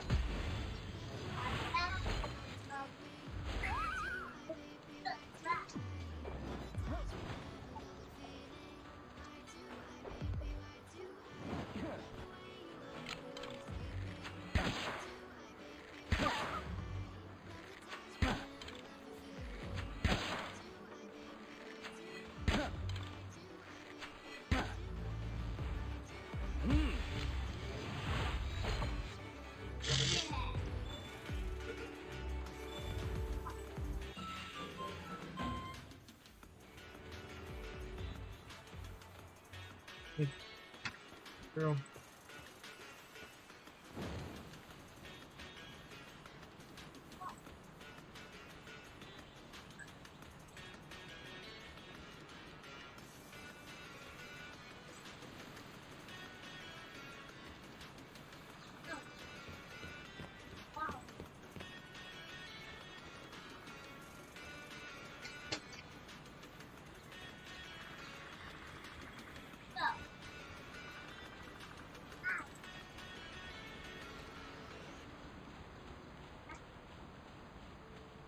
Okay. That's like a topic on.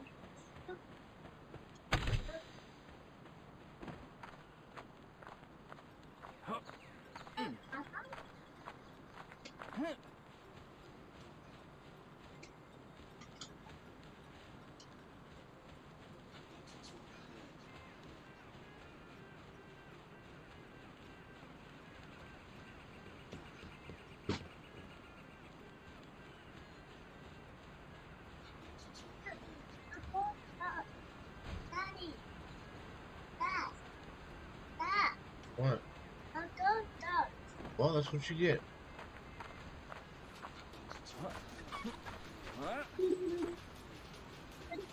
Dad, I'm gonna drop it. I'm gonna drop it. I'm gonna drop it. I'm gonna drop it to the off and I don't match the ball. I'm gonna mark you some DJ.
Hey, Bonnie.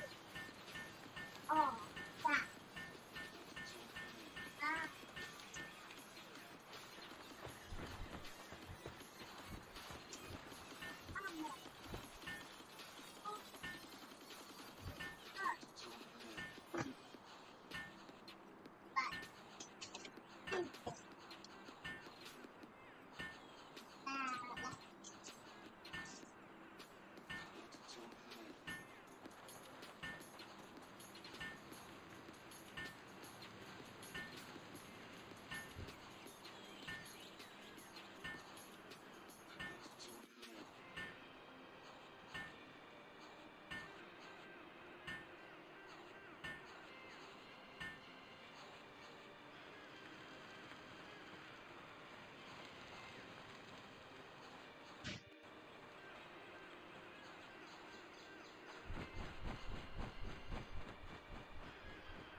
Don't you love it? Check.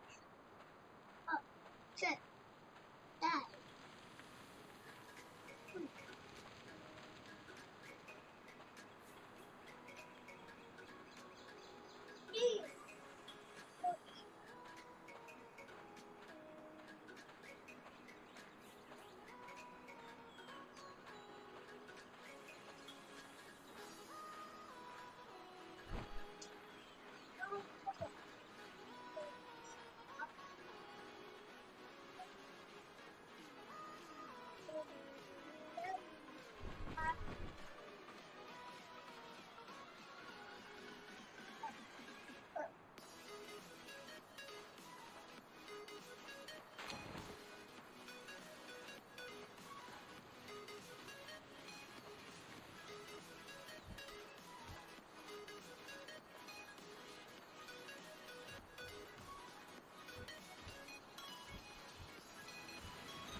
Oh, pick your stuff up.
buddy, buddy.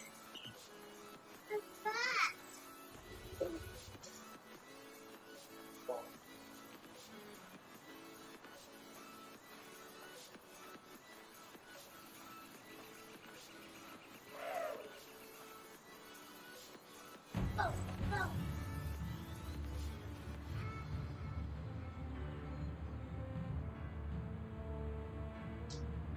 You got poopy? Alright, hold on.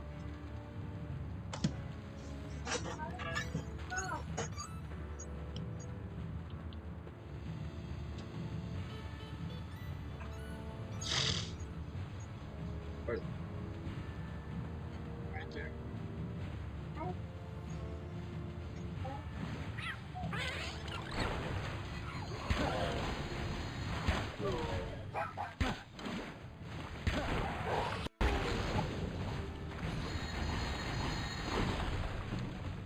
Yeah.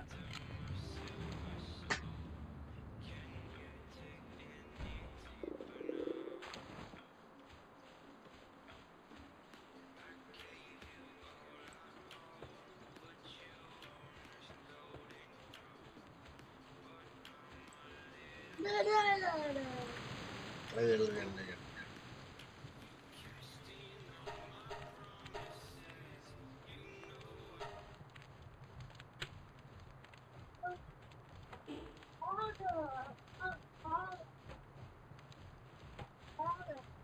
Alright, hold on.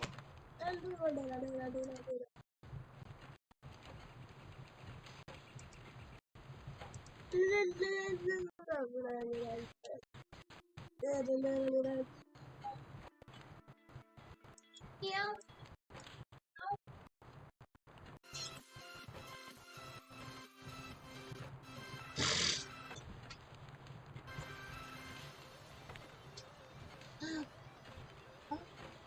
Motherfucker just chilling on the motherfucking.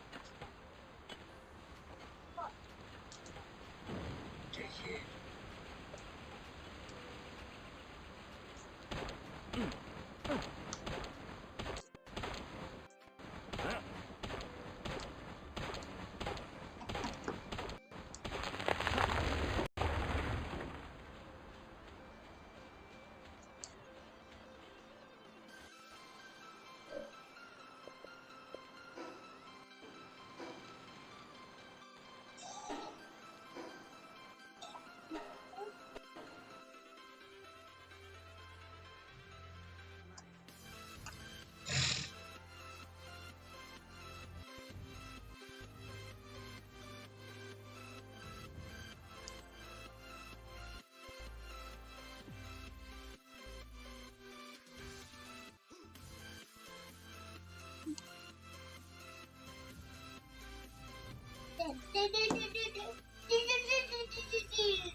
Johnny, Johnny, Johnny, Johnny, Johnny, Daddy, Daddy, Yes, Papa.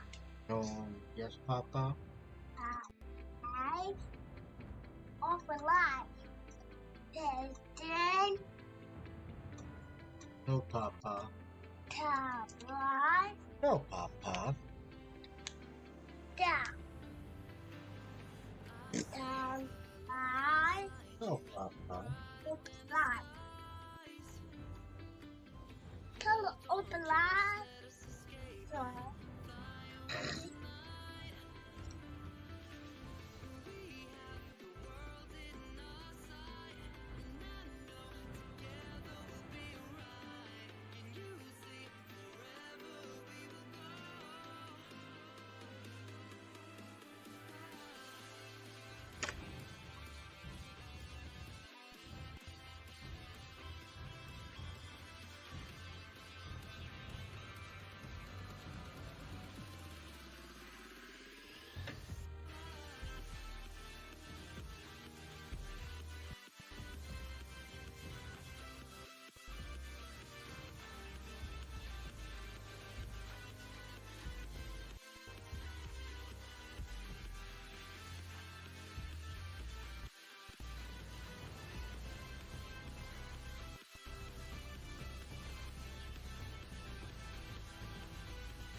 How you doing?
Oh, okay.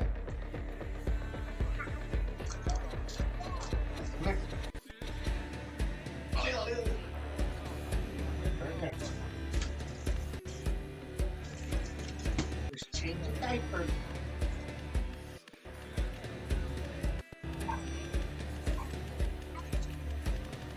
Change the diaper.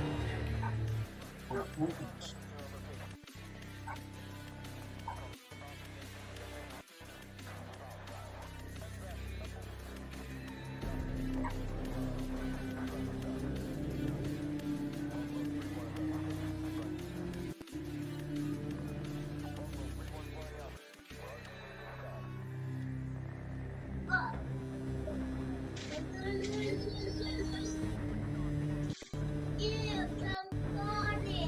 No, that was you stinking butt.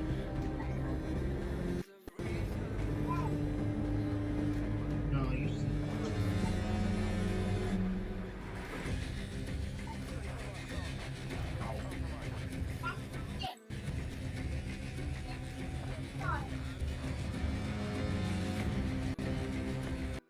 You know, spit, pow, pow. Drink.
Oh.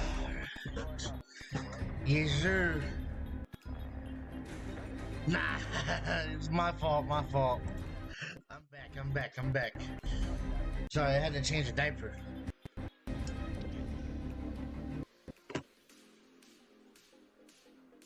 My daughter had a poopy diaper. Sorry about that.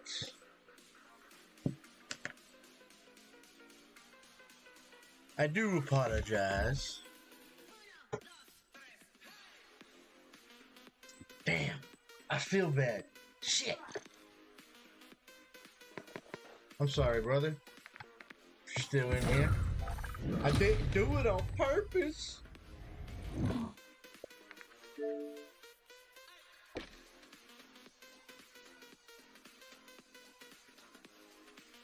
My daughter came up to me and said, "Oh, I got some poopy diaper."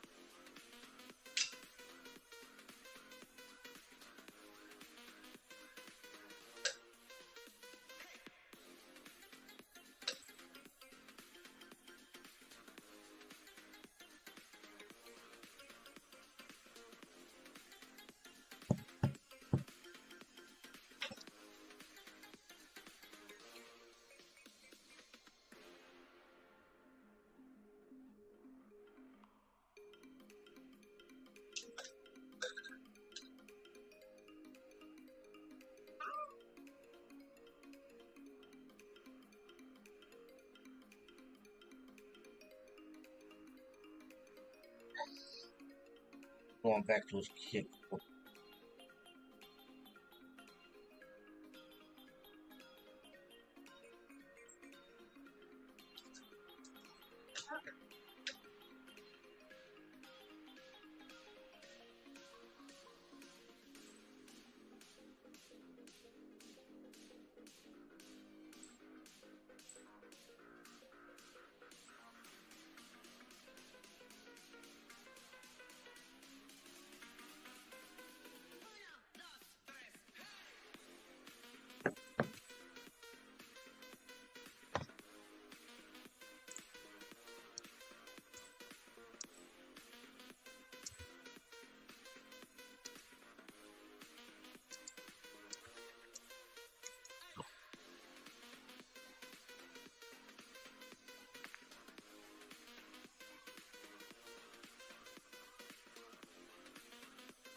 Alright. Warm-up game.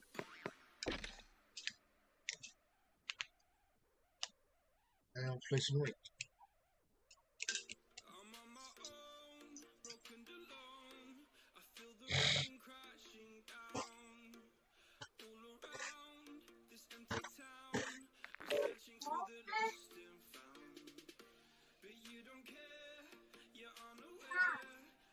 Well, baby.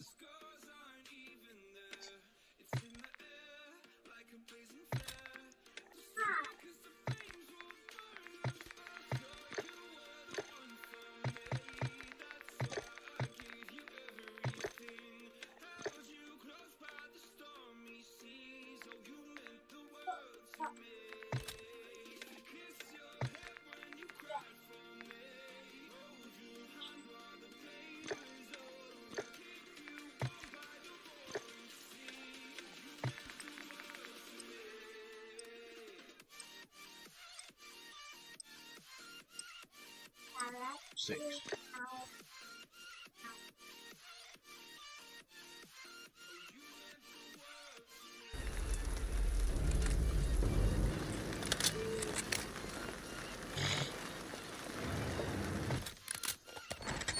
Hey, Mama! Good back. she in the backyard. Team deathmatch. All that. What's good with you, player? Yeah, I had to treat you well. My bad.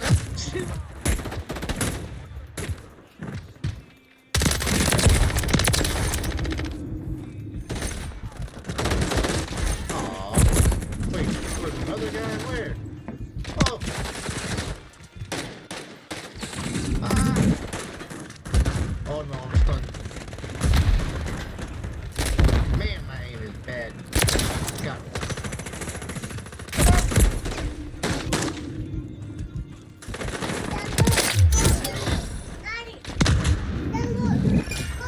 What? The bird? You see the bird? Flying up and down? No. It's having fun. It's relaxing. Don't make fun of me. Get out of here. Oh, it's laying down.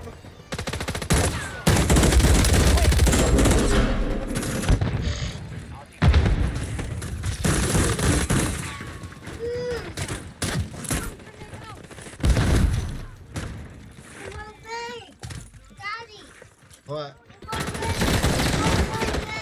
Bird ran flew away? It's okay. The bird's being a bird. It'll come back. There'll be plenty of birds.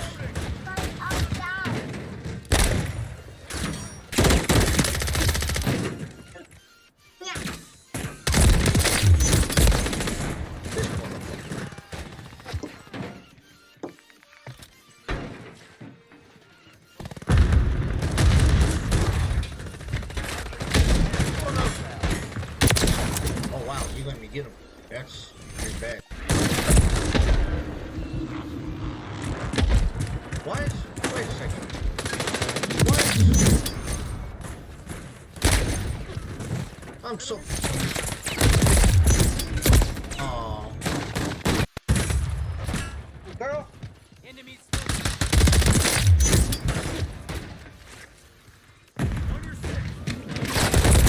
Ah. Got it.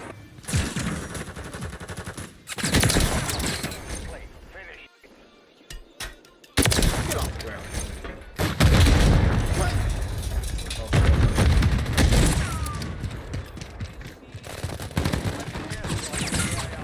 friendly UAV online.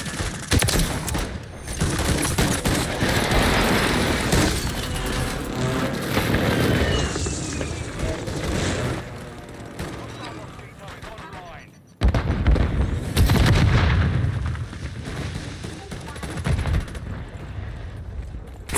Ow.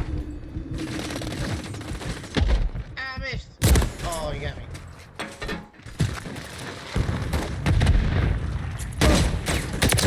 Got one.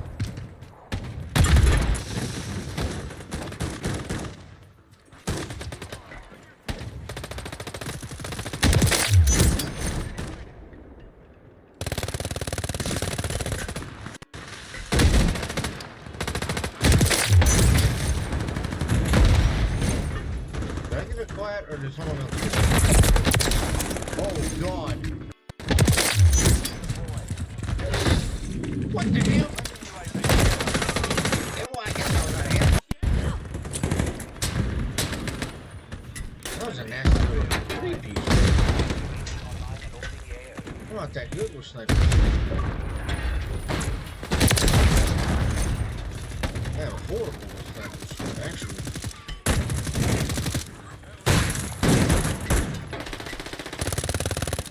Is the music too loud? I don't know. I hope not. Oh, fuck.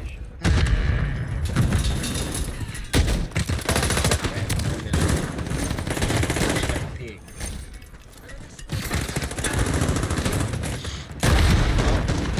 That was my fault. I had to scratch my nose.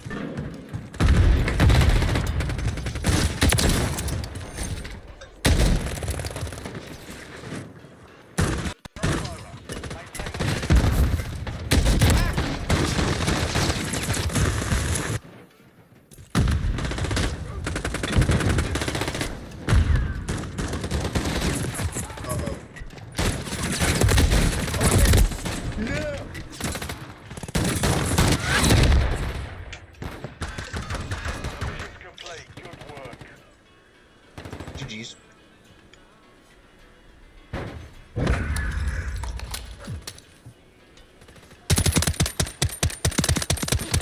What are you doing? Girl!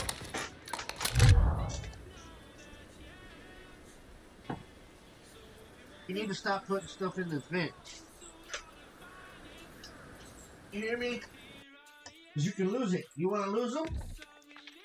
You don't want to lose them, do you?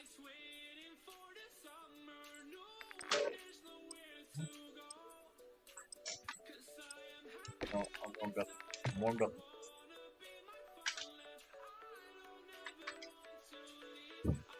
See, you put something down there, it's gone. Don't do that. There you go. Ow, fuck, hit my knee.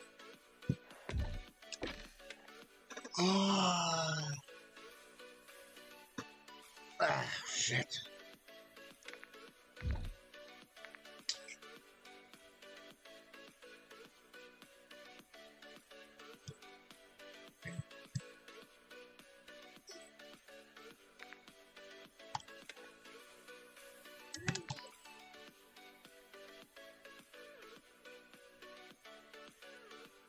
Kids are about to get home. Actually, I might wait. They won't. I know their mom's not thinking. Some stupid stuff. Just kidding. But gotta make sure they do good in school today. My son had a parent-teacher conference, so. Told you. Hello?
Mommy's on her way home.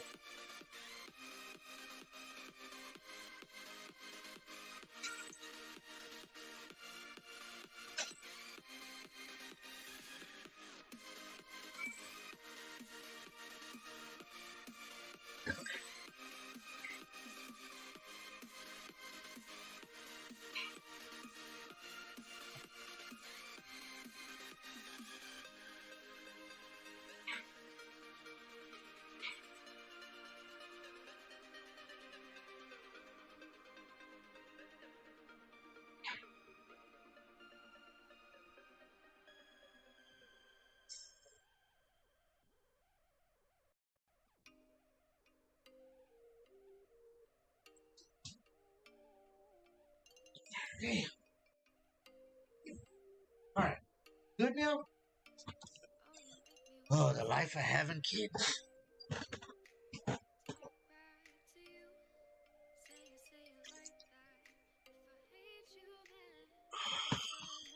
Brother.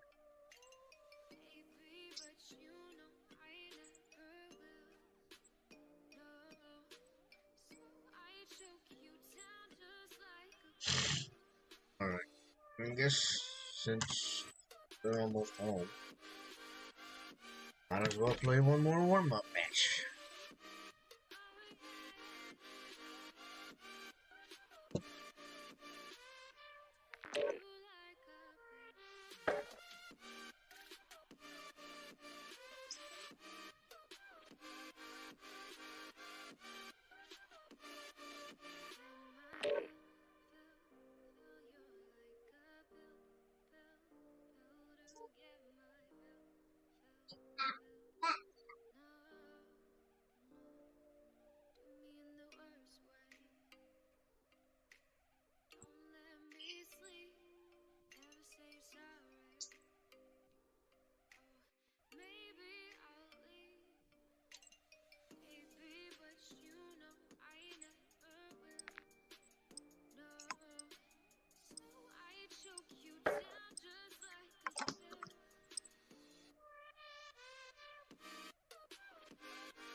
And I got like 5 I'm about to finish.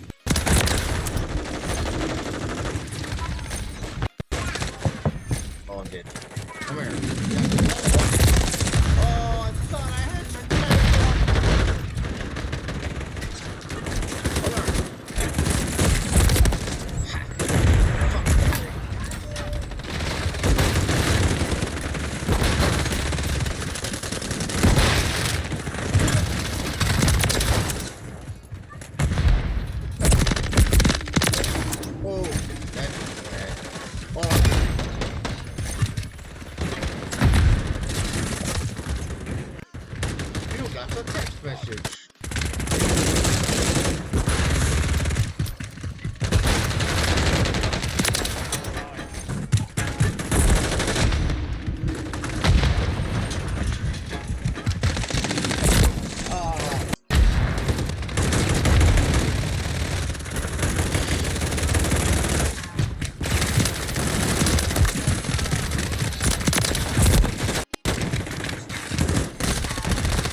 thought that there'd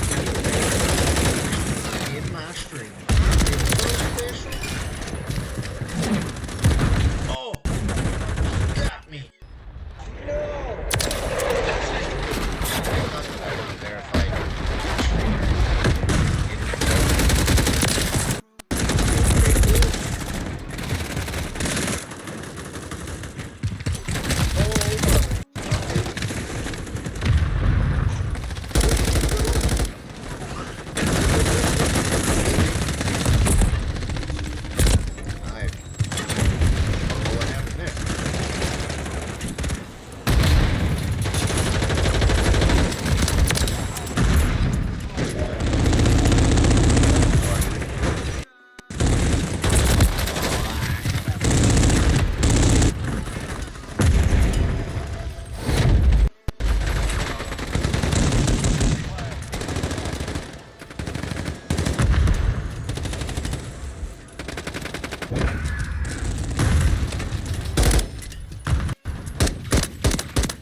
Deathmatch.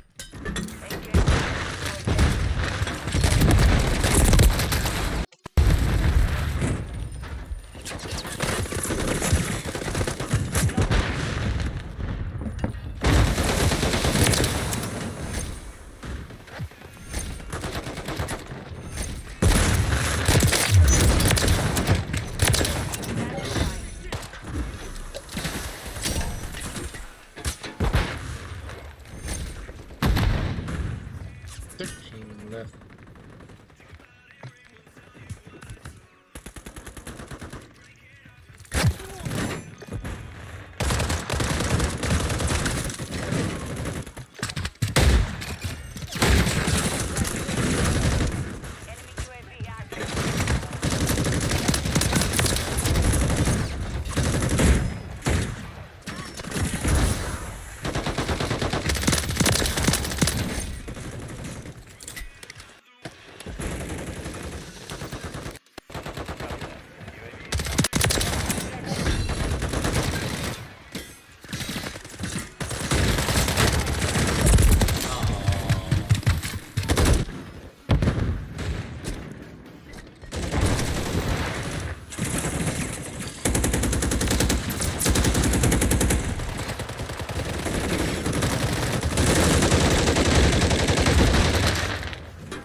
Yeah.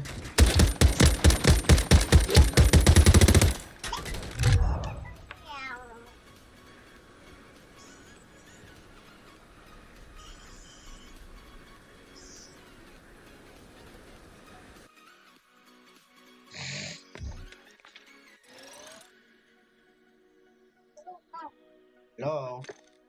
Hello.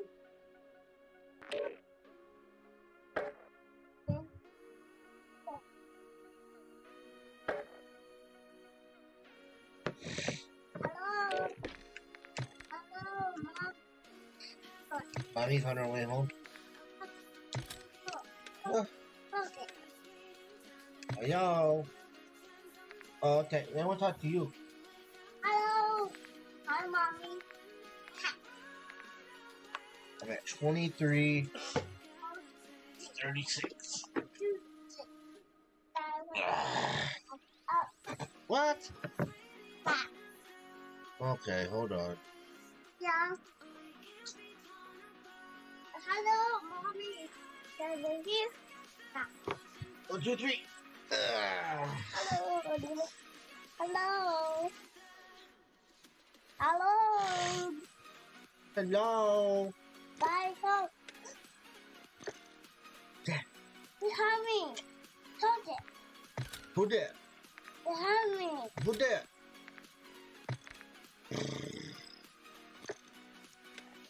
Up behind me. Yep, I got it. You got it. Hello. Hello. Oh, you want to talk to Aurora? Okay, it's for you. Hello, Mommy. Your mother. Yeah, tell her that. Meow. Meow. You know you.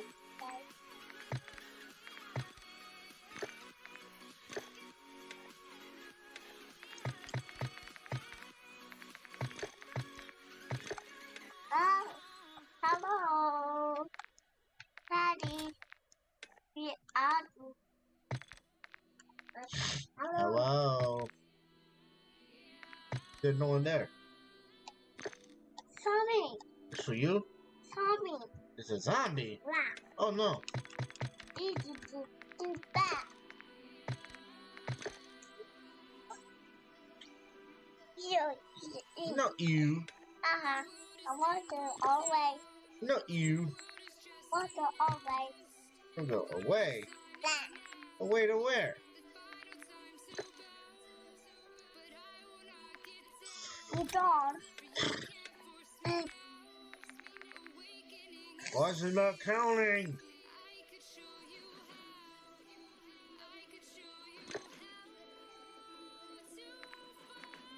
Wait. It's not counting because I gotta do the other sniper. Shit! Hello. Mommy. Rich. Daddy.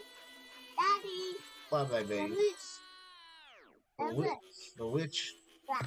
Oh no, not the witch. The ghost. But that's the mean old witch. I don't want to talk to the mean old witch. The ghost. Daddy, the ghost. Those? Ghost. Oh no. The ghost.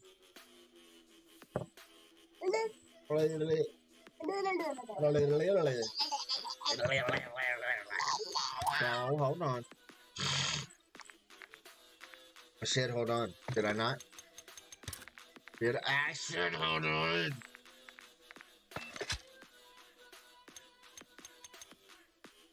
Still got that lock. Still got that lock. And 10 round mag and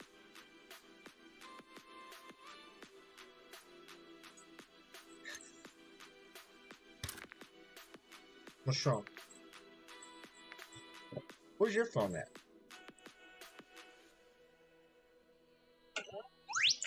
Hello. It's Dad.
Oh, thank you.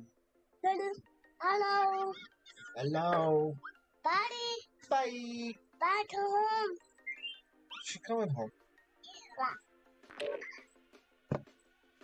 Daddy's talking to the ear. I don't know who. Hello. You don't want to talk to me. Huh? Hello, and you talk to me.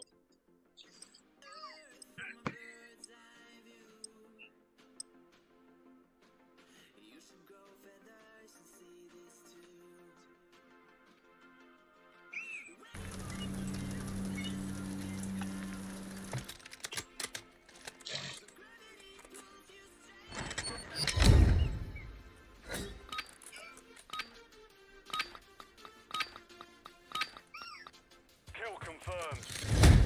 Neutralize hostiles. Grab their tags to win. We've lost the lead.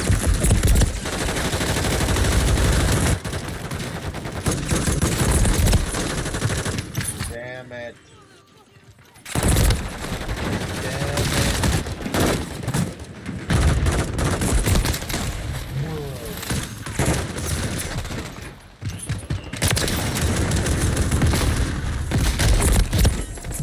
That's alright.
Oh, he's laying down.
They said they want to talk to you, Rick. I'll talk to you. Hello, mommy. Okay, bye.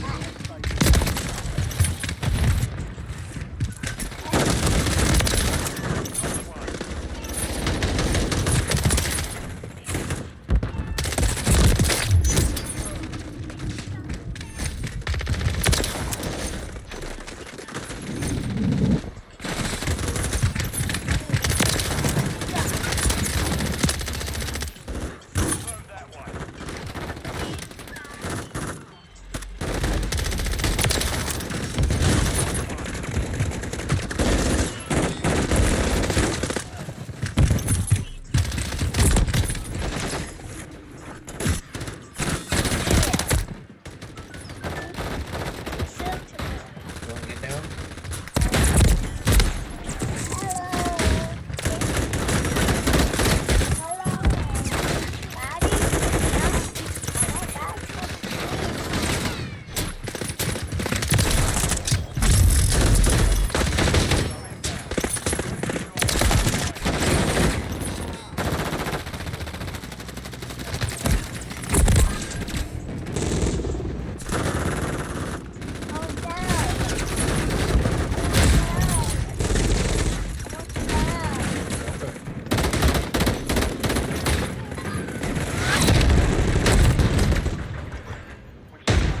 Mission accomplished.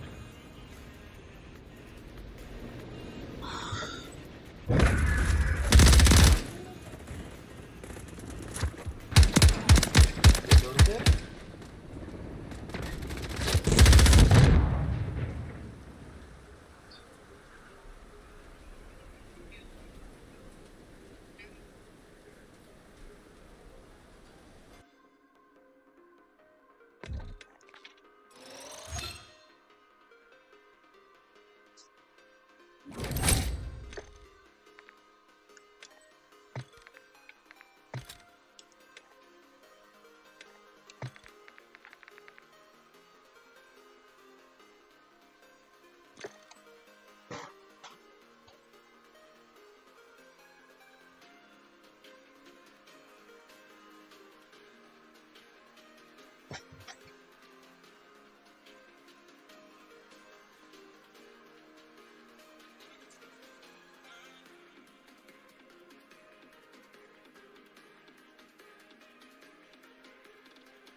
I gotta throw this away.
It's fine.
Alright, apologies.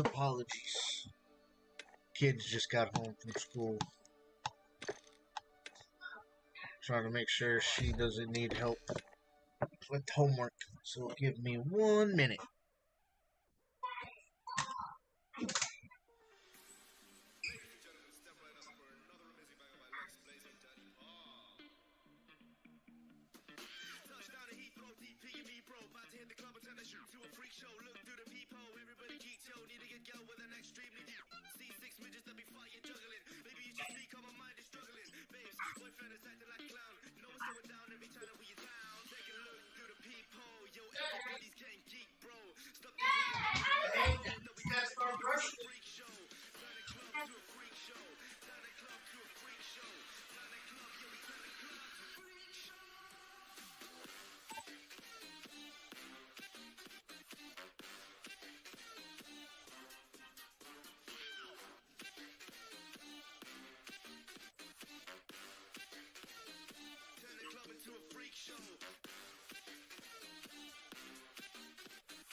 Following me.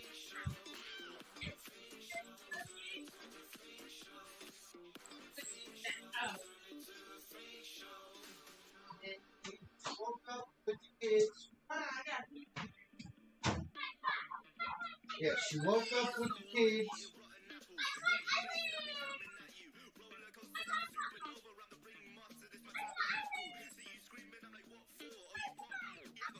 Didn't go back to sleep. Eat.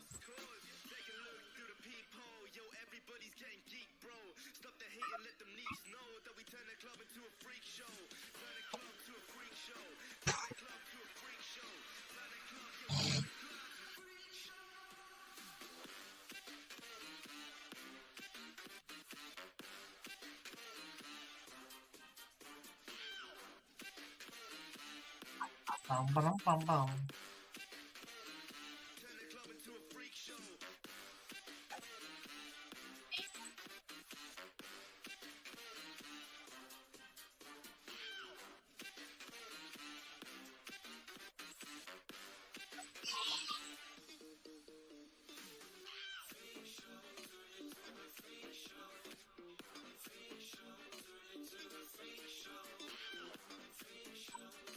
That got a hide up. Wow. I guess he left the float out on the floor Thursday night. Which is normally not a big deal. I don't know what the fuck does it.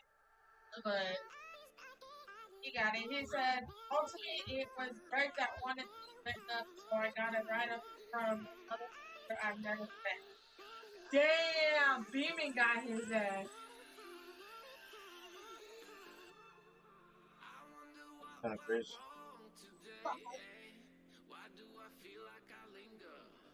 Well, you gonna fuck around and find out and knock you out. Shut up, fucking little hippie bitch. Before I start. Oh, she's been watching me play that Power World. She's been sitting in my lap, literally, since she woke up, watching me play Power World. I just switched over when you said you were at the store. But I'm gonna go ahead and warm up since she's on her way. Be your homework first.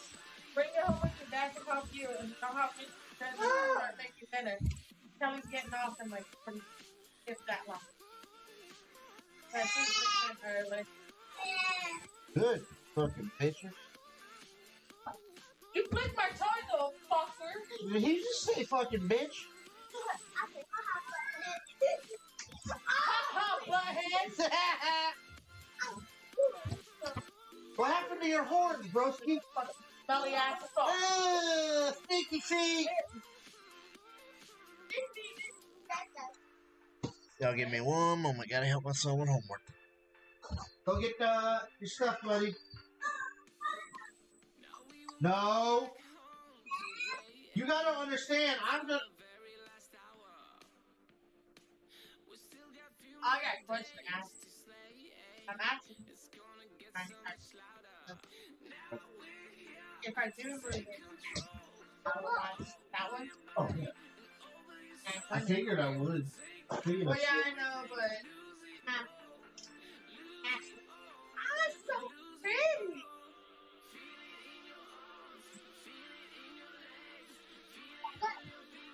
So beautiful.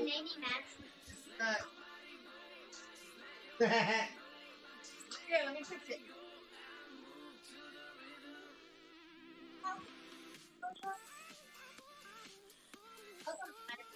Where's your homework at, buddy?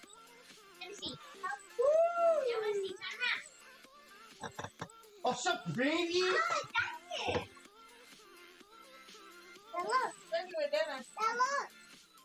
Yeah? Come here, Liz. I'll show you how to do it. You didn't get the front hair. I did! Okay, whatever. Hey, let her think. Let her do it. Hey, she gotta learn. Yeah, I don't mind. I don't know. Really? My hair?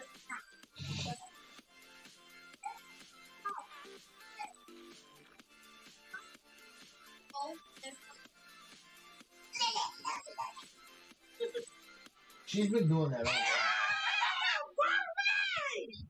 Ew! Why? She licked the bottom with her sweaty ass foot! She licked it through. Go give your dad a kiss. No. Yeah, go. Kiss him, Roy, kiss him! She'd have been a really good servant back in the day. You ain't touched me. I'm not licking your foot. You ain't touched me. Don't kiss me. Let me. Stop to the view. Don't you it?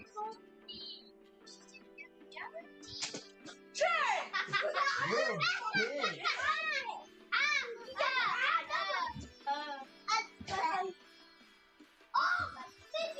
Will you go get your homework so we can get it done, broski? Oh. Right there.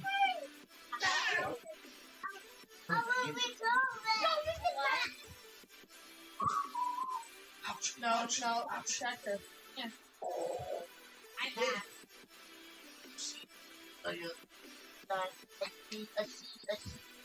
Your what foot? You got foot? You got foot? Got foot. I got my foot.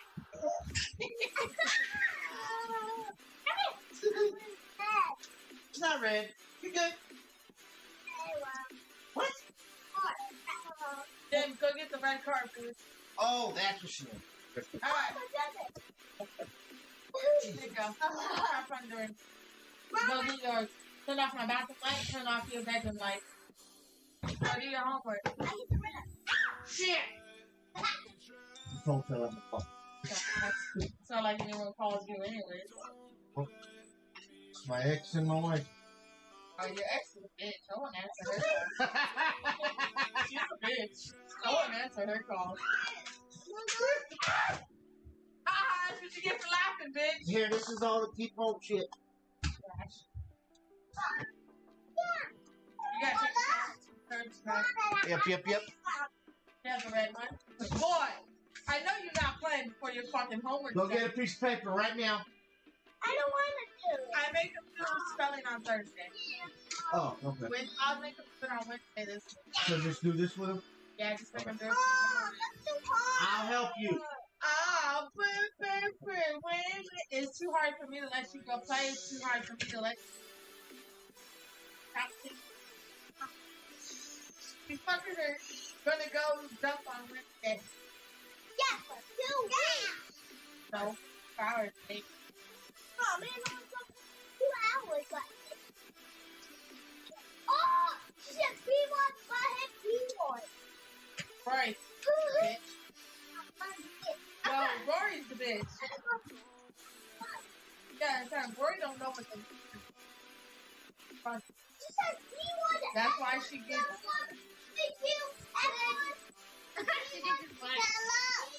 She says Jen's a little white bitch. Yeah.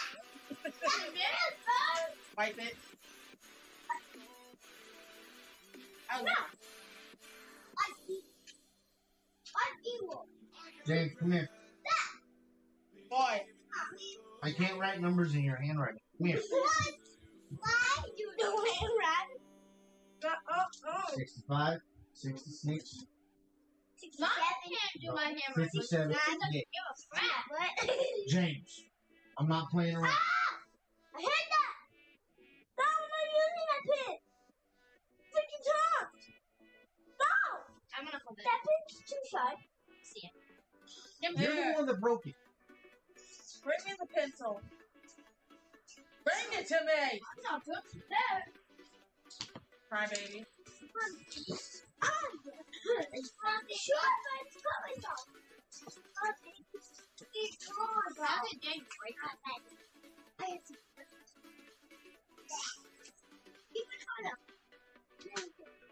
Okay, I'll make your lunch. Make your lunch. Get your school clothes out. Okay, go help this. Go help this. Get over there with your dad. I can't. Come here. How many triangles can you find? 5. Jason.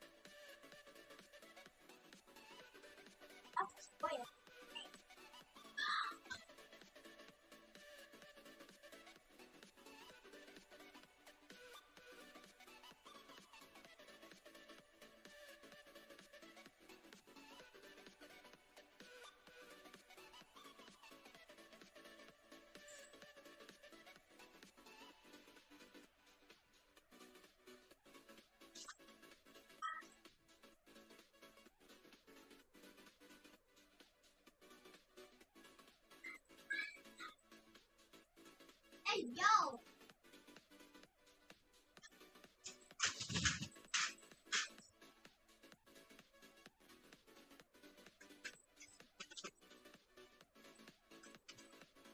Boy, go get your school clothes out.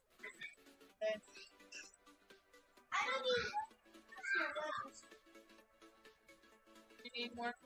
Go for it.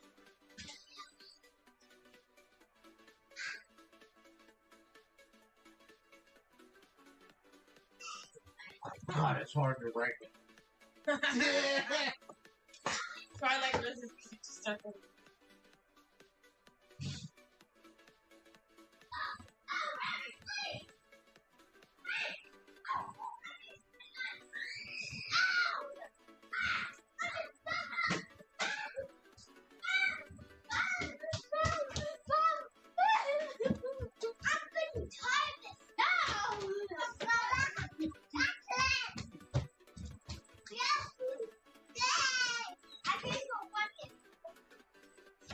Let me see what you got, boy.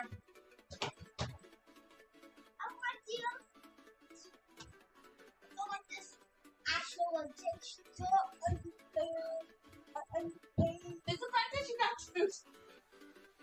That's how I know that's your son, because he's too lazy to match his fucking socks. And I match him when I fucking told him to. Taylor. You stole your lunch. I know. I see. You had the side. Go make your lunch. Bro, what the hell? I got mashed either.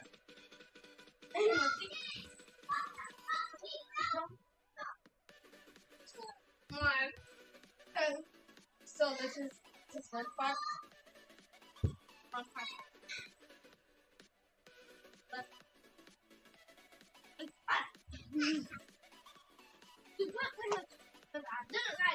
I said, no, I don't like this. Go get your clothes. I said, no, I don't like this. Rory. And she said, Those are Rory's. You will wait till Rory opens her chest.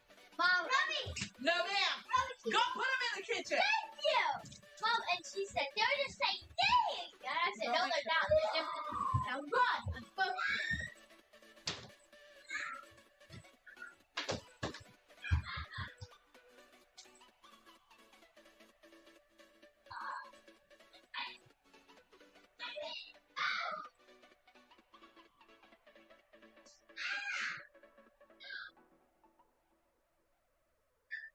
What are you doing? I don't got poop in my bathroom. In Dad's bathroom.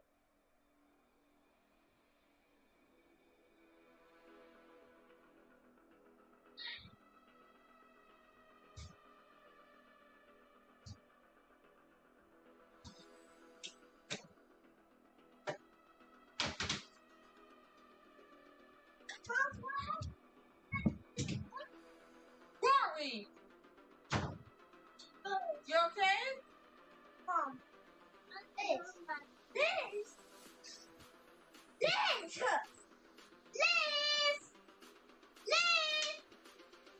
are you trying for? Liz, why are you making lots of fun? I'm making some You said game, you fucking talking right. Oh, my Go play outside. Where's my lunchbox? Break for you.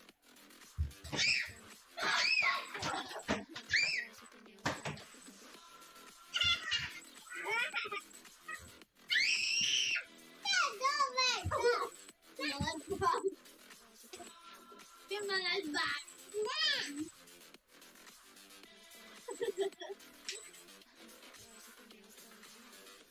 Sorry, I want my lunchbox. Rory, come on, your sister's gotta make her lunch. Come on, then you guys can play makeup.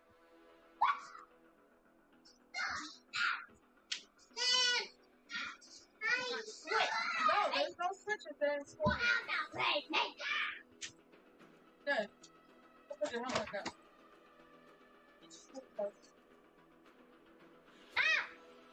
Now. Go.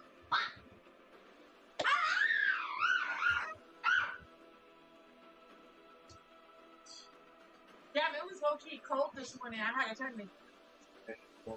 I was like, it was in the 60s. I was like, you can turn it off once the kids get up. It'll be warmer now. Well, it had those few days where it was 70 plus outside, so I had. Oh no, because I turned the air on too. Those fucking. James went outside. They got warm. Elizabeth, shut up! I have a mic right now. If I can just shut up. What's outside? What's outside? I'll see. I'll see. The fact that how she knew that was her. That's his phone. That's you as a baby. Now you're not a baby, you're a big girl. Have a hug. Swimming in the water. What can you swim? Is that look like James? Yeah. No, you getting choked up on. Because she just drank the shit ton of water. Bark at me, bitch, like you gonna do something when I pull up, bitch. Get off of me! Like you showed me attention. Look at you. Well, that didn't work. That one either. Oh. Look, I hate that pencil, but he's the reason the pencil's like that. Yeah, put your towels up. I started my laundry. Yeah, she asked me this morning. She was like, "What was she talking about? Baby having James and Liz Cheryl." I was like, "For that, Cheryl." She was like, "Oh, okay." Well, yeah, because what's the point of them having their own room? They're not going to be here every When fucking we day. we wouldn't put them back up. I just would slide his bed, or would I put it on his wall? I don't know. Guaranteed, I'm going to take this bed. I mean, that's fine. If anything, And I if can just anything, get So, a blow mattress. no. Listen. Because if we were living together, his bed is going in our room. Like, no fucking doubt, I choose his bed. So, we could put my twin bed there for them. Yeah. That would work. I'm looking at it. But that way, the baby can have James. Yeah. Not your fuck, she don't pay the baby, don't eat her own. She The said baby that. shit is going to She need the whole said room. that, and when she was talking this morning, she was like, "Yeah, that's probably the best idea." And it is true, because nowhere you're going to go, you won't get at least bedroom. But take care or less. I mean, we're not wrong for not going to find it. For And you can't less clear than them like $12. No. because these speakers don't want to. I would hope so. And I'm like, fuck, I even go high because I gotta talk to you about so her baby. Talking mad about being the baby. No, I was telling Matt that I talked to you about it. I was like, look, that saves me a lot of fucking time. No, I'm not. I played with you earlier. I know that's why you came to me. Yes, you better put your shoes up, Stella.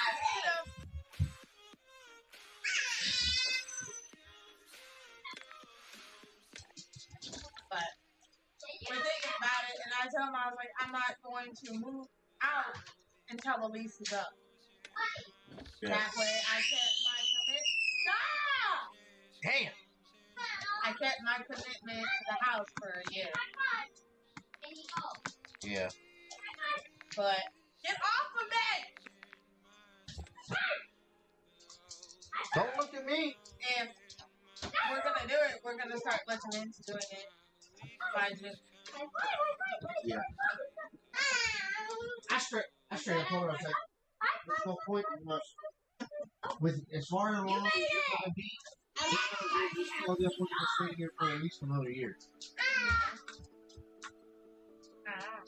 Because there's no way in hell we're gonna be able to completely move with her 8-9 months pregnant. 8.5. Sorry. But can you stop screaming in the fucking house before I just tape on your mouth? You got his clothes out. You put two down your fucking. Anyway, but we're lucky because we were talking about it yesterday. We've been talking about it. And I told him, I was like, well, if we do it, there's no point in giant ass house while it's occupied 9 times. Fine. I said, we could get like a 4-bedroom house. Yeah, about that. No, share. Really share. It would be Liz and Sawyer in a room together, only years different. Jack would have to have too much of a difference. Older than Jacob. If I'm speaking, get the fuck out. This is an adult conversation. Go. But I already know it. So take your shower and go. But I'm done. You're not getting your switch. It's gonna hurt you. Ow! No, they're gonna hurt me. Get the fuck out. Go. Going outside. No, I'm getting. James don't want her outside. Not going outside yet. You move. Liz, go get me my sandal out of my room.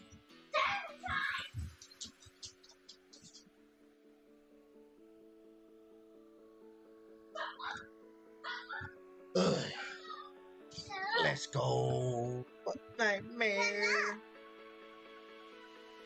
Be careful, baby. Getting ready to start a little bit of rank play.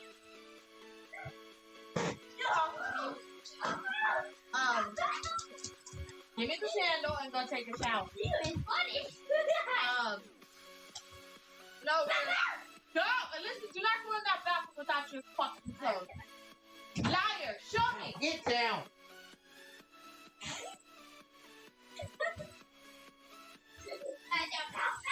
Drop it. She's got a toy in her mouth, Jada.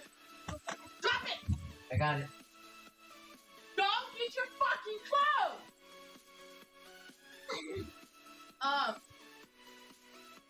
But I told him, I was like, Liz and Sawyer to share because they're only a year apart. I don't know what it's for, but that's what she had. It's from their doctor. But Jack would have to go with him because there's too much of an age difference between him and Jane. And, what? Let the dogs out if you're done.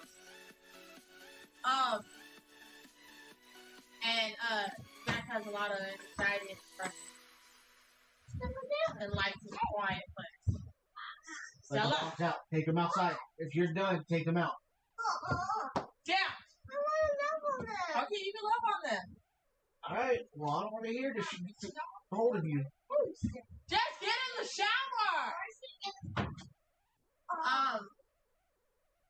So most likely, if anything, you would share a room with Roy. She wouldn't be in the room till she's already asleep anyways. But we're trying to figure out, because I told my well, we can make like the den or study or whatever they have into another room for the kids. Yeah. But I told him, I was like, I don't want a big ass fucking house. Because that's more money on the mortgage we have to pay every month. And then that's more to heat it and hide it.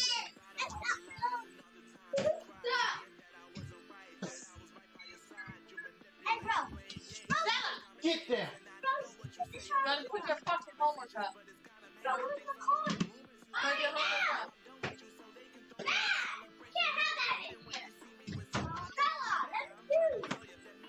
Where's my clothes? You got a dead ass. I did fuck with the cars. Get in the shower, Liz! Go put it up. I want my toys. Where are they? Just put it up.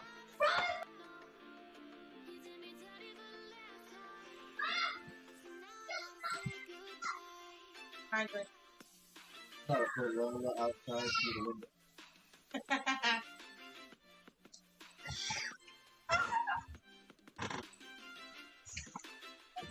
Come on, babies. Go outside. You go outside. Come on. Go outside. Don't throw them. Go outside. No! What the crap? What the kid? Farm drop. I was like, she might not land on her feet. She won't, because it's no. I mean, she does jump this high, but. Ow! Yes. Wait, that's it, bro. Stop with the fucking bro! Tell it, stop it, bro. Sleeping like one day. Bobby like one day. Where are you Carlo?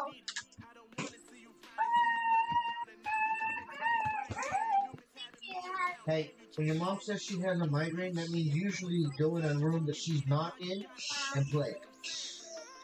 Boy, take your sister and go play in your room. Oh.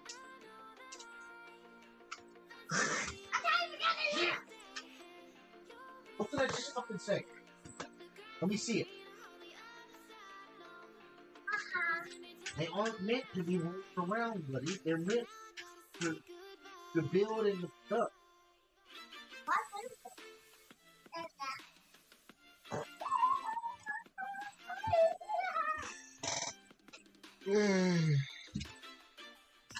Alright.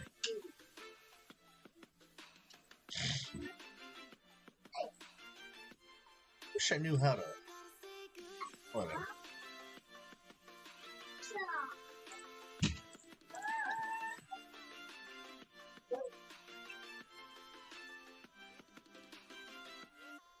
Oh, it's better with only 3 wheels. I can drift myself. Oh, look. To do. It comes off. Still drives 2 wheels. Bye-bye. Bye-bye. Next time. Next time. I know. Okay, love you. Yeah.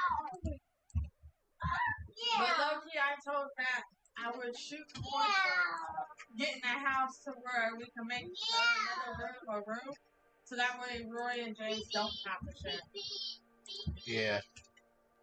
I don't want to shoot, baby. You gonna do whatever you want. No, I'm gonna spill that. Look. Fortune, poop out of diaper. That's what you said too.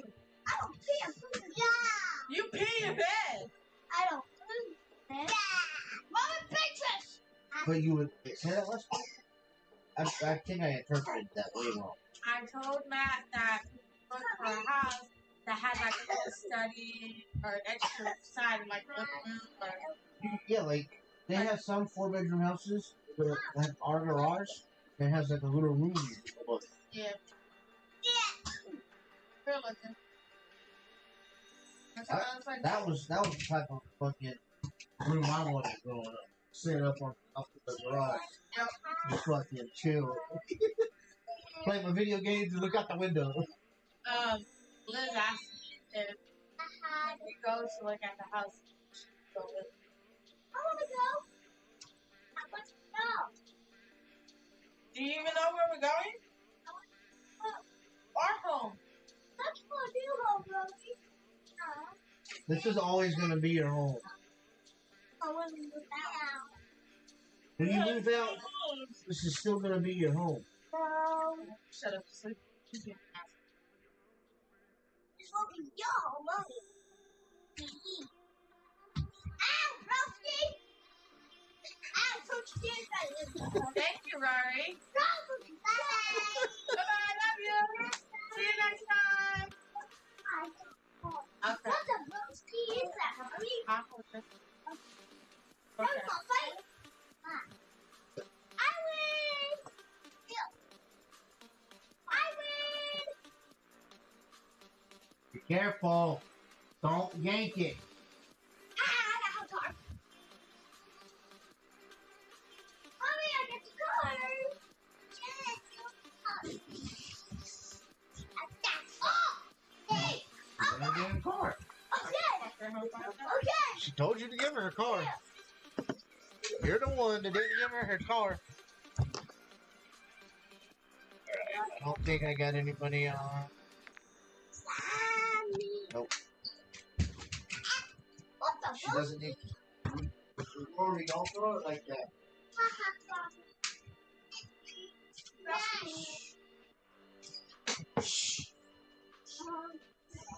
You can get yourself.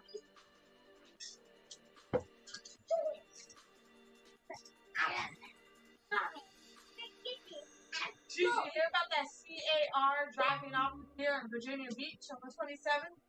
Huh? Yeah, it's all over TikTok. Like, legit, there's a whole ass fucking video watching the motherfucking shit drive off the goddamn pier into the ocean.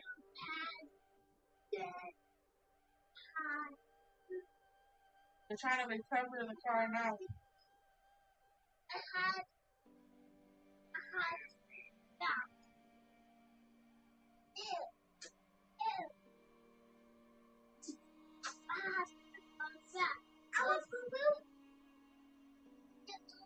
Sit down, later.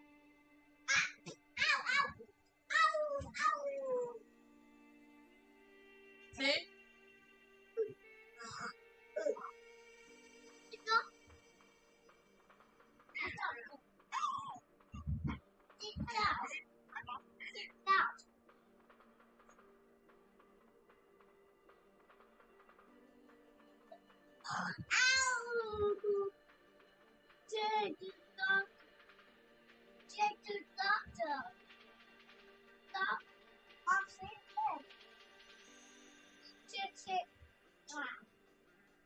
Damn.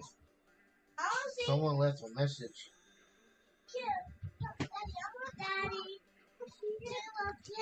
I don't know you. I may never know you, but I am sad for you. I am sorry that the world. What?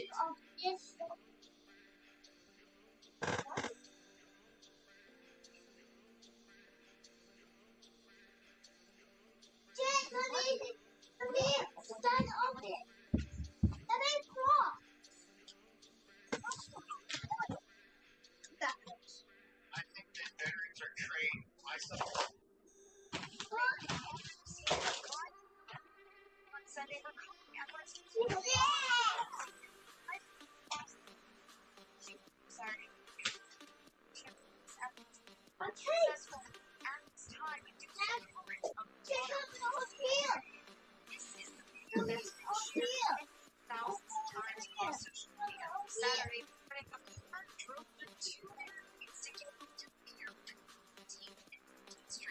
Driver was also seen several times driving on the ocean. Tailhouse says he was looking for Saturday pictures of the sunrise, and instead captures the tragic aftermath.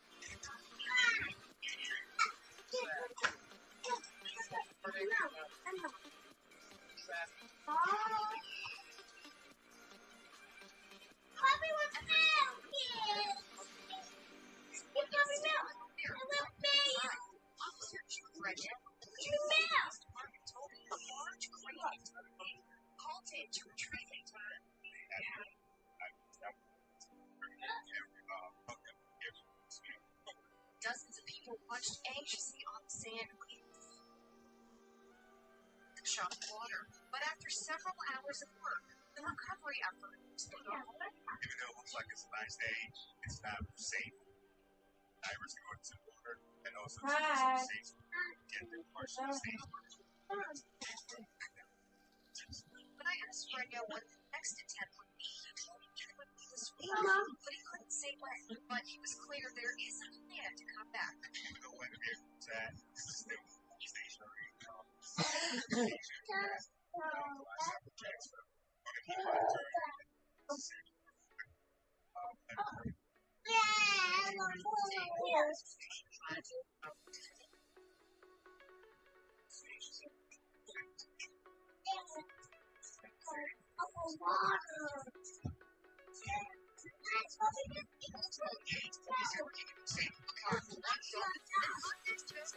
Virginia Beach Pier.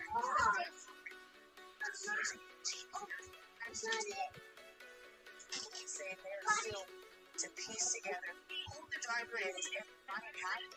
A video posted on social media showed the video driving along the pier before going into the ocean. Because of the sensitive nature of this incident, we're not going to show you the moment that it went off the end. This video may be upsetting to viewers due to such shows of police and witnesses at the scene as first responders work to recover the at the bottom. Elizabeth, you gotta get out. The large That's crazy.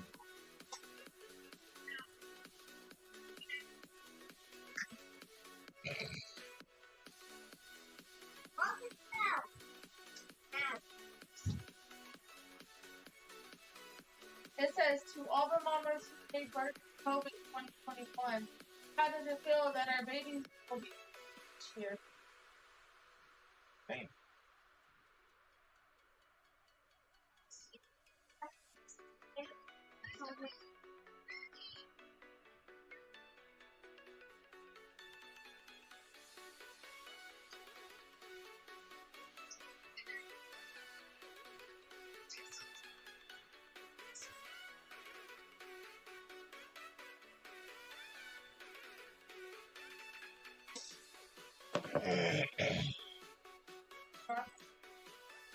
Liz, can you help me pick your stuff up?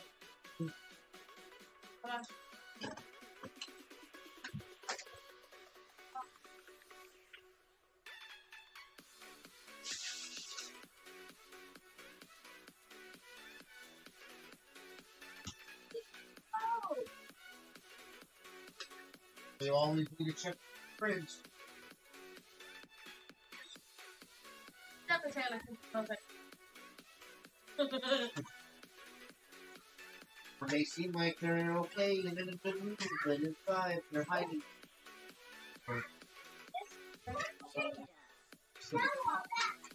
no.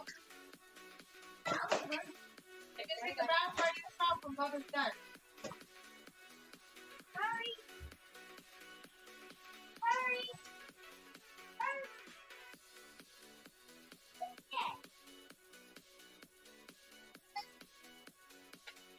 I'm gonna sit down here and I don't want to get back up. Now, Mommy, your lipstick!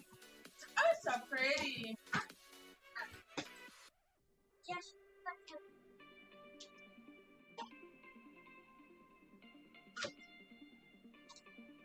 Your Mommy, Mom. Gorgeous. What do you want? Here, here, here. Here. Here. Here. I do your eyebrows. I'll do the mouth. I do.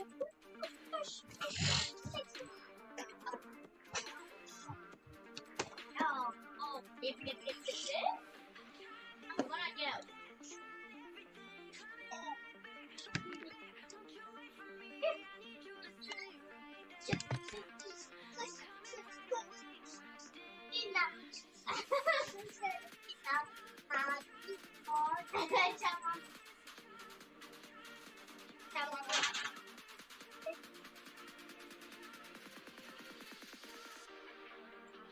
Saturday. Come on. Yeah! Come on, Dad. Come on.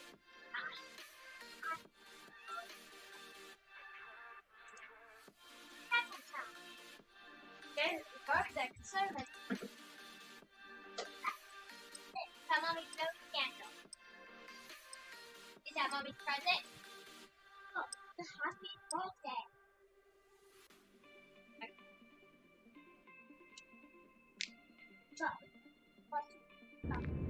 Did you just say 1, 2, 3?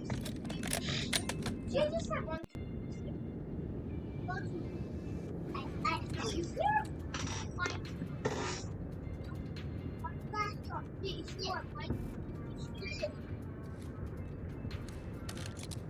Alright, boy, out! Get out!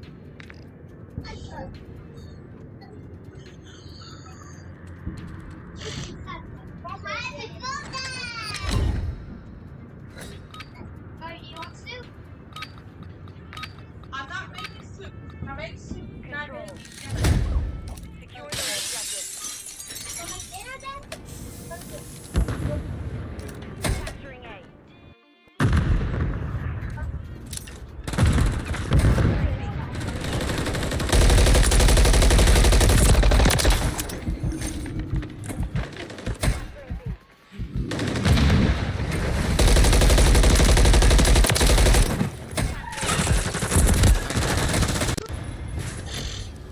Capturing B.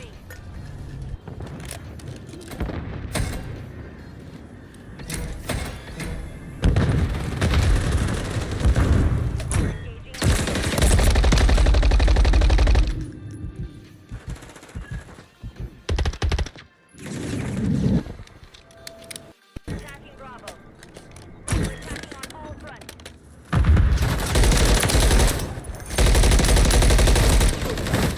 This dude's.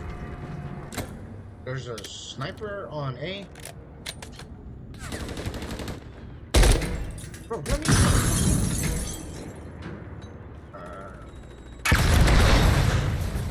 We're attacking Alpha. Capturing B.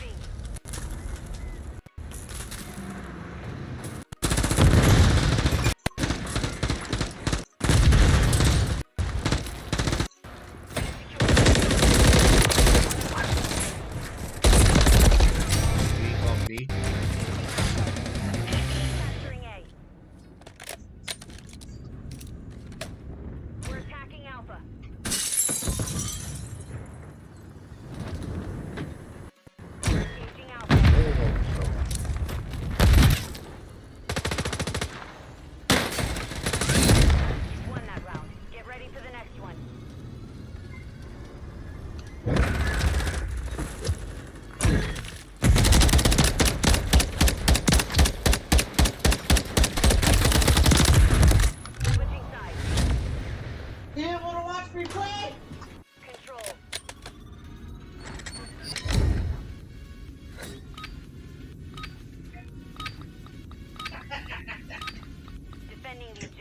priority.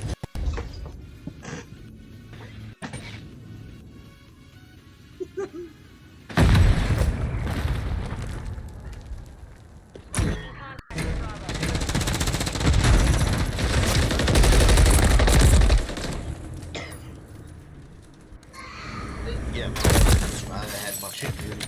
Look. One on A. There's one right here behind the thing.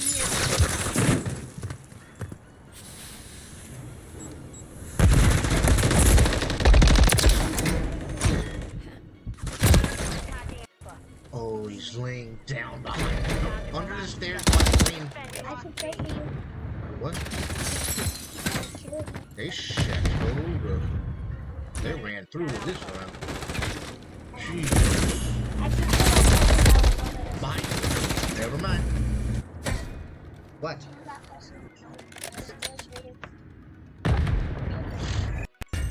Playing Rink Buddy, so this is tough.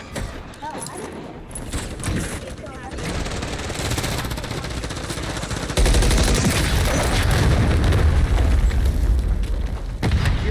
think I killed the dude that was shooting you, maybe? No.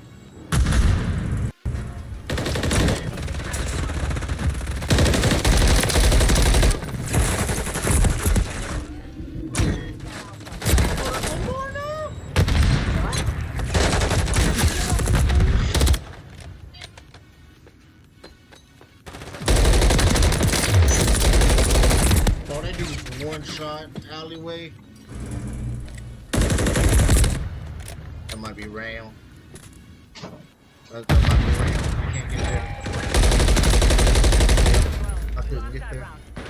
You sure you just killed that 2,000, Steve? What? I could have killed that 2,000. Buddy.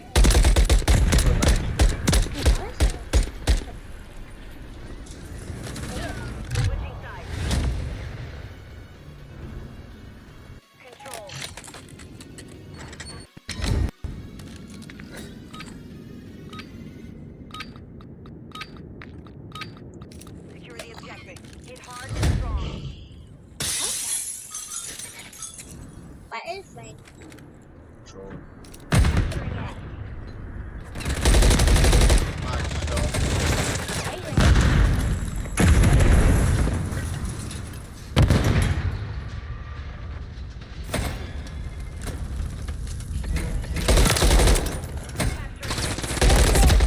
One stairs, one helipad.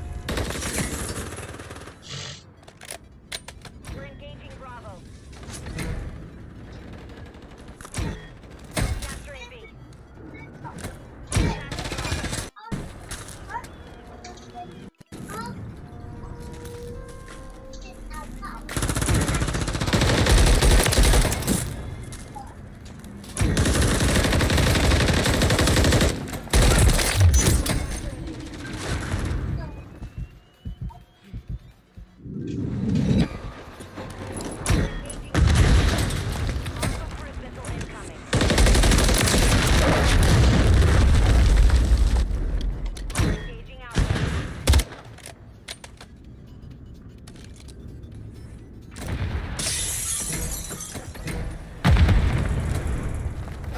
Capturing A.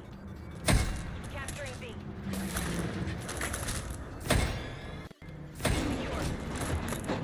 Last objective. Get it secure.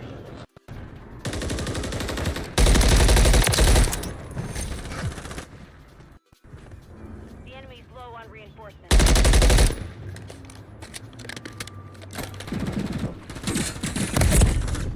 Capturing A.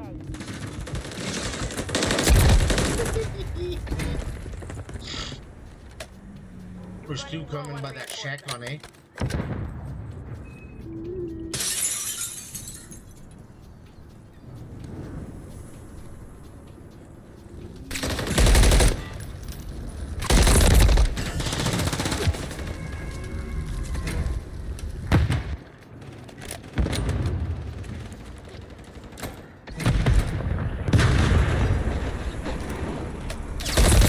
Missile deployed.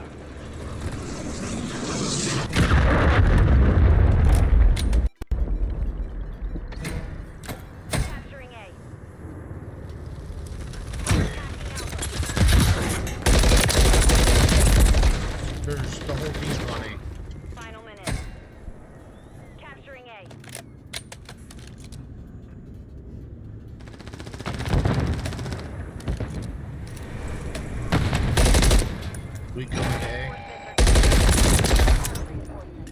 Advise you dig in.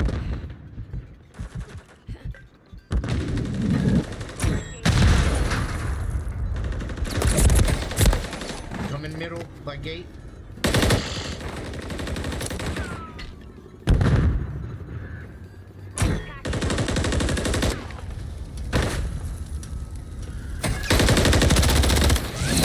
Round secure. On to the next. Good round.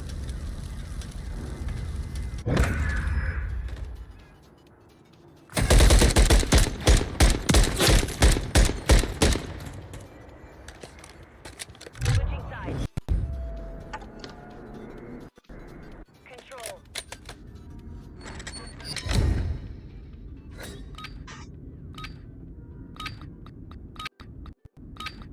Maintain perimeter on the objective.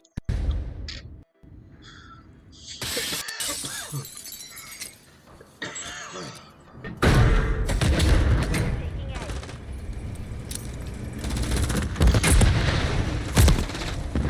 Taking contact with Bravo. Good shit, Dylan. Perimeter.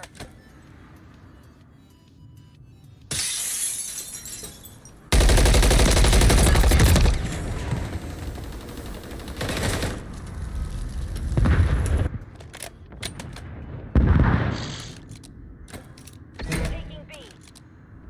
Enemies at Bravo. 1 minute remaining. Taking contact with Bravo. Taking A. Approaching target.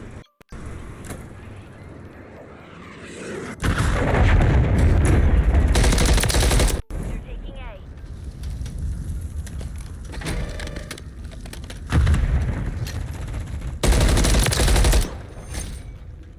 Yep.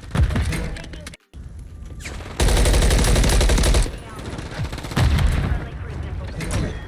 They're taking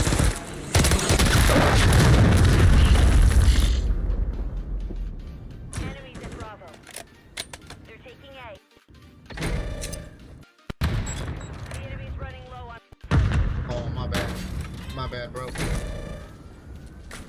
taking contact.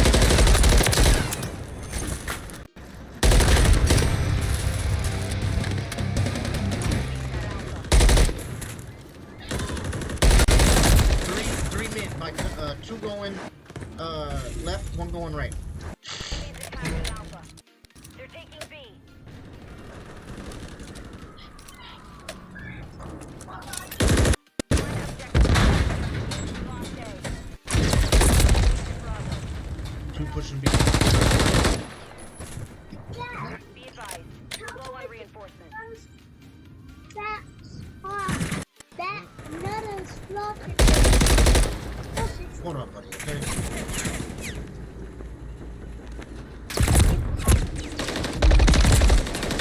What? She said to keep Cow Kelly to Taking get contact some at more Bravo. chicken. Chicken. No, Taking B. not what they call chicken.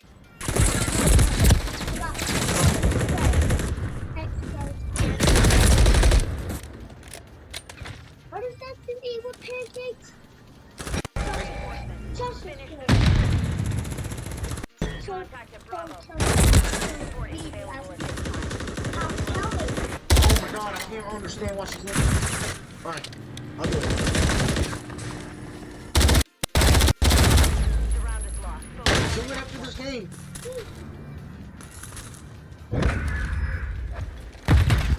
Fuck, man. You see me in an intense game, and you want to come here and talk to me? Switching sides.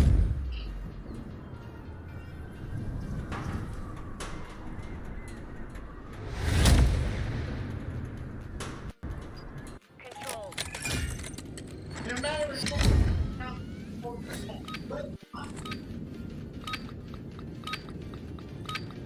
Secure those objectives. What was I supposed to ask you? Alright. Capturing A. I don't understand how 5 steps he forgot what his mom told him to tell me. Capturing B. Jesus. Engaging Alpha.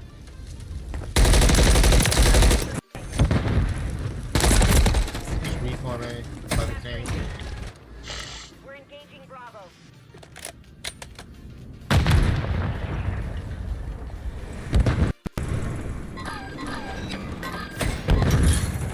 Hostiles launched a cruise missile.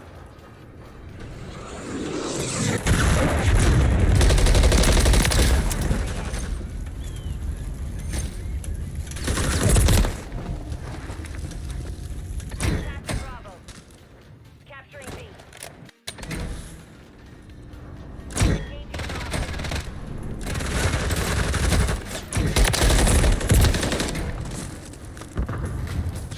Attacking Bravo. You said, why are they coming to B? Bro, because we gotta capture it?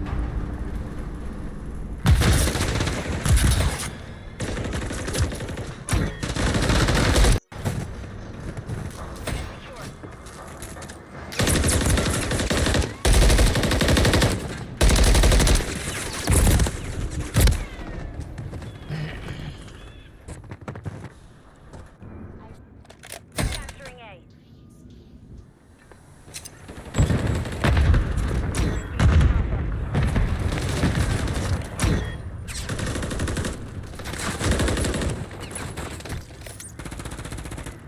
Attacking Alpha.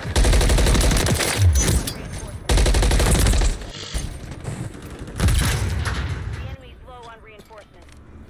Well, got this. Just need one good push.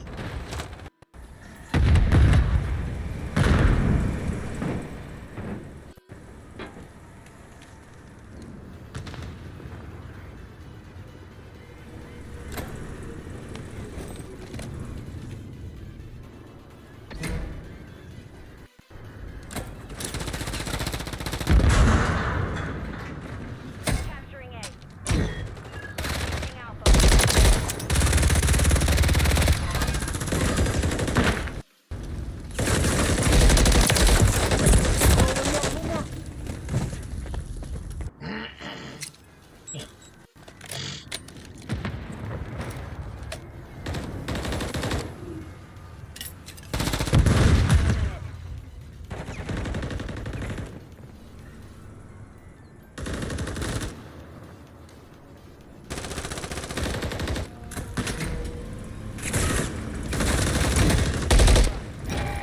Capturing A.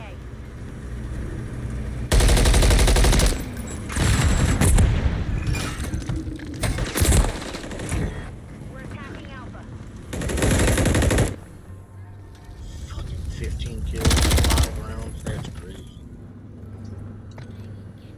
30 seconds remain. How are you fucking 10? That's crazy.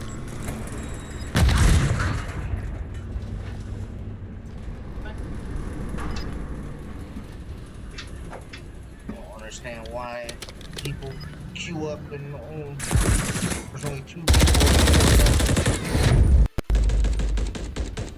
GG's, y'all want, because y'all know how to communicate. My team doesn't know how to communicate. GG's, y'all. Did you get my... Wait, what did you say?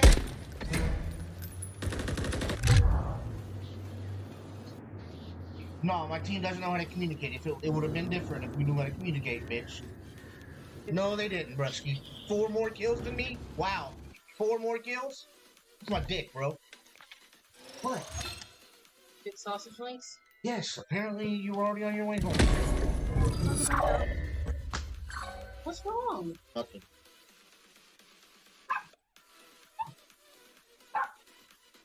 Dude, I just got home. I'm not...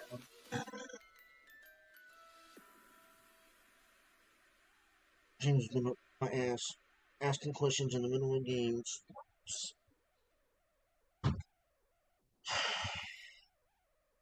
There's no fucking point in me ever trying to attempt to play competitive. Ever. There's no point in me even trying to stream. He comes in here, I have to instantly stop what I'm doing and turn the camera off.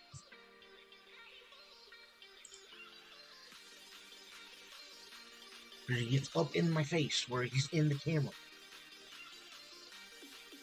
Like he wants to get in the camera. I don't get it. His mother has told him no.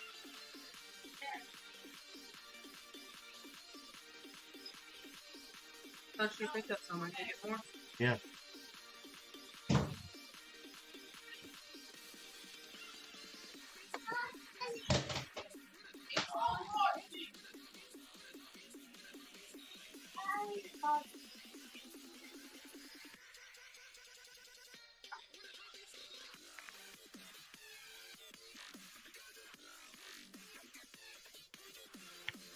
Girl had 4 more. Out of here.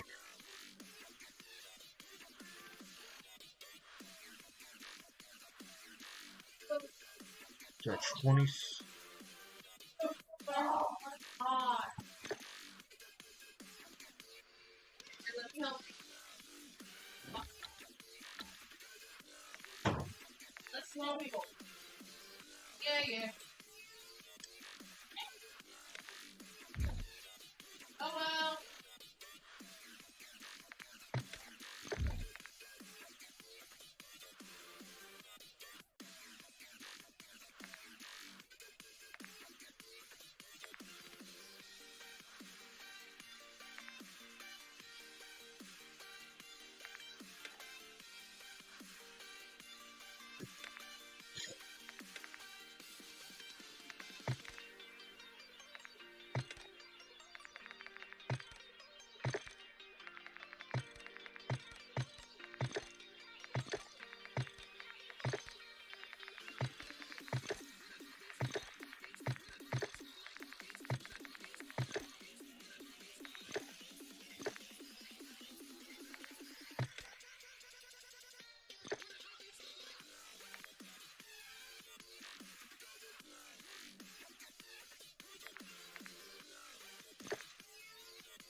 That look, I'm almost in the bed. Yeah. See how I'm come up right here? That this. So, Daddy, What? help me. I don't know how to do those.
expectations, they keep weighing me down.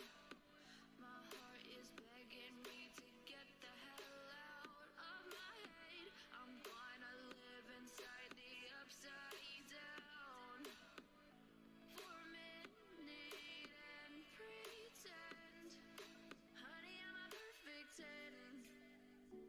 Whoa. So I guess I can watch Sonic 12 on the screen.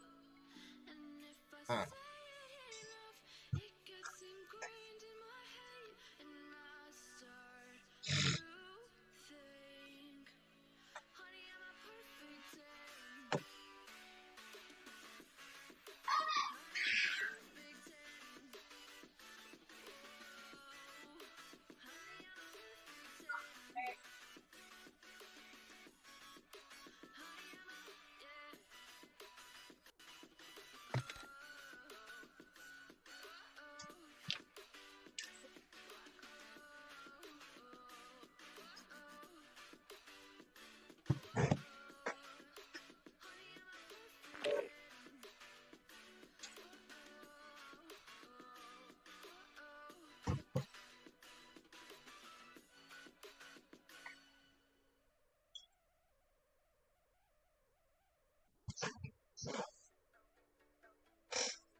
Search and destroy. Watch the objectives. Set up security.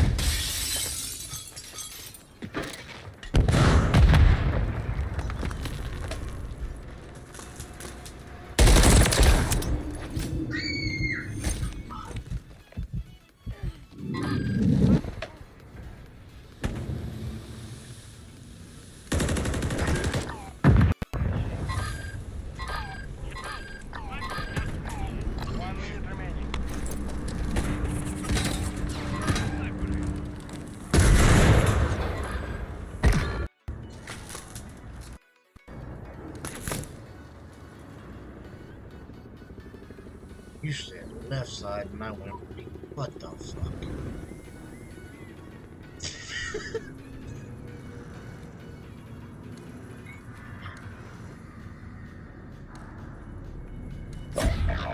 Oh. 30 seconds remain.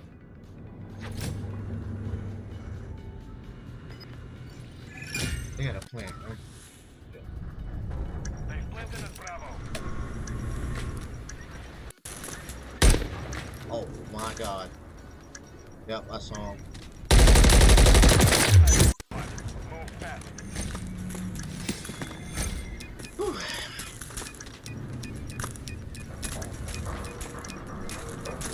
All over. Bomb defused. You've won the round. Get ready for the next one.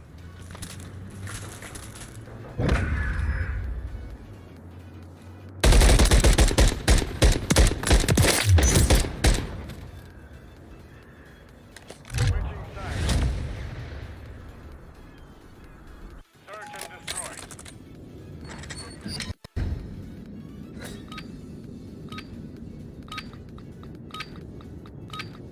Plant the charges and demolish the objectives. So there's a bomb? Oh, okay, okay. We can go A, that's fine. Yeah, and throwing grenades. Woo! Almost died on that one. There's one here. So, we fell off the map! Let's go! We fell off the map!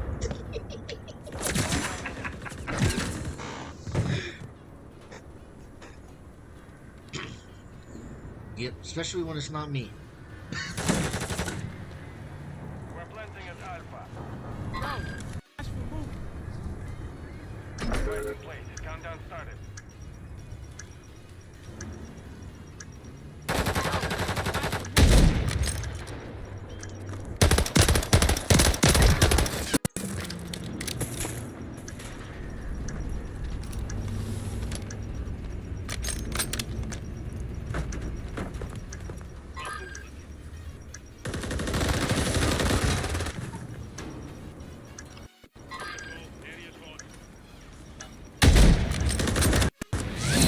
Round secure. On to the next. Go the brown, go the brown.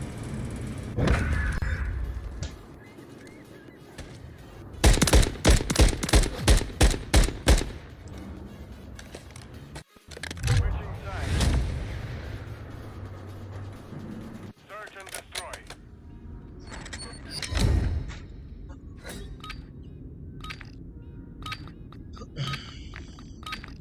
Defend the objectives.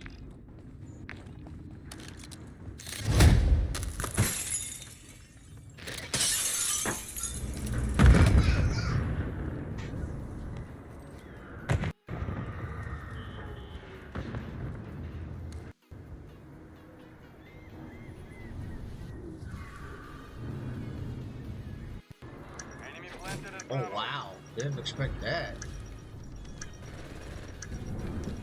In our spawn? Oh.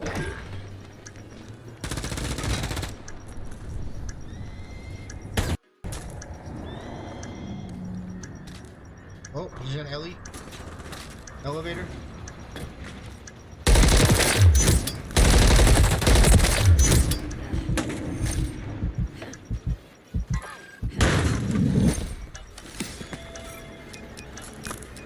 I'm on.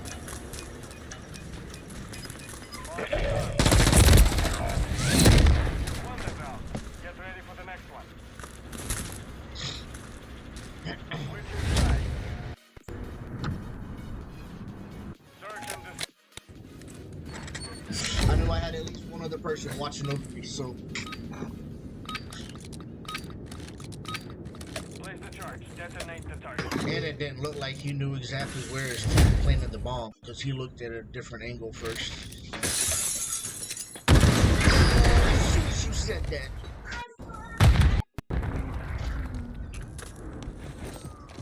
Yep, I got what's the EOD to you.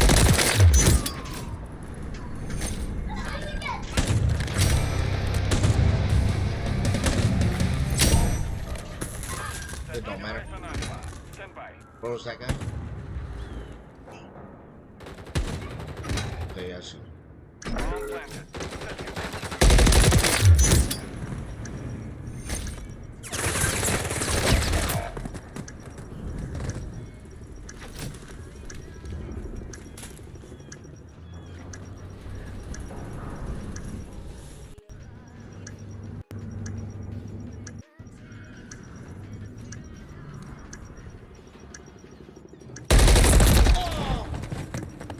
My bad, y'all.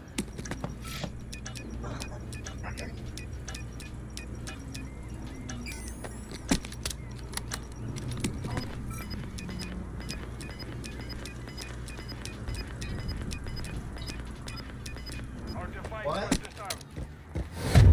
We lost that round. Prepare for the next one. Switching sides. Good round, good round. Search and destroy. I thought I had him, bro. Damn.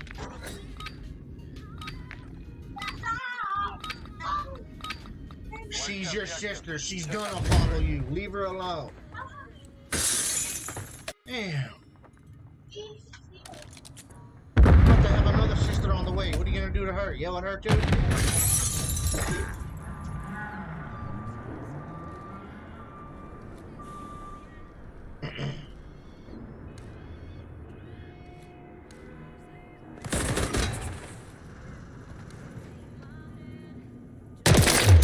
Got him. 1 minute remaining. One more.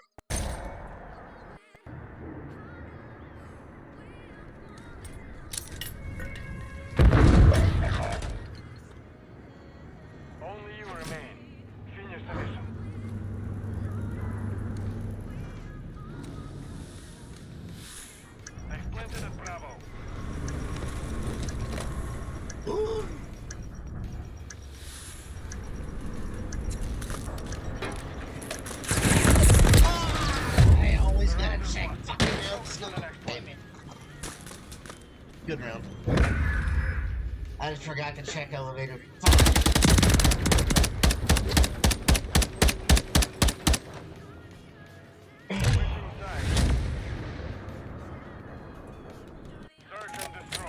Fucking elevator guy, bro. Shit.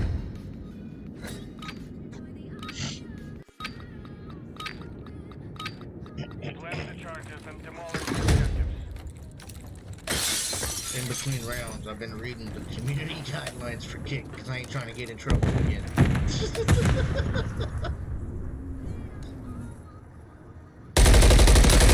He's under by the A, other stairs.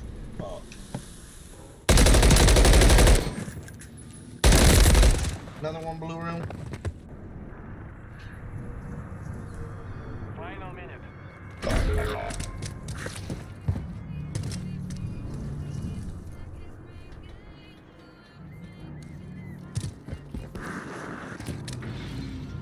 He got the wrong boots on. He grabbed the wrong boots for breakfast. Left side, you saw him?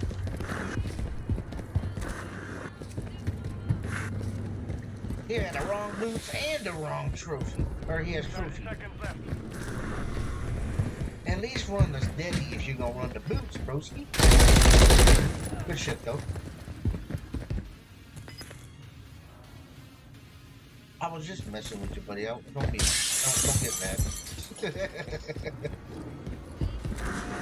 10 seconds remaining. Oh, good try. Prepare for the next one. Good round, good round. Wait. That good round on a striker? I might have to try that. Switching sides. Search and destroy. Not. Who the fuck puts a 2-time on a striker? I just had to make him feel good. Sorry. Defend I'm just objective. kidding. 2 times on anything is really good, but I'm gonna just walk back a minute. Most likely going to be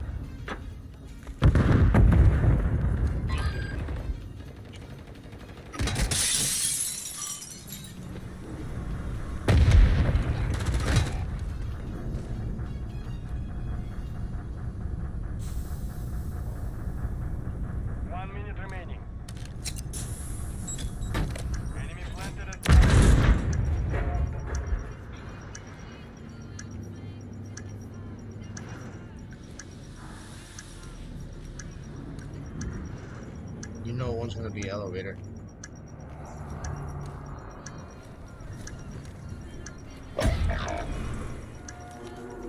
It's down to you. Finish the mission.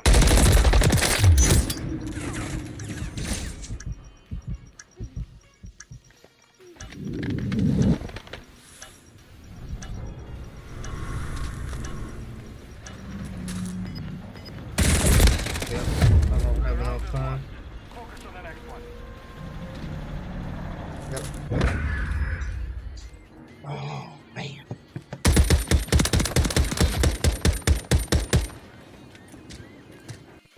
Switching sides. Search and destroy. That one dude I killed in the elevator, he got mad when I killed him. Oh, man, he yelled in my ear. Charge. Detonate the target. You've secured the device.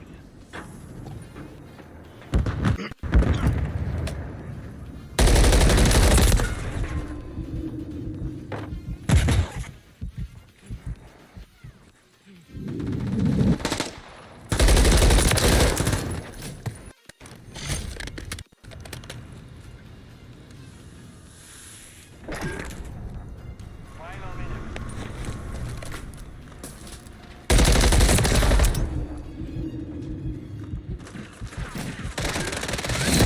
Round secure.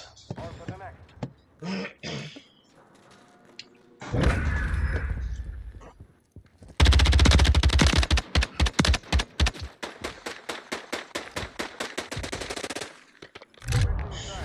Shot him in his toe, it looked like. Search and destroy. That dude's mic is pretty out. Watch the objectives. Set up security.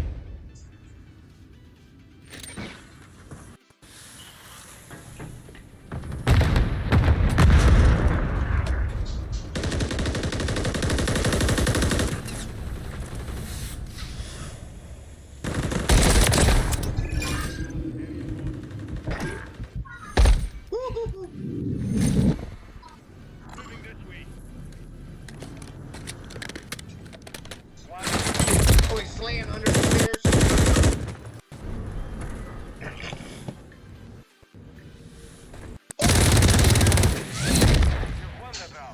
Drop down right on him.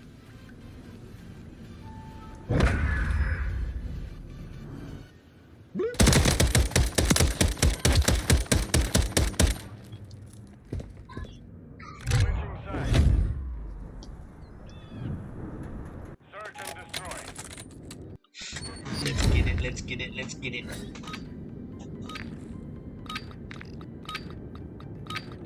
Plant the charges and demolish the objectives. Roger that. But you gotta have fun.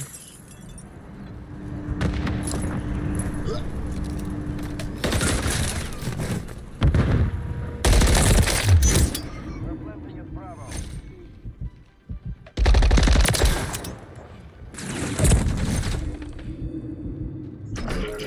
Countdown started. Oh, my goodness.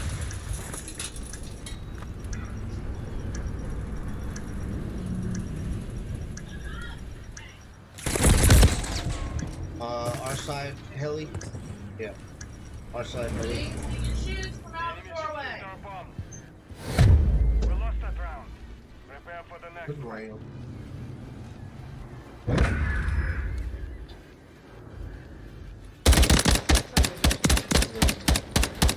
I don't care if I end up in your stream. Switching sides. I don't. Search and destroy.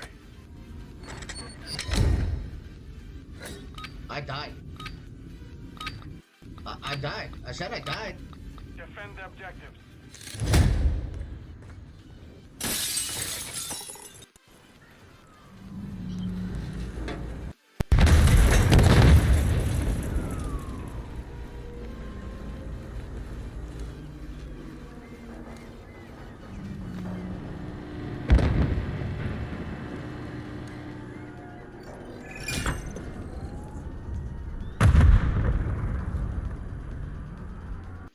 Final minute.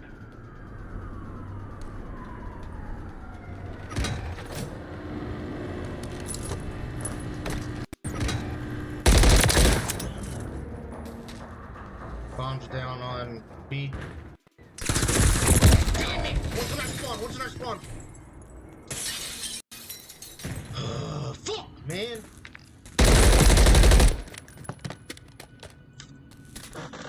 Fucking 16! 30 seconds remain. They've planted at Bravo.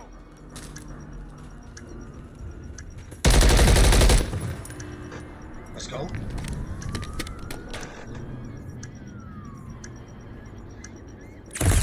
No! Good try. GG's. Mission failed. Return to base.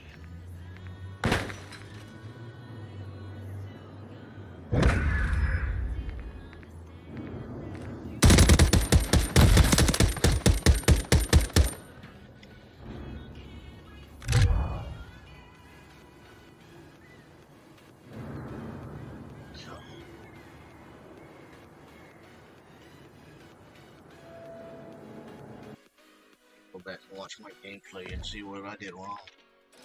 I don't know.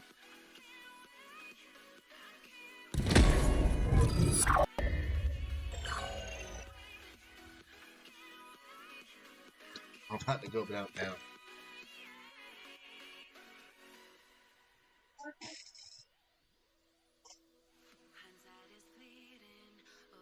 Over there.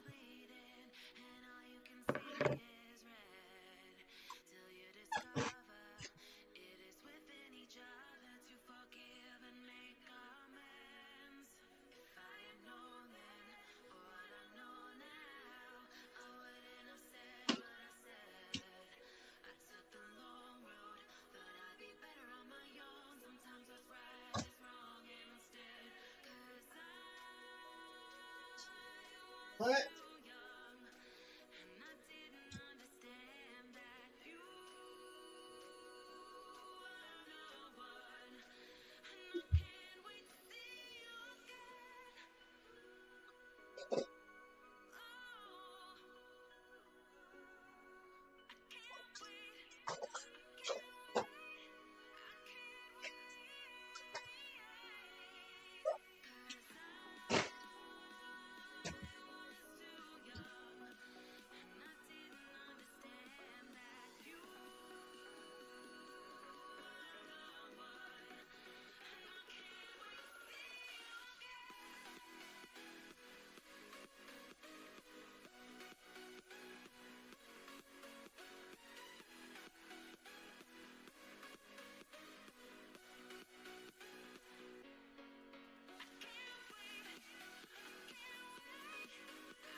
Oh.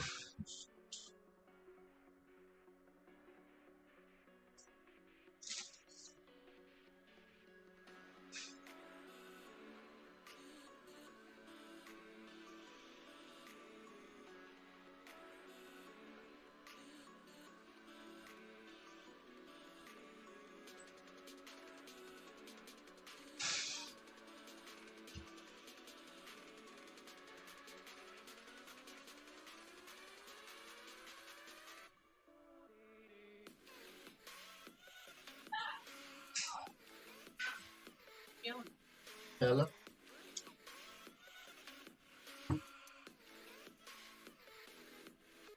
Taking a little fucking 5-minute break since I can't fucking seem to. I'm the only one doing anything. Yeah.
Able to give as much commentary to all the games possible and be able to watch the Passion Pit absolutely thrive. We had 2 different levels of stations. That main stage as well had 6 stations within its own self.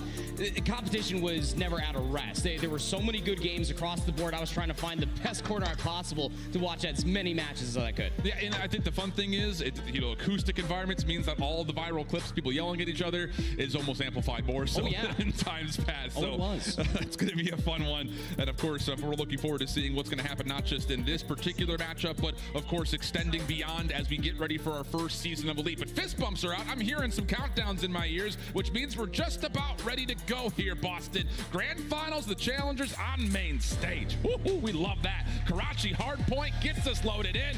Boston, let's make some noise. These could be your future CDL stars this year. We've got Lord Gaming taking on FaZe Clan Black. Let's get it on. These players knew that this opportunity was going to be on the horizon should they make it to top 2 in challengers for this very weekend. A moment like this to showcase what you're able to do underneath the bright lights up on the main stage. As we already talked about, FaZe Black have been here before. Lord Gaming looking to make a name for themselves. Let's get it on. This is huge for Lore Gaming. Again, they've been playing all morning long. Lower semifinal win, lower final win. FaZe Black loading into a matchup in a 4v4 for the first time here today. So will they come out maybe a little bit slow? Information for Asim over towards where Wiz is positioned, but quick trades come out, and with that, a chance for FaZe to actually jump into the hard point first. Yeah, in case you were watching CDL all weekend, P1 has not changed here on Karachi, just going to be smack dab in the middle through Rumble. Nice shots out of Exceed playing top bridge. Going to start off 2-0, but everybody's going to start thinking about that rotation over towards New. Just 20 seconds remain here in the opening hill. Nice little battle back here from Lore, all things told. Be back and forth. Kills coming out, traded almost immediately. Looking over towards our second hard point, though. A little bit of advantage for FaZe Black, looking towards the rotation. Being worked on, though, by Lore Gaming. A lot of it coming from the front side of Hotel. Big opportunity here. Wiz needs to be the tip of the spear for Lore, just to try to get themselves a little bit further forward. But if you start finding yourself in a trading development, you're going to start spawning way far out, and it's going to set up FaZe Black wonderfully for some good time. Here comes the next hit, though, from Lore, all of it from the front. Craze trying to do what he can over towards Red. He gets taken down by Asim. Rack over the top, does catch a couple of heads, but can't find the damage as of yet. So a chance for Lore to break through, but just as soon as the precipice of the doors are about to be broken, FaZe Clan Black get a solid read and all will fall. Kremp's just clearing all of Hotel. He needs to be checked, and he cannot exist in such a position. Now just repositioning at least through archways, trying to at least find more kills. The first 40 seconds has been good, and Kremp snaps on the Wiz up top of the stairs. This man is a problem. 7-2. Yeah, 3 in a row and a chance to try to open up the rotation over towards New. Again, remember, we're on new patch, so things are going to look a little bit different as we continue through this hard point. Not necessarily here, but a lot of the focus you can see for Lore Gaming, controlling that junkyard position, trying to force that phase spawn as far out as humanly possible. Wonder what Brack's going to do once he soaks up the back of the scrap time. It's realistically looking like a 3v3 towards the bottom side of the map. Some kills start to come through, and from the position that FaZe Black are currently in, Wiz spawns over by Chicken Coops. He's going to have himself a nice little pinch if he wants it. He's looking to get his clear out this top position, finds the first. Cramp on 5 in a row. Hell of a start for him. Has both weapons to play with, but instead wants to try to take down Craze from behind. Looking for that cruise missile. Up close and personal, but Craze able to beat him down. Shuts down the streak, but FaZe still securing a chance to contest. Asim for 2. Big trades. Look at those spawns for FaZe Black. They're spawning closer towards Junk. That's going to put them in a prime position to try and reinforce P3. This is starting to turn into a pretty bad case scenario if you are Lore. You're almost forced to play for the 20 seconds, but you can't give up the spawns to New. Looking a little shaky with the ARs from Lore, just not getting themselves in good positions. And FaZe Black, from the high ground first, just kind of raining hellfire down into these hills, has worked out really well for their breaks. And now we're starting to see a very steep difference in the scoreboard. Going to be right around the 100 to 25 mark, and Lore need this setup as we head over to the new 4th hill. And this new P4, just outside of Church, just outside of Tools, if you will, you don't see a lot of time. This is not a hard point that has been adjusted in the game of Modern Warfare 3 where full 60s exist. Very difficult, very tricky. There's a lot of different nooks and crannies that you got to try to cover out. Craze stunned, bottom Church, going to at least take down one. But these battles happening over by Bridge are everything. Kremp understands that, takes down Glow Frosty, 1-6 start. And again, that whole setup for Lore Gaming completely foiled. And there hasn't even been a moment where Lore has been able to get foot inside the hard point to this time. Asim, a couple of doubles. That is an opportunity for him to work around the back. And another triple comes through for Asim. 10-9 for him. FaZe Black still keep the hard point open. It is 102 to 28. And the SMGs from FaZe Black have a combined 21 kills. Yeah, it's pretty good. I've seen worse. I've seen way worse. Lore need to wake up now. They just got done playing back-to-back best of 5s. I know it might be early. It's not traditional gamer hours, but this is your one opportunity. You need to have a very good P5 as we move over towards this new Junk P5 hill. Very difficult hard point to break. Kremp gave himself a good shake to at least get another double, but nice trades coming through from Lore. They might be able to set themselves up for the initial 20. We need a spark plug. We need something to get this Lore Gaming team a little bit more comfortable on the main stage, and it very well may happen here. Craze playing to the backside of 3. Geo and Glow Frosty kind of assisting over crossing angles as we look at this junkyard hard point. First 20 seconds are good, and FaZe Black still trying to set up this hit. It's going to come around the back. Craze, opportunity for him, able to find the first, keep his life. Good non-traded kill coming through with the follow-up from Geo. Now with that spawn out for Asim, you realistically know that all this hit is coming through the front side of Market. It's going to force Kremp as well as Brack to play a little honest, and it's going to give Craze the opportunity to play the and get more kills. Well done. Good patience from the young lad.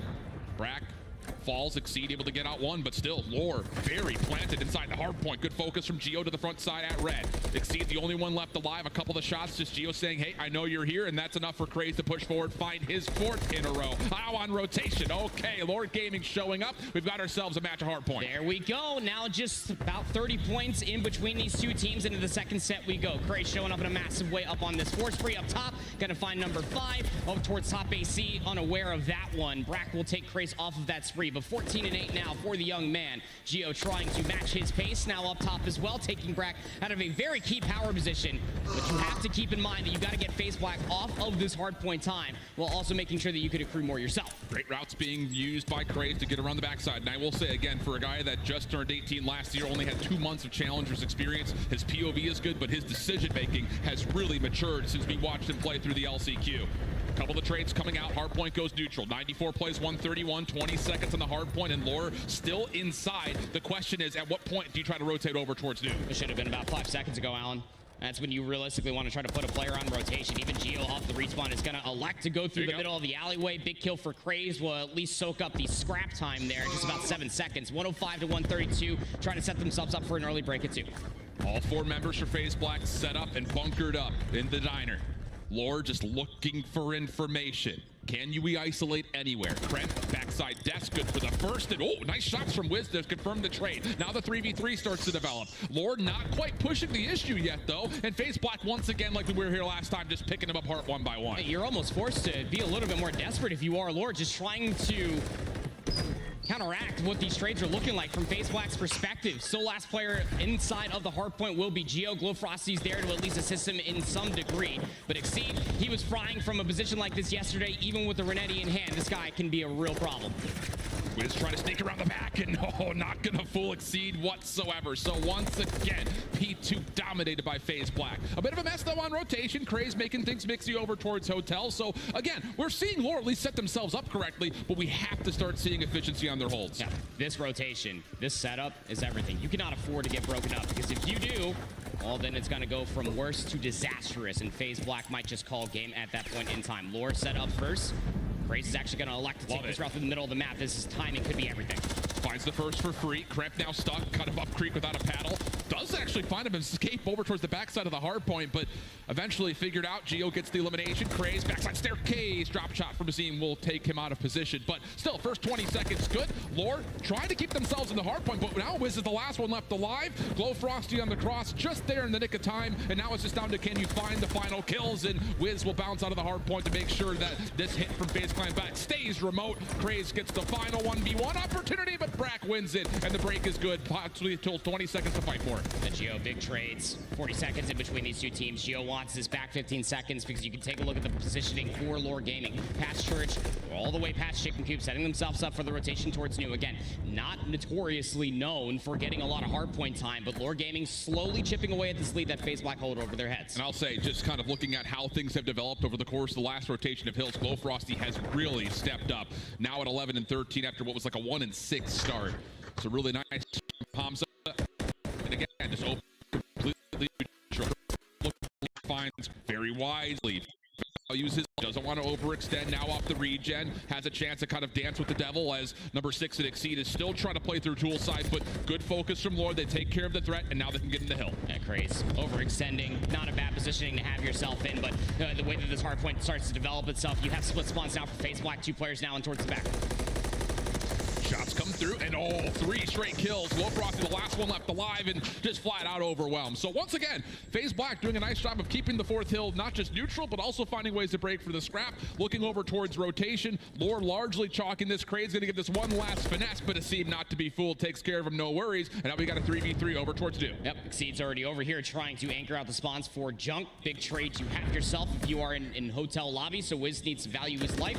Playing cut off is Glowfrosty. Probably not expecting for Kremp to still spawn into the backside of Market, but the pinch is successful. Wiz finds his way in, but again, Kremp's in position A. 22 and 15 now for Kyle as he sets himself to move in towards the hill. Here comes the route from Craze again. It just feels like he's always in the back line, and Kremp says, I gotta get out of here. There's nowhere to go. Stuck just in between these small shacks and huts. Craze eventually taken care of, so now the hit for Lore has to come from the front, and it needs to break this. Neutral goes to hardpoint. Split spawn situation, though. Do they get a read on this? Exceed quickly from the front side Omega Red misses out on an opportunity. So now Lore have got the alarm bells ringing, but it's just a little bit too late. FaZe Black once again able to set up a break. Maybe from that scrap time on P4, FaZe Black, we're already over 200 points. This 15 seconds could be massive for Lore Gaming, but you are still trailing behind considerably. Going towards the third and truly the final set of hard points. Lore Gaming starting to wake up slowly. Trades up to 22 and 17. Geo's catching up at 21 and 22. It's not about a pace, it's just about finding yourself in the right position to be able to get the amount of time benefiting from the kills that are being found. And think about the patterns that we've seen to this point. P1 has not really been a success story for either squad, but the rotation to 2 has been dominated by FaZe Black. Yeah, so now the win condition for FaZe Black is just numerous at that. A lot of work to be done here for Lore. Lots of obstacles they need to hurdle. Brack up top third is the first one as well. And shots from Geo, good to take him out of the picture, but again, time keeps on ticking. 241.67. Wiz taken out of the picture, and that may be enough for FaZe Black to secure map number 1. Because anyone get here in time, it would have to be Glowfrosty, and he doesn't quite have the ability to dive into the hard points, so a very clean opening map 1 from FaZe Black. Yeah, I'll say. And you already highlighted it wonderfully, Alan. It's just realistically that P2 rotation. Not once, but twice. And it, truthfully speaking, if that one ended up going to B2, it was going to be thrice. Yeah. Yep. It's just tough to be able to see how you have all of these tools, you have all of these kills if you are Lore, but you couldn't benefit from the rotations. It always felt like that FaZe Black were a step ahead on the rotations, being able to find the trades, get themselves more beneficial time on some of these money hills that we have on Karachi. It was really showcased wonderfully there in a dominant map 1. Yeah, really clean stuff from start to finish. And again, you have to just mention it because the circumstances that kind of plagued a lot of the teams today. Again, a long bracket coming through, but for FaZe Black, not looking like they woke up slow at all. Right off the get-go, good control, good tempo, and you can see it here in the kill death pretty much across the board. Non-traded kills are good everywhere. The damage is pretty evenly shared, but the 5,200 coming out of Kremp with 11 assists, massive with an already 26 and 17 scoreline. 19 traded kills for both Asim and Kremp, respectfully, for the 26 kills that they dropped apiece. Asim's a shooter. He was getting into gunfights constantly. 26 and 23 is no easy feat, but the 11 assists is definitely what speaks more volumes. Typically, those are closer to numbers what you get from ARs, but to be fair, Asim is that third AR for the team. But Kremp always felt like that he was in the right position at the right time. These highlights will seemingly feel like a FaZe Black highlight reel, but in all reality, it's just the way that they were maneuvering across the map. They were exploiting what Lore Gaming were missing, and that was just the early rotations and being able to find any sort of value off the trades. Yeah, absolutely. And look, we kind of already highlighted Asim in terms of what he was able to do in Modern Warfare 2. 0.96 overall KD, but he had a 0.98 in hardpoint, which may not sound tremendously great, but you got to remember what his team was and who he was playing with, and the squad just generally what the results looked like. I mean, it definitely felt like at times last year, Asim could just single-handedly carry his team through the mud.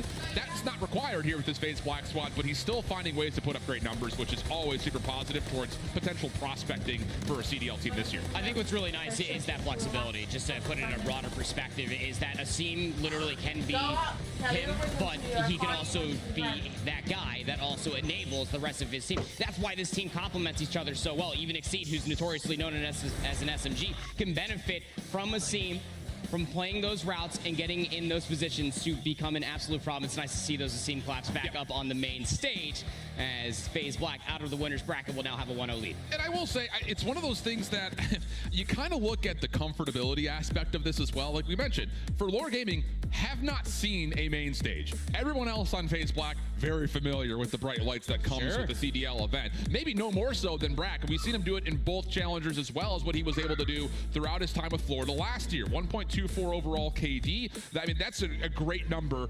I think in particular, this is actually what he was able to do in Search and Destroy. That's by far his best mode, and that's got to be another key to success for FaZe Black, looking at a best of 7 series here. I think if there's one thing that we've known about Brack for all these years that he's been playing at the highest level, is that this guy knows how to play his life. He's always playing those longer lines of sights, and I think that's going to be quite the issue if you are Lore, especially when it comes down to Terminal Search and Destroy. All the way back baggage, look at the exit from Elbow. Could be all the way back Burger Town, expecting for the push to come through up the escalators or vice versa. He had a 67% opening duel win percentage in Search and Destroy. You can expect for him to try to find same value here in this map number 2. That led the CDL last year, brother. Yep. I mean, again, we're not just talking about good players. We're talking about players that were able to do it in the CDL. Just not quite finding opportunities to start the year there here in Modern Warfare 3. So we're into the Terminal Search and Destroy. Jumping over, again, this is all about can you find first contact and make make good on opening duels. You've got initial contact out of Glowfrosty up the middle of the map, but largely speaking, this is all an A play, which Brack is here, finds the first kill, and keeps his life. Yep, good trade. Slides on forward. Brack, oh my God. Calm down, Carson. I know you're happy to be back on the main stage, but now we're stuck in a 2v2. Bomb dropped in a precarious position. Exceed looking to flank from behind. He's going to get trapped. Good from Glowfrosty, turns the numbers back into an advantage for Lore. Listen to our words, not using your eyes. There we go, production W. Geo Glowfrosty stuck just against the seam, looking for the wall banks, not able to convert. Stun out, finds the first. That was not a double chow. Geo gets costed off of it, and now you've got a delayed 1v1 with 37 seconds on the clock. Nade doesn't connect. Asim's able to reposition, get a nice little reload. Bombs still drop in a very precarious spot, and it's Glowfrosty that makes the move now, just sub 30 seconds. This is a tough call. Glowfrosty wants to go down low. The longer this takes, the more that Asim surely thinks he's up top, but all the information's been seen. Do they get the 1v1 isolated? Sure does, and a 1v2. Whoa, okay, how about that to start off the terminal surge? I thought I heard something come down those stairs. Just turns to the left, that fence lining. Not favoring Glowfrosty whatsoever. Asim knew yesterday that that's going to be a spot that he could play in a 1v1. Even if that bomb gets recovered by Glowfrosty to play the retake over by that plane, a lot easier there as the later stage of the round, knowing that there was probably a lack of utility on both sides. A big opening round coming through from Brack to be able to find those 2 kills to stop the A push initially. This could be an interesting opening offense here for FaZe Black. Do you just come out and just hit him with a haymaker, go quick, find some early damage, and really play mind games with what Lore is trying to do? Just keep him unsettled. So far, pretty patient. You've got Brack all the way in towards Burger, Kremp watching over the middle of the map, and then a little bit of utility play coming over for the bomb carrier towards A. Already cleared underneath the plane, but it's a double stack inside the plane. Good shoulder. Shoulder's going to be thrown. Just escapes. Krate's going to throw a shoulder himself. Takes down Exceed. Sure. Bro, that was a ballsy challenge from Craze. Finds the first. Glowfrosty stops the rotation out, and then Geo keeps this now to what would have to be a 1v4 for Brack. No bomb in hand, stuck over towards Burger, and he is being chased. Glowfrosty just taking away more space. Wiz from the front, and then the follow-up. I love the confident play out of Lore there to get the easy defense. I think if there's one thing that you have to know for certain about Craze coming in towards a main stage matchup, you know, we keep on talking about how, you know, bright lights, never been here before, but it's nice to see that Craze is still playing like himself. Oh, yeah. He's not losing any of his confidence whatsoever. He throws those shoulders and gets those kills all the time. Yep. And it's really nice to be able to see off of the shoulder that was initially thrown from Asim, to be able to find that first blood, and then Lore just completely trapped them on their side of the map. Yeah, I feel like often when we see players 18, 19 years old getting their first taste of not just overall being on the main stage, but playing in high stakes matches, one of two things happens. Either on the first place, you just are just scared absolutely and shaken up. But on the other side, it's like, I don't care who I'm playing up against. You think you're God's greatest gift to COD, and that may be the mentality for Craze. First blood good though for FaZe Black. We go into an early 4v3, bomb left in spawn. Very forward approach defensively coming through for FaZe Black. They're actually starting to infiltrate just in front of Dreams. Brack's just going to be playing this 1-for-1 position. It's bait play, seeing if Kremp can get anybody to maneuver forward. Brack in a really sneaky spot. Does get stunned. Delays his engagement just a touch. Trade is in, but the overwhelming force of FaZe Black does take care of the bomb, and that will leave Glowfrosty now by himself. Again, you think back to like when he was playing in Modern Warfare 2019, he was good in situations like this, but this time rooted into place by stuns, and that'll be an easy follow-up for FaZe Black. Really good in Modern Warfare 2019, but he doesn't have an ACOG scope on an AX50 anymore. Dude, that was nuts. That's how I'll always remember. Always remember Glowfrosty for that one. Arclock Peak. Yep, Arclock Peak, ACOG scope on the AX50. Revolutionary. That guy was different, man. First blood is everything. It just allows that forward approach inside of elbow. Great response coming through for FaZe Black in that moment, not waiting for the push to come through. That's something you necessarily need to do when you are playing up against a very aggressive SMG in Craze. You need to shut him down before he can really start to get hot. And just kind of looking over the results, especially in the last couple of hours here, Lore Gaming has been blowing teams out of Search and Destroy. We're talking 6-1, 6-2s. Then they had a 5-1 comeback yesterday or something of the nature. So I mean, this is a well-versed Search and Destroy team. Craze not going to be baffled by Asim's opening shoulder. Holds his position, but Exceed over the back. That's free. Oh, with the pistol gets both that long range. And that'll open up the A site completely for FaZe to get a plan. Cheeky. Again, it's just from Asim throwing that shoulder. Allows Exceed to drop all the way down low. That early stun to at least clear bottom of glass. Gets you in that position. Now the retake in a 2v3. Geo Glowfrosty have so much map to clear. A lot of work to be done. Geo, anything he finds would be great, but unfortunately drops off AC right into the waiting arms of Kremp. So Glowfrosty again finds himself in a deja vu round here. 1v3 from almost the exact same position. Double stack over towards the plane. First idea for Glowfrosty is, can I take care of Kremp, who's just not going to move from this position at all. Time ticking, 17 seconds, got to go. Find this information. The double stack inside the plane leaves him no opportunity whatsoever. Business as usual. Little adjustment coming through there that time around for FaZe Black. Instead of having 2 players through elbow, they clear the stun underneath bottom glass. That allows Exceed to get behind the plane, and Nassim throws that same exact shoulder, catches both players almost looking, but Craze's timing couldn't get through the elbow in time. You saw he wanted it, but by that point in time, Exceed had already pounced in and was able to find that double kill with the pistol. Great response coming through as well with that post plant. Kremp making sure that he can still play cutoff in the middle of the map. Please tell me the one guy clapping in the audience right there was looking at Exceed and thinking that it was Adam Assault. Yep, I see you. This is a smart audience here in Boston. You guys also root for the weirdest things. Never change, God. Brakasim, first 2 kills looking good with this. A little aggression here from Lore over towards the B side. Doesn't really work out all that well. Bomb had been strategically left over towards Library, but as you start to see Brak move up the map, there is not a lot of opportunity for Lore to escape this play. No, none whatsoever. The pinch comes in. It is a quick and decisive round coming through for FaZe. And that was going to be a little bit of a pace change. You saw, yeah, the bomb was dropped over by Bookstore, but regardless, they wanted to try to aggressively push 3 players strong all the way past inside of that planter's area, be able to get control of AC. Not going to work, not that easily. Not when you have a very good setup defensively from FaZe. Dude, there is something to be said about watching these 4 guys on camera communicate with one another. Yeah. So much experience, and often there can sometimes be a situation where there's just too many chefs in the kitchen. It doesn't really look like that at the moment. No. It looks like there's so much trust and coordination going on with FaZe Black. 7 and 4 from Brak. Again, just living up to that S&D KD. Here comes a little tempo switch, but Geo shuts it down, and here's Lord Gaming trying to get their second round on the board. All right, there we go. Let the boys cook. Brak got a lot of good damage off of that nade. I'm not gonna lie. I was about to have flashbacks to Exceed's 1v3 versus SGP yesterday, albeit on a different map. It got pretty damn close, but yeah.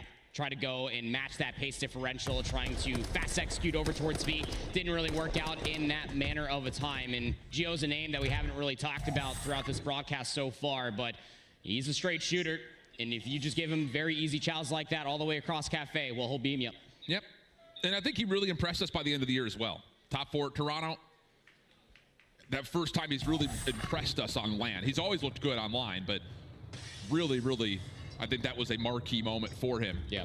So, does that continue further to try to extend this search and destroy must-win round here? You feel like if you're Lore, taking their time a little bit, just trying to figure things out, but Craze will get picked over towards the A side of the map, and Kremp once again just kind of steps forward underneath this plane terminal. Hey, you can just reposition underneath bottom glass and just kind of wait for the push that can end up coming through. It calls for the reposition for Brak, who's now all the way in the backside of the plane. Kremp's just going to be playing off that point of contact. Bomb recovered by Wiz. Some shots coming through from Glowfrosty out of the bookstore, and Asim was just playing with his food. You can see Lore trying to isolate Asim at all costs. Try to get this back to a 3v3, but heads up play keeps himself alive. Exceed just throwing a couple of tags here and there. Glowfrosty is sneaking forward. Does Exceed get a read in this, or is he too baited out by Geo's shoulders? It looks like that indeed was the case. So now an opening towards B. Asim has to rotate over to Eskies to try to keep this safe, and he also gets checked by a stun. Wow, late stun comes in. Glowfrosty knows. Kremp, though, off of the very long-range shots, ends up catching off Wiz. They wanted that to be the bait play. They wanted the bomb to go over towards A, but they're not taking it whatsoever. Down low, underneath the plane, leaves Kremp now in a 1v2. Trying to find the trade.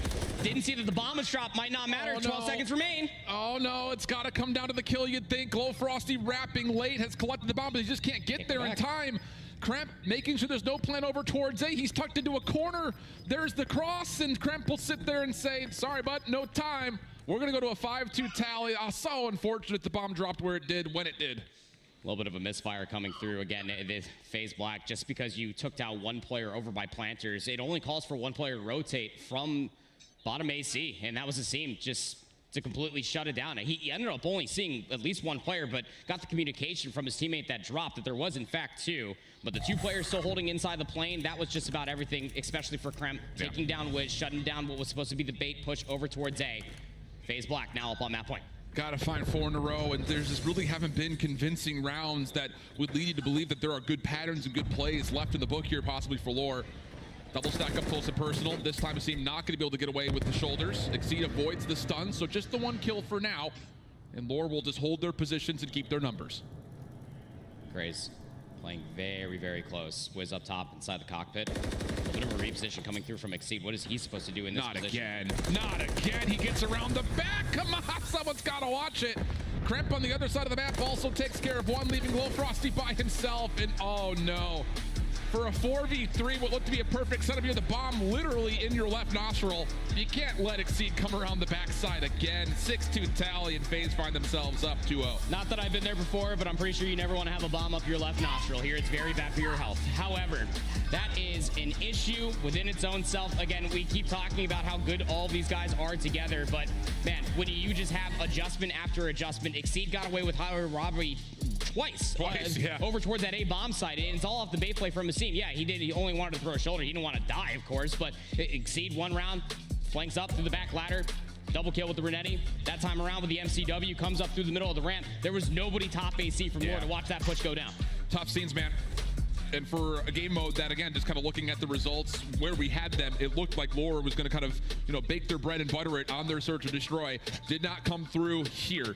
Another great performance out of Brack, 9 in 6. I mean, the damage across the board is unbelievable. Yeah. Looking at Exceed and Kremp also getting over the 1,300 mark. 2K damage for the loss from Geo. It just came down to the kills that they had in the openings. Didn't get converted, and that's tough. The biggest difference for me, again, besides looking at the ever so aesthetically pleasing of the assist column for what is technically Lore Gaming up at the top of 4-3-2-1 is catching my eye. However, it's all the damage that was being followed up by FaZe Black. Comparatively to all the damage that Geo was laying down, there was no follow-up whatsoever. Yeah, the veterans to this point have looked really calm, really complete, and maybe the jitters on the other side of the stage with the lesser-known players is starting to build up just a touch. But Control, coming up next in this best-of-7 series, may allow an opportunity for a bit of a reset. FaZe Clan Black looking like they're in the driver's seat, but things could still very much so change if they can find ways to just keep tabs on Exceed. We'll head back to the backside of the break. Don't go far, more challengers after this.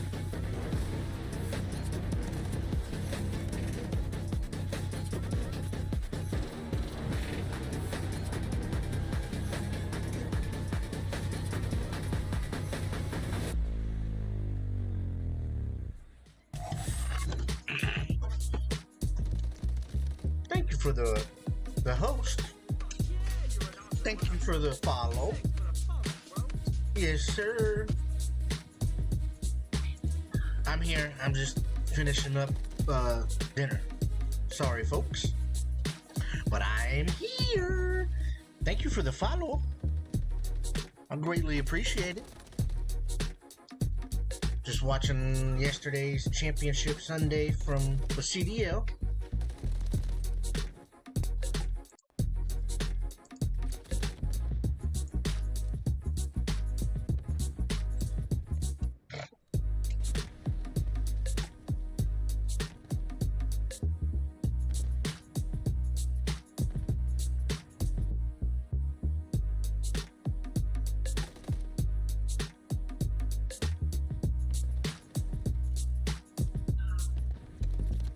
Almost done with dinner, and then I'm gonna start it.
Welcome back, friends, family, all you crazy COD fans, to the Challengers Grand Finals here at Major 1 in the MGM Music Hall. So far, it's been all FaZe Black with 2 very comfortable opening maps. But on the other side of things, hey, we're evaluating players here, I think, maybe more than anything else. And I'll say, for an 18-year-old, not a lot of time to play in Challengers last year. He really rose to the occasion, but Craze has already, I think, really impressed us as a possible SMG option for some squads. I think it's one of those things when you're looking at the consistency across those 4 players for Lore.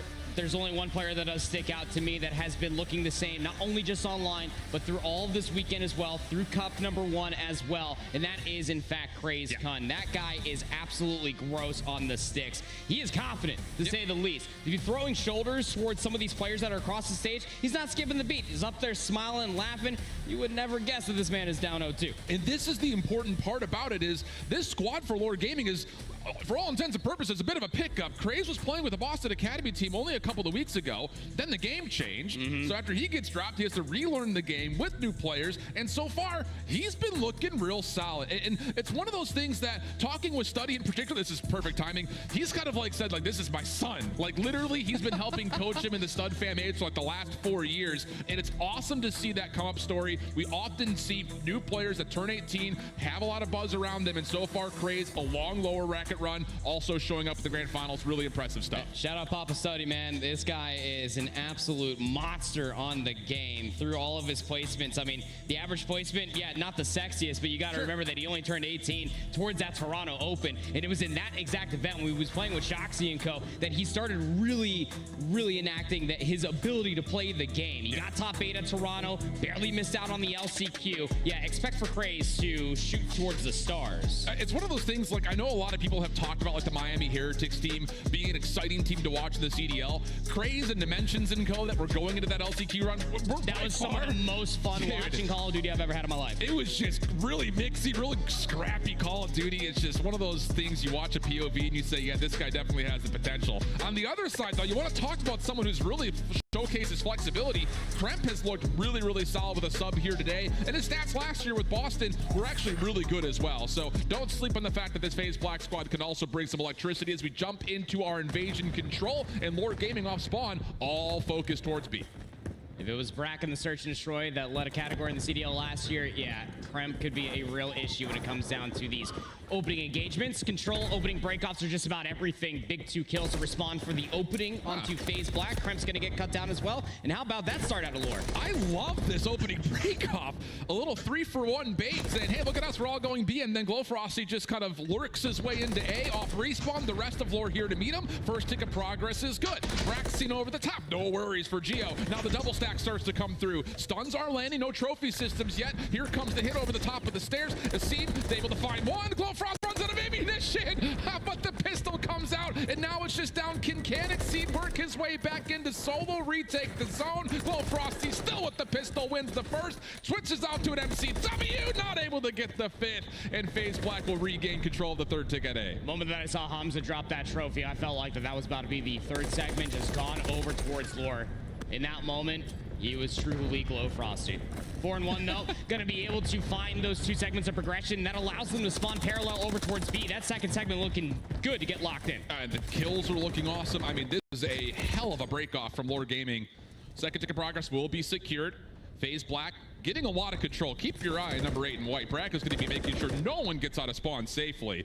The extra 60 seconds looking like a guarantee here. FaZe Black not really making a lot of efforts to try to recontest, and they will chalk this up and just play for exits. Yeah, Wiz is going to be trapped in this 1v1, you feel like, for an eternity as Brack takes him down off screen, of course. But with those 3rd segments being captured over by B, plus a 7-life lead, Lore Gaming adds 60 seconds add on towards the board. That said, you still have to get your way over towards A. Just because you need that 1 segment doesn't mean that you have to cross the entirety of this map and clear so many different buildings just to sniff this A zone again. You can see the 2 players off spawn are still on the hunt, trying to find Brack. Glowfrosty, Craze working together to also make a bit of a mess over towards FaZe's spawns. Brack in a corner, predicted and dealt with quickly. Here comes the attempt to make their way back on towards the zone. 1 stack and 1 set of kills will by far absolutely do it. And yeah, Geo making sure no one comes through. Asim over the back, only able to find 1. The 3rd tick of progress will be locked. Can I just say it one more time? That was a sick break off for Lore Gaming. Yeah, I'll say.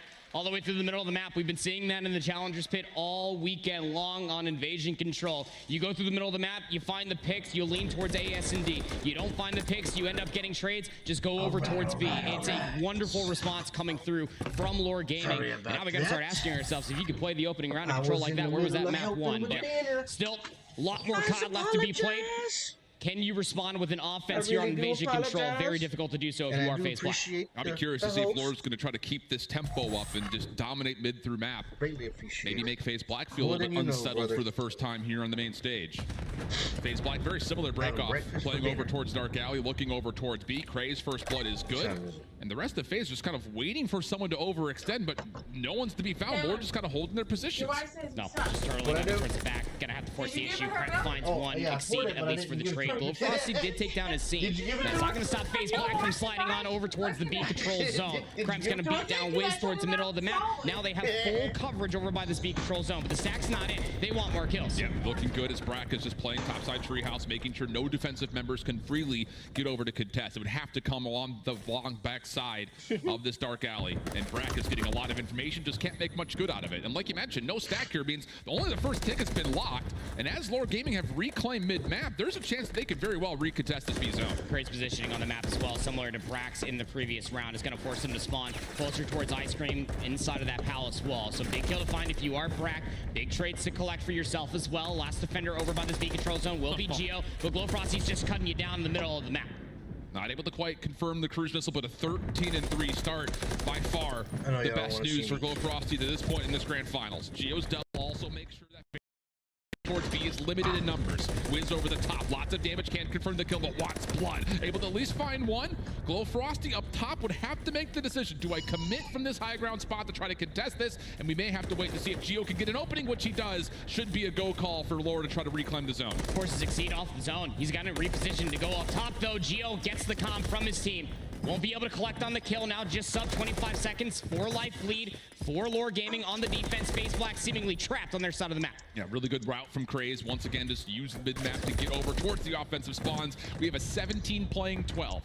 Clock will stall 21 seconds with focus for FaZe over towards the A zone. The only opportunity they have to try to extend this round at the moment. And it is a double stack. Hold on a second. First tick of progress is good. Second rapidly being earned. But here comes the full flood from Lore. Try to get these players out before that second tick gets locked. It does get secured, but the kills are good. We've got a 14v8, and the only chance for FaZe is to get back over to B. Gonna be able to get that third segment. But Lore have double the amount of lives. And winning that offense means that they have the ball in their court. Yeah. Just set up in the middle of the map, wait for some exits. Don't allow yourself to get fully wiped. You should be able to walk away with a 2-0 lead on this control. On camera. FaZe have to work through the now recently captured B zone. And again, like you mentioned, with only 6 lives, this could get really costly. But 3 straight kills come through. Remember, it's only 1 segment that they need. Yeah. If they can get onto A with just even 2 members, it could work out great. Asim will be able to find the first, almost lock things down for a double. Kremp maybe thinking he's got an opportunity, but the stun, oh, so well placed. Has an opportunity for Lore to try to trap Kremp before he can get over towards A. Assistance though from Brack. 1v1 possibly for the round, but Glowfrosty beats him before Brack can get the gun up, and now it's an 8v1, and Asim is just completely trapped over towards bridge side. Okay, Asim, you're pretty goated, but I don't think a 1v multiple situation when it's double digits is on the cards. So 5 segments are all FaZe are going to be able to get for themselves. Not good enough to match the offensive pace that was Lore Gaming. Not to match the offensive pace that is just Glowfrosty. He is 18-4 for crying out loud. Huge start. He's leading the lobby, and that stat nonetheless. That is insanity within its own right. So FaZe need to reverse sweep this control. They want to take a 3-0 lead here in this grand finals, but Lore Gaming have shown up here after that break. What a momentum shifter this could be to come out and 3-0 in Invasion Control with maybe 2 offenses. Yeah, also. That will get your confidence brewing.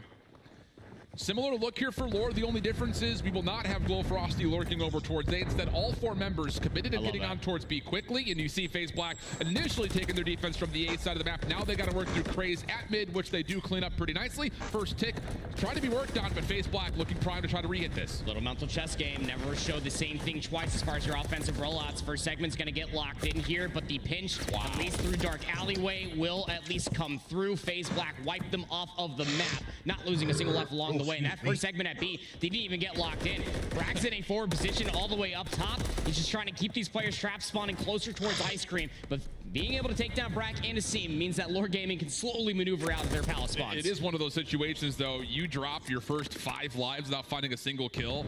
You almost call round right there. Pretty much. How much pressure FaZe Black are quickly able to put on the map. But like you mentioned, Lore do find an exit and an entrance, for that matter, over towards the B zone. Good follow-up here from Geo. So now the live's just a 3-life gap. Kremp over the top really can't contest from this position. So him and Brack just kind of finessing their lives on the first tick of progress does get locked in. Looking for more. Wiz pushes all the way up inside a treehouse. That is a big push coming through from Wiz, knowing that Brack was still up there. Just one player on the zone, though. This is a very slow progress on this second segment. It's going to give FaZe Black the opportunity to try to recontest it, but losing at least one more player along the way. Brack's just going to play a couple of exits. Kremp's going to set himself up in the middle of the map. They know that they need to trap them and not allow them to go over towards A. Oh, and actually, a little bit of an aggressive route taken by Kremp off that spawn trap. He gets the one player from B off, so the clock will continue to tick away. And now it's just, you're fighting the war on 2 fronts again. Lore's got to get out of their spawn with just 2 members. You also need to find someone to get the extra 60 seconds, and it's gone from bad to worse in the blink of an eye. Kray's stuck over towards B tank, and the rest of Lore just can't get out of spawn. Exceed's got him absolutely in a headlock. A couple of kills will come out, but again, that life gap has now all of a sudden grown back to 7, and there's just no chance that Lore, with any real focus, can go anywhere else besides this B point. Asim in the middle of the map does get dealt with, a chance to pause the clock at 5.6, and the stack is in. That'll be good for the extra 60, but only 12 lives remain. Yeah, only 12 v 18, but again, one good push is truly all that it takes. Exceed playing cutoff inside the DVD alleyway. Going to be able to at least find one. At the 60 seconds added on towards the board, now just under a minute left in this round. Can Lore Gaming somehow find the godlike timing to be able to collect these kills in the middle of the map and maneuver over towards A? Whatever it is, it has to be perfect, and it needs to happen quickly. Yeah. Brack will drop her on the backside of the B zone. Crab, well placed over towards tank side. Glowfrosty, who's again on a heater, finds the kill for 4 in a row. 23 and 8 for Glowfrosty. Hell of a map 3 from him. Trade's favoring Lore. I mean, they're bringing this thing back once again. Off spawn, FaZe Black have the default to rotate through gas and set themselves up for a hard set A bunker. I might be doing that. The go button. Trying to at least collect on some of this information. Glowfrosty now up on 5 in a row. If he can just play for this cruise missile, that's going to end up putting this control a little bit too far out of reach. But no, Kremp shuts it down. Now just 10 seconds remain. 7 points up against 12, and Lore nowhere to be found to get close towards A. Second time, Glowfrosty has just barely not been able to earn the cruise missile. And yeah, you're absolutely right. The FaZe Black defense, just too strong of a start. I mean, they killed 80 seconds off the clock, it felt like, right from the get-go at that 5-0 life advantage. So strong defense. But still, being down 2-0 means you've got to figure out what you're going to do on this next attack. Oh, yeah. I mean, it's got to just be 1 round at a time, truly, for FaZe Black. I mean, at this point, with the combined 9 segments coming through for Lore, it is matchable for FaZe to actually get defense. Again, it favors to go towards segments unless it is even, and then it goes towards kills for that round 5. Only time will tell in this upcoming round for the offense. What is FaZe Black going to throw out here? Actually going to favor towards the middle of the map and try to maneuver their way over towards A, but Lore still with the standardized rollout trying to take mid-map first. Well, Frosty just needs to read how many members are over here. Crazy's got a good angle on the cross. Good team shots coming through from mid-map. A little turn, and oh, Geo gets the double. Finally taken care of, but Craze is right there in the same position. That will be great follow-up, and Lore will shut down the additional attempts from FaZe. And as you were talking about, again, you get the immediate cross where you're looking across that B-Dom area. And now for Lore, who have a fantastic opening break-off once again, can get Craze in that positioning. He's actually going to start pinching them back behind Ice Cream. He's got to get a good look at 2, does find the first, can convey that information to Asim that Brack is trapped, but he's still soaking up this progression and stalling out the clock. And the bigger thing about this is FaZe Black also had a moment of forward pressure until Geo took care of both Exceed and Asim in the same breath. So now it has to be on the objective itself. Brack trying to finesse his life. He's calling for SOS. Any reinforcements, any help? Craze making sure that none of that will happen. I mean, he has just destroyed FaZe Black over towards their spawn. Now on 4 in a row. Knows where Kremp is, but doesn't get the regen off to actually give him a true battle. So 35 seconds on the clock. 4 life advantage for Lore, and this is kind of last chance saloon here for FaZe Black. You really feel like that you need this fight to stick through the middle of the map. Good stuns, good nades going to flush out Glowfrosty. Kremp rips Wiz apart. Now they have to clear all these interior buildings, and Geo's got himself a really good timing. Craze for 1, Geo for the second. Stops that A push dead in its tracks, but Exceed is still behind enemy lines. B being worked on. Exceed. Oh, impressive kill onto Craze. So this should at least lock in the second tick of progress. Keep in mind that in this process, FaZe Black have almost completely reduced the steep life advantage that Lord Gaming had. Third tick of progress being worked on. Looks like with that flank on Geo being shut down, it should be an extra 60 seconds, and there's still a huge lifeline here for FaZe Black to find this offensive win. You're only trailing by a single life. One good push, and you already have players pushing all the way back blue. Wiz is expecting this. Even going 1-for-1 in this regard would be good. Would sound the alarm for the rest of his team where to look. And from that cross being held by Geo, he just about saw all three players. Yeah, is immediately dealt with. Low Frosty hold on. Back off. Just comes down. Gunfight right here. This attack approach for FaZe. You find good trades, you're on the A zone, no question. What? Timing around the back. Exceed up on 4 in a row. How emphatic would a cruise missile be? Catches a player lacking inside a rug. Exceed shot in the back. No cruise missile has been earned. But still with 2 more players to pinch alongside a Cramp off spawn. Ray's able to find the first. Lots of damage over to Asim, but still the clock stops at 28.7. Brack by himself. A little bit of assistance from Cramp. First shot's good. Second follow-up. Glow Frosty able to reduce the pressure, and that will keep the clock on ticking. Exceed through mid-map. Could possibly be the last choice in terms of who can get towards A. Plenty of time for everyone else to try to assist on this, but you gotta get across the street as Exceed's cut down. Now it has to come through mid. Exceed, Eager Beaver trying to cross over by the street before reinforcements arrive. Now just 10 seconds remain. FaZe Black nowhere to be found. Here we go. Lord Gaming set themselves up at the last moment, and that will be enough for them to get on the board. A 3-1 tally, and I'll say again, that opening offense, there are some teams in CDL that could go back and take a couple of notes. That was super creative, and it eventually allowed Lord to get on the board. They were just so patient, and they were playing a lot more reactive to what FaZe Black were throwing at them through the middle of the map, and it allowed them to get that competitive edge, specifically from their ARs. We'll talk more about that in a little bit, because Glow Frosty deserves his own conversation for what he just did in that map number 3, let me tell you. But that was just... I don't know if sloppy's the right way to put it when it comes down to FaZe Black, but almost just a little bit too eager in a lot of different situations. It is invasion control. You cannot just ego chow some of these ARs when they are just pre-aimed across these very long lines of sights. Geo 27 and 25, 5k damage, led the lobby in that category with 6 assists, 21 of those kills not traded. But how about Glow Frosty? Not once, but 2 different times did he go on those 5 streaks. 23 of those kills were not traded out of the 27 that he found. Yeah, the assist totals also, again, super high. I mean, you got 4,700 damage from Craze, 27 to 25 with 5+ damage for Geo. I mean, really everyone getting involved. Wiz was hitting a lot of routes, so his damage was not maybe as high as the others, but still very much so a heavy participant in how Lore was able to set up not just their opening offense, but a lot of great moments from him on the defensive pressure as well. So, okay, we've got ourselves a series all of a sudden. After 2 very convincing maps for FaZe Black, Lore Gaming say not so fast, as they put together a very convincing result here on a very tough map, to be fair, especially, again, finding a way to be super successful on offense. Yeah, again, invasion control is no easy feat. Again, it's very rare down here in Challengers do you see offensive conversions, but for Lore to come out in the opening round and to be able to find all the gunfights that they did through the middle of the map, and then transition that over towards A, the moment that trophy system was earned, it just really did feel like that second segment was looking good. Just a mustachio's hair away from getting that third segment in their opening breakoff. And then they continue on with that in the next round on their defense by winning yet another breakoff. The consistency for Lore Gaming in this map number 3 was so good that I'm still asking myself this question: where was that the first map? You just got done playing 2 best of 5s. There has to be some main stage jitters up there. Maybe. Flat out. I mean, it's just one of those things, like, being in the pit it brings its own set of challenges when you've got a bunch of people just surrounding you, literally on the back of your chair, watching you play over your shoulder. But when you put yourself under the lights with all of the bells and whistles popping off throughout everything that you're doing, it's a different experience without question.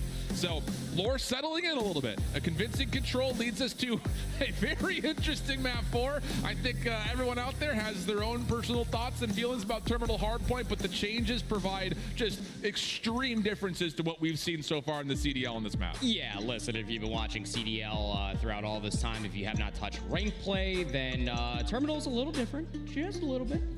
That P4 Hardpoint is still a little bit of a head scratcher, getting a player inside of Burger Town, flipping the burgers back there on the griddle. Very difficult to uproot, but as far as the Hardpoint rotations are concerned, that's where a lot of the differences will come through. Security spawns are still very important as we take a look at Wiz. His average placements, just under 10, realistically, Really for his good, average actually. placements. And then he did have that very nice run there at Champs, playing alongside of, well, a team that he just got done taking down. So now that we have ourselves a breath of fresh air for Lore Gaming, can they continue on with the momentum here in this map number 4? Will be FaZe Black spawning security side, so they're quickly able to get over in towards Library. Craze down low, able to find at least a counteractive kill. Lore's still working on trying to play around the outside of Library, seeing what they could do to try to keep the pressure on FaZe Black off spawn, and the kills are great. Wiz, we highlight him. He comes out with an opening 2-piece. FaZe Black also pinched up, and with that, a chance for Lore to get to the hard point. Good time to be soaked up here on P1 inside a bookstore. Again, what was formerly known as P5 is now P1. Big trades to find for yourself if you are FaZe, but Craze just inside the hill alone is just able to find the kill. Spawns have now flipped and go through bottom security. That's where the new P2 is going to be located at. So you don't really want to throw too many numbers at this if you are FaZe Black, because you have to hold that bottom Eskies position. And you can see all the ARs are just looking for long crossing angles. Craze shuts down one side of the play. Asim gives away his position, so he'll have to back off and wait for a bit more support as we do rotate over. Lore looking to hit this straight through Eski's side. Good team shots coming out. Asim does get dealt with, and keep your eye on Craze. Number 7 in yellow doesn't quite get over in towards AC. So FaZe read the response, and they put themselves in a great setup here on 2. And keep your eyes on Craze. Don't worry, Krem's got you. Playing cutoff. That AC positioning is annoying, to say the least, and especially for Asim playing just outside of long haul, just waiting for players to try to wrap all the way through terminal, try to get themselves inside a plane. That P3 is on the horizon, and FaZe Black setting themselves up comfortably for a full 60 here on 2. 3 in a row for Kremp. Good comms to help Brat get involved and keep his life. Stun, not quite able to hit, doesn't make a difference. Wiz still able to shut down the threat over towards this courtyard position. Looking over towards rotation. Lore just trying to feel things out through mid-map. Asim over the top of planners. Tough gunfight, still takes it versus Geo, and now the rotation has opened up for FaZe Black to move over to the map. Yep. Moving over towards P3 now. And you have position Alpha as well as B, truly, if you are Lore. You got players lurking outside a bookstore trying to anchor their security spawns, one inside the hill. And then you have Geo. He's ready to pounce at a moment's notice on anybody that might need help. Is this enough to move the spawns around? Where does Wiz pop up at? Oh my goodness, Wiz is on the other side of the map. Every gunfight has to come through now for Lore if they want to hold on to this setup. FaZe Black spawning over towards top Eskies can reinforce this quickly. Pinstripe kill feed means that, okay, here we go, right into the mix. FaZe Black trying to win that security spawn. They look like they have completely cleared it out, but Lore have gotten the first 30 seconds still. Yep. Now you have to start asking yourself, how much do you want to invest into this fight if you are FaZe Black? Even though you might lose the lead, you don't want to be losing those security spawns with the Burger Town P4 on the horizon. You want to realistically hold on to these security spawns, but hey, why not? Porque no los dos. FaZe Black are able to break their way in towards the front. Geo snaps for 2. Towards the pistol, the gunfight versus Brack. Rips his head clean off, but still, security spawns there for FaZe Black. However, Lore have already snuck their way into Burger Town. Spawns are moved once again. So FaZe Black over towards the Eski side. It just comes down to will Kremp keep his life? He is being hunted right now. Will Frosty set up, watching over towards Library. Trades looking decent. And yeah, that's a full clearance coming out for Lore. Just comes down to, do they deal with this threat over towards Library side with FaZe moving swiftly up Eskies? It's got to be fast. And it needs to be timely alongside Asim, who's still inside a bookstore, just trying to find any sort of damage whatsoever. Shots that will at least come through from Kremp will unearth Geo. Probably not going to be spawning too similarly close to be able to re-insist this P4 area, but still spawn security. Oh, and Craze by himself. Oh my goodness, off the pinch. Nearly shuts down the entire break attempt for FaZe Black. Follow-up good for the rest of the ARs. Asim able to at least keep the rotation in check, but a great rotation on Lore Gaming, moving from 3 to 4. Now we look over towards the far east side of the map, over towards the tarmac. FaZe Black trying to lock down every choke point. Again, it was FaZe Black's hard point to lose when we were looking at P3 to 4. It's what I was talking about. How much do you want to invest into that breakover by P3? Because all you need is one swift kill feed if you are Lore, and then you're able to get yourself that money hill of P4. 132, 271.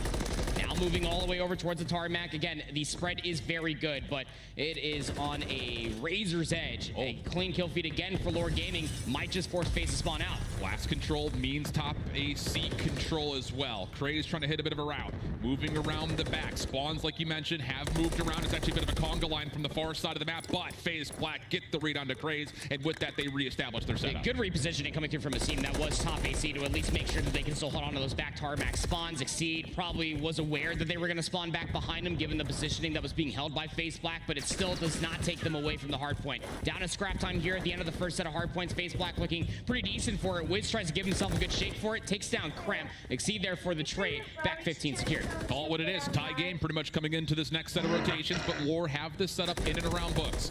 Kremp, Asim teaming up for the first elimination, front side glass. And the whole hit is moving through the Eski side of the map. Security spawns for Lore Gaming as the hard point opens up. Stun actually roots a lot of this hit from the front completely into place. GloFrosty for the first, down low. Geo tried to take it off angle, but the kills continue to go back and forth, and it's Asim. Oh, I'm telling you, this guy gets in the mix and he thrives in it. 4 in a row and the break is good. That's gross. Up on a 4 spree now for Asim. 12 and 9 to his name. A lot of time left to fight over here on P1. Security at least being anchored and looked at by Brack. He's going to get the timing in towards the back. A little bit of premature shots. The fight over the golf cart's going to be good to take down Wiz. He also has the info that he can convey to Kremp inside of the hard point. That player's still hitting long haul. The help is just so quick for FaZe, isn't it? I mean, they are so quick to pick up on any vulnerabilities they have in their setup. So a huge swing here from 5-1. FaZe Black taking the command, 161-39. Looking over towards P2. FaZe Black looking to break this from the backside of plane, which means that Geo is the one defender in place to try to stop this. Tough gunfight. Exceed throwing shoulders. Geo just holding pre-aim. We'll take him down. Rotation over towards New. Just about to come all the way through. Player number 3, Kremp, slides up top. It's going to take down GloFrosty. What does that do for the spawns? Where do you end up spawning if you are GloFrosty? Luckily enough, the trade comes through just in the nick of time from Geo. GloFrosty spawns in. Yeah, Wiz does a nice job, even though he falls, of making sure that there is no quick re-hit over from top Eski side. But FaZe Black get the high ground, looking to just swarm right in towards the hill. GloFrosty dealt with. Last one left alive, though, will be Geo, and all of the threat from FaZe Black has been eliminated. Again, a little game of tug-of-war here as Lore Gaming is going to retake the lead. That's the firm handshake that is Terminal Hardpoint at this moment of time. There's just no reason to try to contest for that back 30 seconds if you are FaZe Black. You just want to make sure that you can maintain those back security spawns. Big 1v1 for GloFrosty if you could find it. Wouldn't have forced FaZe Black to spawn out, but it would have allowed them an avenue to maybe try to look at baggage claim to get themselves closer towards this ever so wanted security spawn. So 186, counting on up to the 175. FaZe Black looking to answer back here as P3 pops. They don't really have the numbers in the setup that they want necessarily. First couple of kills make this opening break attempt from Lore a bit messy though, and now things start to get a bit more set up. Craze front side books keeps a position for Lore to try to set up how their break is going to move. Help coming from Eski's side, but there is a spawn out from Asim who's trying to pinch this quickly. It's just down to who can find the kills first, and FaZe Black find every single one, only losing one in the process, and that'll be enough to get the double century mark. Timely spawn out for Asim, just bull rushes his way up escalators. Does have his work cut out for him actually. He's still battling over by this bomb site, and well, at least going to be able to take down one, but it still means that all this time at this current hardpoint for FaZe Black has realistically gone almost uncontested. That's why we keep talking about how powerful those security spawns are for FaZe Black now over the double century. And this is a tall hurdle to find yourself over if you're Lore. You have to break. Game could end very quickly here. Asim in trouble though, actually has to give his position away over towards Burger. So this is a 50-50 battle right over the courtyard. Craze, GloFrosty, Geo all looking for the break. A couple of wall bank shots received do connect. That slows things down as the hard point opens up. But all 4 members from Lore stacked up at the front. They're going to get the opening time for now. Kremp able to jump in, contest, looking for some toes to tag, and it's just the Mexican standoff. No one wants to make a move. Finally, Craze able to confirm a kill, but Asim right there for the trade. Here comes the fight for the hard point as everyone just continues, just hoping there's going to be kills, and it's just no one wants to make a move.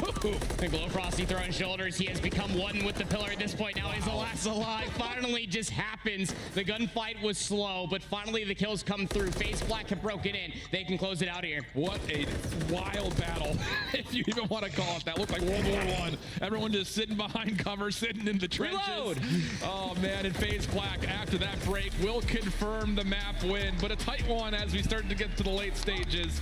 Problem here is Lore find themselves now down 3-1, 1 map away from being eliminated. 1 map away from claiming their prize. That's going to be, of course, this Boston Open, a big old major victory for what FaZe have been looking at, dating all the way back to this team being created. 3-1 now the series score. It was a pretty good game of tug of war, I will say that much. It just comes down to some different timings, of course. It is terminal hardpoint at the end of the day, and when you're able to get those security spawns and be able to get yourself closer inside of P3, well, it becomes a little bit too far out of reach. But for me, in that first set, it mostly just came down to the veteranship that was being exemplified by that roster. Just completely, they need to put then end up, or at least they're at 5. 18 out of 21 and 50 showing up. Just through pitch ball. Look at how Turtle plays. It really needs to look at whoever rotates is win. Yeah. So you look at that overall, and you think that the experience, the veteranship that FaZe, of course, they were going to know that. And sometimes you find yourself in challengers playing against individual players, and it's like, oh, we're just getting gunned. But when you play map terminal and you're just controlling spawns, controlling how you're rotating and what timings you have, that's where you really find big blowout moments, and that's exactly what we saw in the late stages of that map number 4. But of course, we're in a best affair, so still a here for what they've been search and destroy. They're going to have to really showcase that here once again. Otherwise, the heavy favorites at FaZe Clan will do what they were built to do and win themselves a Challengers Championship. Don't go far. More Challengers after this.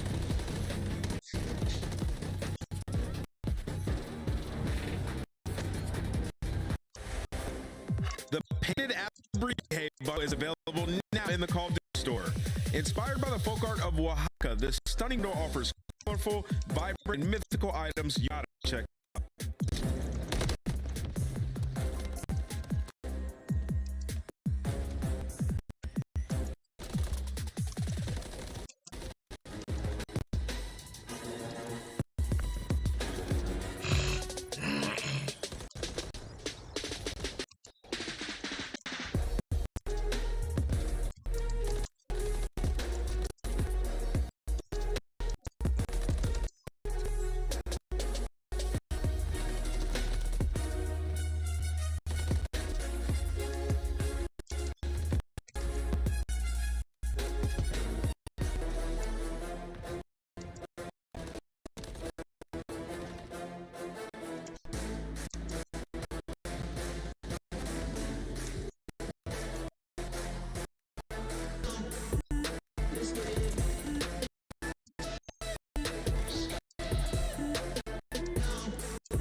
Welcome back to Boston and welcome to Championship Sunday, where we're not just crowning one champion, we're crowning second. Doing it right here, right now. Allen and finals on the championship. We got proper, and hey, we got to get some of these two teams because it has been a long, grueling weekend over to the House of Blues. A chance to be showcased here on Main, and of course, throughout the entirety of the weekend, the Fisher Esports guys helping put on the production. You were in the pit all day, pretty much from start to finish. It's been sweaty, to say the least. It was like the first thing that came to my mind when I stepped inside the green room. I was like, man, I haven't been here since Thursday. I've just been existing in the House of Blues, just watching all of the challenge matches. It's been a grueling weekend. It's been a morning already for Lord. True. Let's not forget that they had a show, and then they played H-Town Spartans. That is, of course, Spartan Pro and Co. And then they just got done dealing with Cruz and Co. for that SGP roster. Eric Boom, of course, the substitute player for Miami Heretics, is representing on that roster as well. Only found one map so far, and it was a pretty convincing invasion control, all things considered. Yet the hard points have been all but favored towards FaZe so far. 6-2 terminal search and destroy. Who's to say that history might not be doomed to repeat itself? We might be crowning our champion here on the invasion search. The big thing about it is, again, I just have to say it because the results were hard to track, but when we were able to, it looked like Search and Destroy could be where Lore found their most amount of success. The first series, I should say, in this series, it didn't look like they were settled in completely. Lots of missed opportunities on the terminal. We were letting Exceed get behind us way too easily.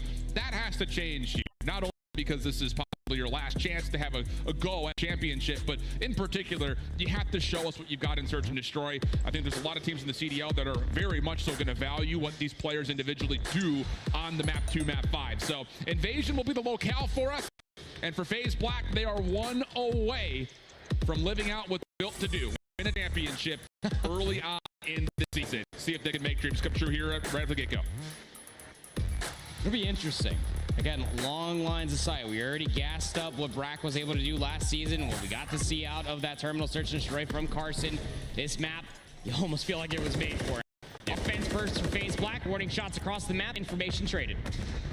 Craze pretty much on an island here, playing over towards what is the old P1. GloFrosty making sure he just gets a couple of checks over towards A Street. But for all intents and purposes, no one wants to make a first move to this point. Krem thinking about it. Does that door get heard being popped open? Craze is ready for it. First blood good, but the trade does come through. We'll go 3v3. Bomb not drop. Brack start maneuvering past B-Dom. Might be thinking about pushing inside a DVD alleyway. Exceed's getting a lot of information, but he doesn't push so far. A lot of time to try to make this decision. Silence echoes over Invasion to this point. Lots of doubt here as Lore just kind of holding their individual lanes. Nothing's been seen yet. Maybe an idea going over to say, Brack getting the bomb down. Frost will be able to take reset 3 post. The push through that B, but it's all P4. Gio's just waiting for the check. Brack, he knows he needs to check this sometime soon, and Gio needs to get this kill. Have it right here, but a couple ball bangs don't finish off Brack. Follow up though from Wiz. Oh, he gets shut down on the pinch. Oh, complete fumble here from Lord. Trying to beat out this FaZe Black post plant. Now it's just down to Gio. Gets the first clean lane. Second also given to him. 1v1. Over the backside of the tank. He needs to find it. Need to find it quickly. Shots come through. Exceed not going to double check it, and there's no time for the defuse. Exceed will just force the gunfight because why not? And a little bit extra. Okay. Moans and groans across the vent for a first round little body shoot.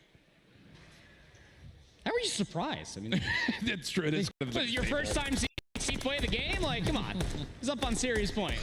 Hey, give him a little bit extra at the end of that. But I'm not gonna lie. That post plant was something. Yeah. You end up forcing out the 3v3, playing in a position to at least watch the line of sight that could be that B cutoff. You have the assistance for Brack that he has to check the bomb out through the backside of Hotel.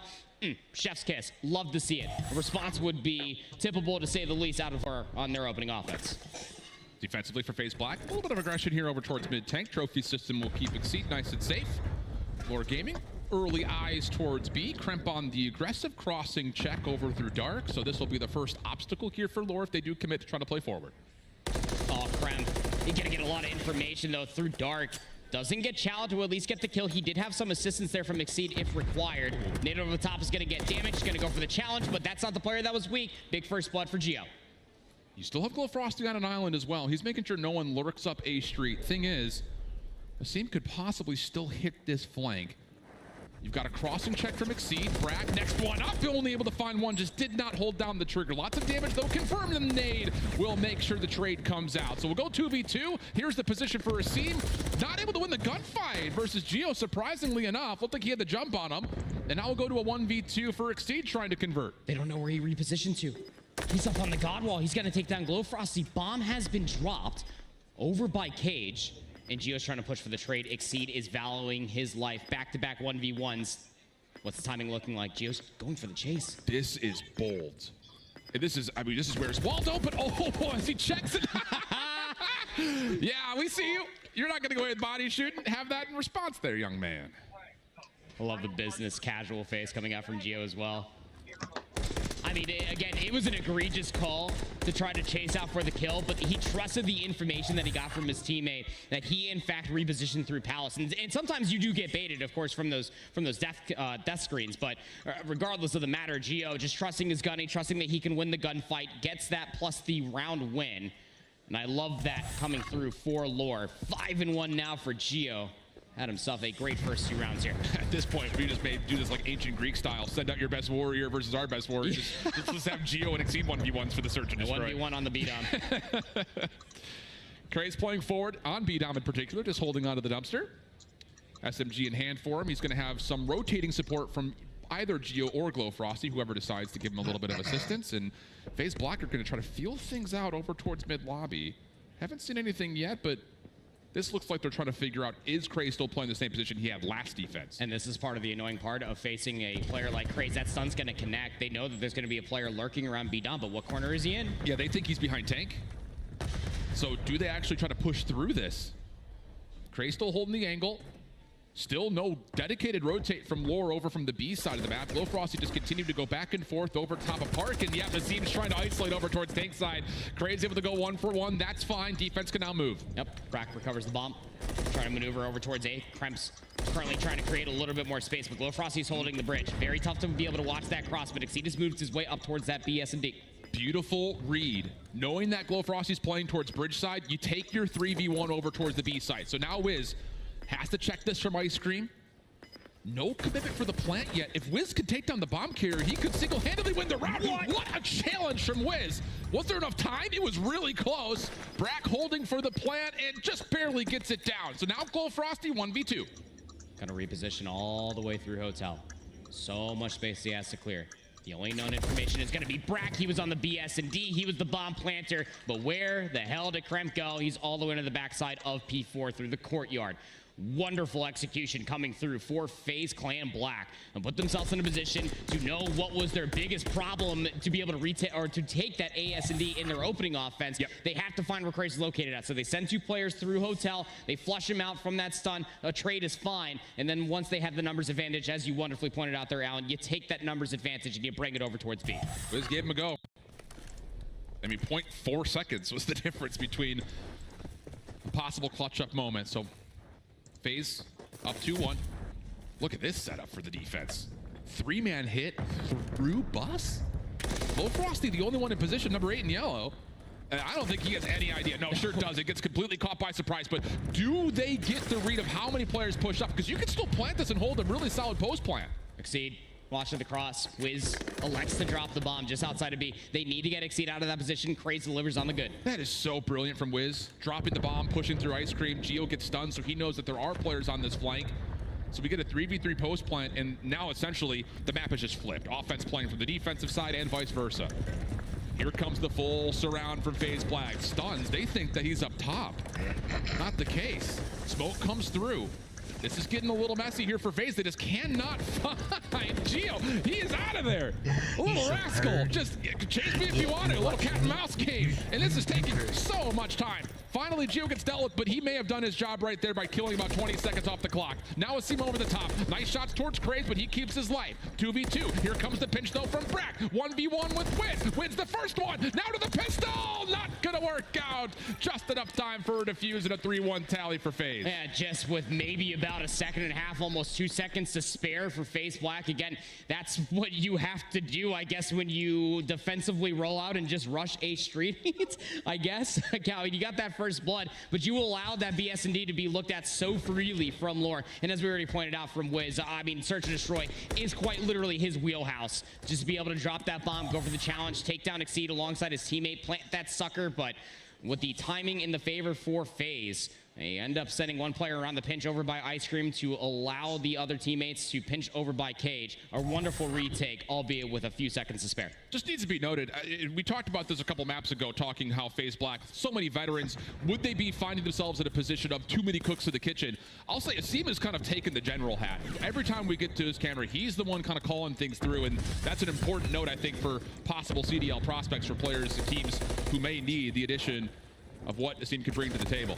Back into the round, though, we go. 3-1 tally. Offense looking to kind of make its way through A Street again, but look at the aggression here from Lore. All four players trying to stack up through mid-DVD. Exceed. Playing shoulders. Through top treehouse. Oh. It's not the eye contact we were looking for, but there's two players over there, and Exceed just elects to reposition as his bomb is slowly being executed over towards A. The smoke comes through. It's going to allow Kremp to put it all the way over by Bridge. Yeah, this post plant would be disastrous if the bomb could get planted towards street side. Craze moving forward takes away that opportunity. Well done, just from a battle of positioning. The rest of Lore, though, have to fight this from mid-tank, and Kremp is deep. I mean, deeper than deep. GloFrosty. Okay. Does get taken down. Took a little bit longer than you would have expected, but Craze is still in a position to watch this plant. It's a full wrap back over towards B, and Lore are now stuck mid-map. Oh, this is silly. Exceed, he ended up repositioning through the middle of the map to take a look at that BS&D lane. They lose a seam along the way, but that bomb needs to be planted. Running out of time. Mystery on both sides. Here comes the hit through Dark. Wiz gets the first, traded by Kremp.